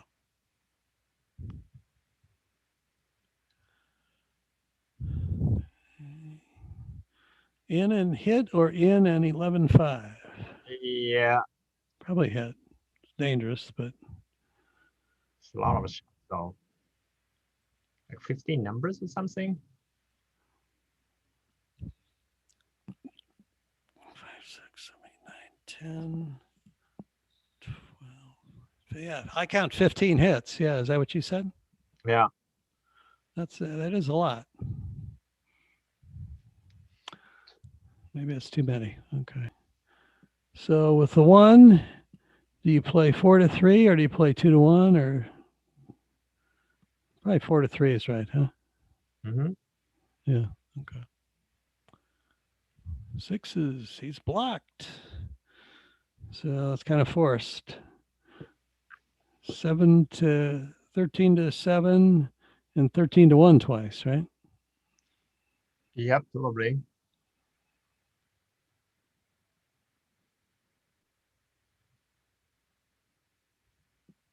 Or what I'm saying is 13 to 7, 3, and then 7 to 1. Yeah. Ooh. You got to give up the mid. Mm-hmm. Yeah. This looks right.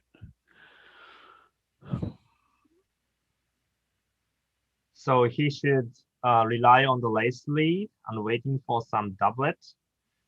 Yeah. And also by piling up spares on the 7 point now, he can play his awkward numbers there while he waits for a good time to get off the 21 point, I think. Now Michael comes out both checkers and controlling the outfield completely. Yeah, that's right. Yep. So I would say Michael is a small favorite here, but maybe like 55-45 kind of thing. Yeah. Anything can happen. Yeah, he is down in the rake. You said that gives him total outfield control. It gives him a lot of ways to make some extra blocking points, which he's going to need. So yeah, that looks right to me.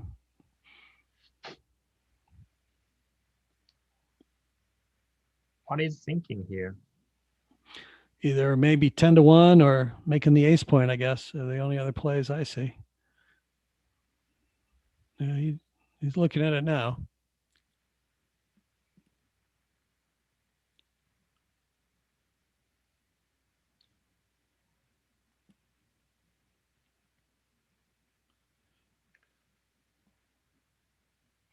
This is not going to be a good play.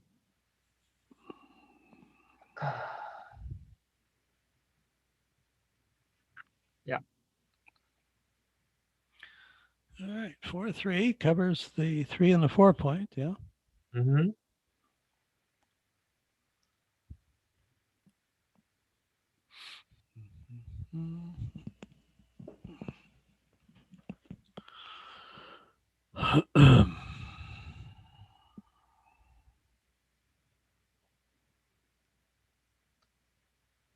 Yeah, just covered both points and waiting for some miracles. Yep. Double 5 and double 4. Oh, double 5 is just stopped, but still. Yeah. Or hit the outfield, like fly shot. All right, 4-2, just cover the ace. Yeah, very Yeah. straightforward. The Michael wants to make like 8 point or 9 point to block him. Yeah, Ooh, this is a good. good shot. Make 10 or 9, Right. Right. leaving 4-6, but block double 5 completely. Right. Right.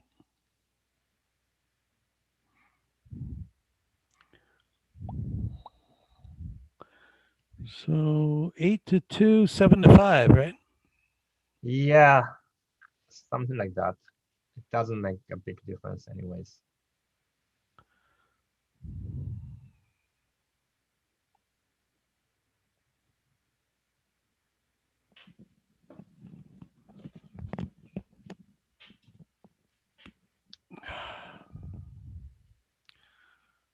Double Oh, fives. Okay, good. And 3. then 10-5 or 6-1 with the last one. Yeah. Okay. I think he closes his board and plays 2-1 with the last one. Since he's not going to have to run off with any 6 except for a currently double or a 3-6. So there's no point in saving a 6, is there? Yeah, I mean, he wants to go with the 6s. Right.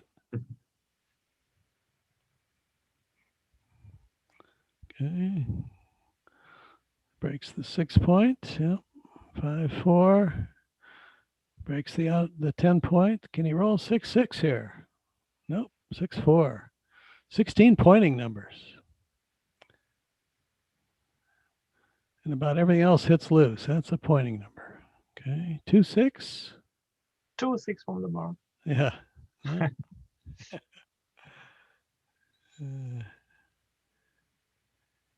4-1. Great shape here. 2-3. 11-8, certainly. Yeah. 3-2 points on him. Over. Game over. So it looks like Micah did it again. Wow. Ooh, look at that though. 6-1 was awkward. I'll think about it. I'll think about it. This 5-1. Oh, 5-1, yeah. This is 7 numbers to leave a shot. The other one is like 9 numbers. Let's see. This is the 3 high doubles, 6, 1, and 5. This is 7 numbers, right? And this 9. is Or the big numbers. 6 and 3. This is 9 numbers. The other way is 7, if I counted right. Exactly. Yeah. But So I'd do this. Fewer shots. Yeah. a little bit fewer. Another checker off with White's 6 point open. That might make a difference a small amount of the time.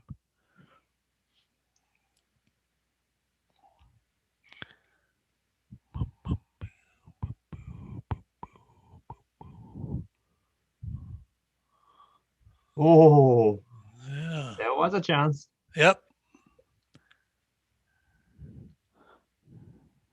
So now Alex needs like, this game is over, I guess. Yeah, it's in now. That's it. Wow. Okay. 11-9.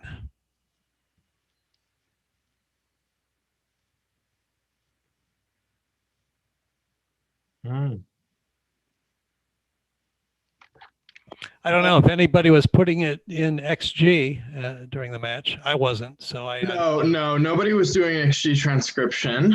But congratulations to Michael Nyagu for winning the Masters. Huge thank you to John O'Hagan and Mochi for joining us for commentary. Thank you guys very much. You're welcome.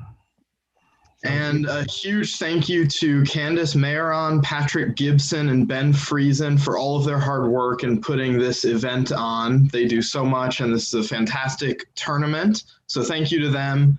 Thanks to everybody who played, and thanks for everybody who watched. Okay. Thanks a lot, guys. All right. Take care now. Bye-bye. Thanks, guys. Bye.